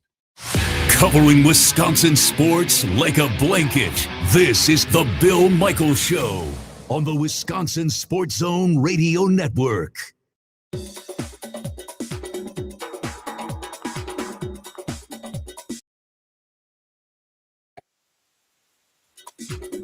Bill Michaels will resume in 3 minutes.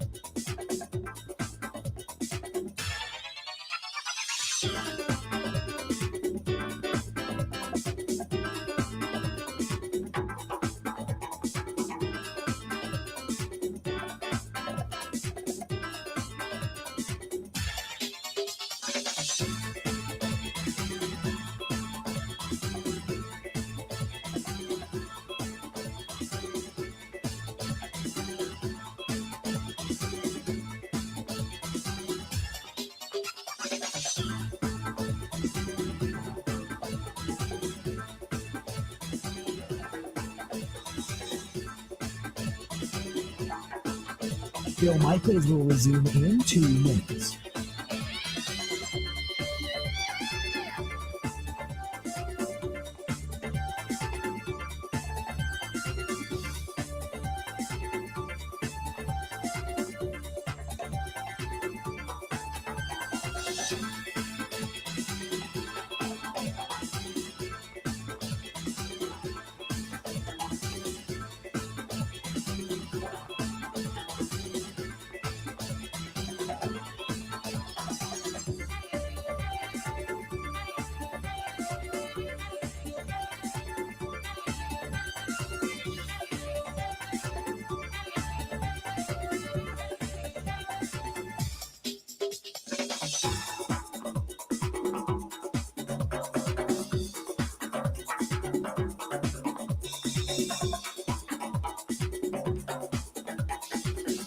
Bill Michaels will resume in 1 minute.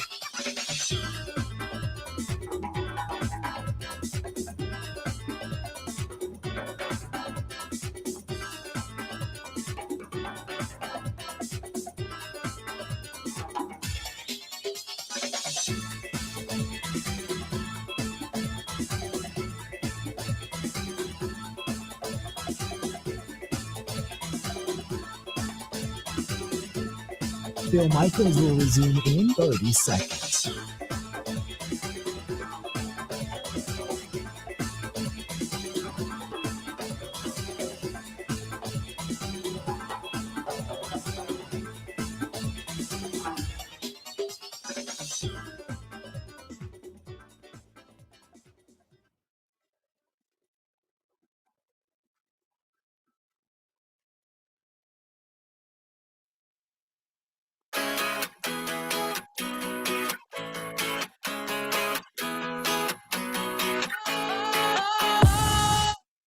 Final segment of the Bill Michaels Show. Watch the Brewers right now. They're up 6-1. Drohan's got 2 outs, but runners on second and third. He gets out of this inning. Knock on wood with it 6-1. It's not too darn bad. They're in an okay spot. Drohan should be able to give him some length. Ashby didn't pitch yesterday, so he should be available. Not that that's ever mattered to Pat Murphy. He's always available. Available Ashby is what he's called in the clubhouse. Pat Murphy told Sophia Menard that Brandon Woodruff wasn't feeling any pain, but nothing was coming out in terms of the velocity. His full answer from his mid-game interview on Brewers TV. This is from Murphy. He wasn't himself. He felt like kind of dead. He didn't feel any pain, just nothing coming out. We've seen a little bit of this, but never at a level where he can't get the ball over 85 miles an hour. He's so important to us. We're not going to risk anything, maybe long-term by having him try to step on it. he's going through this process and hopefully will be okay, but work himself into form.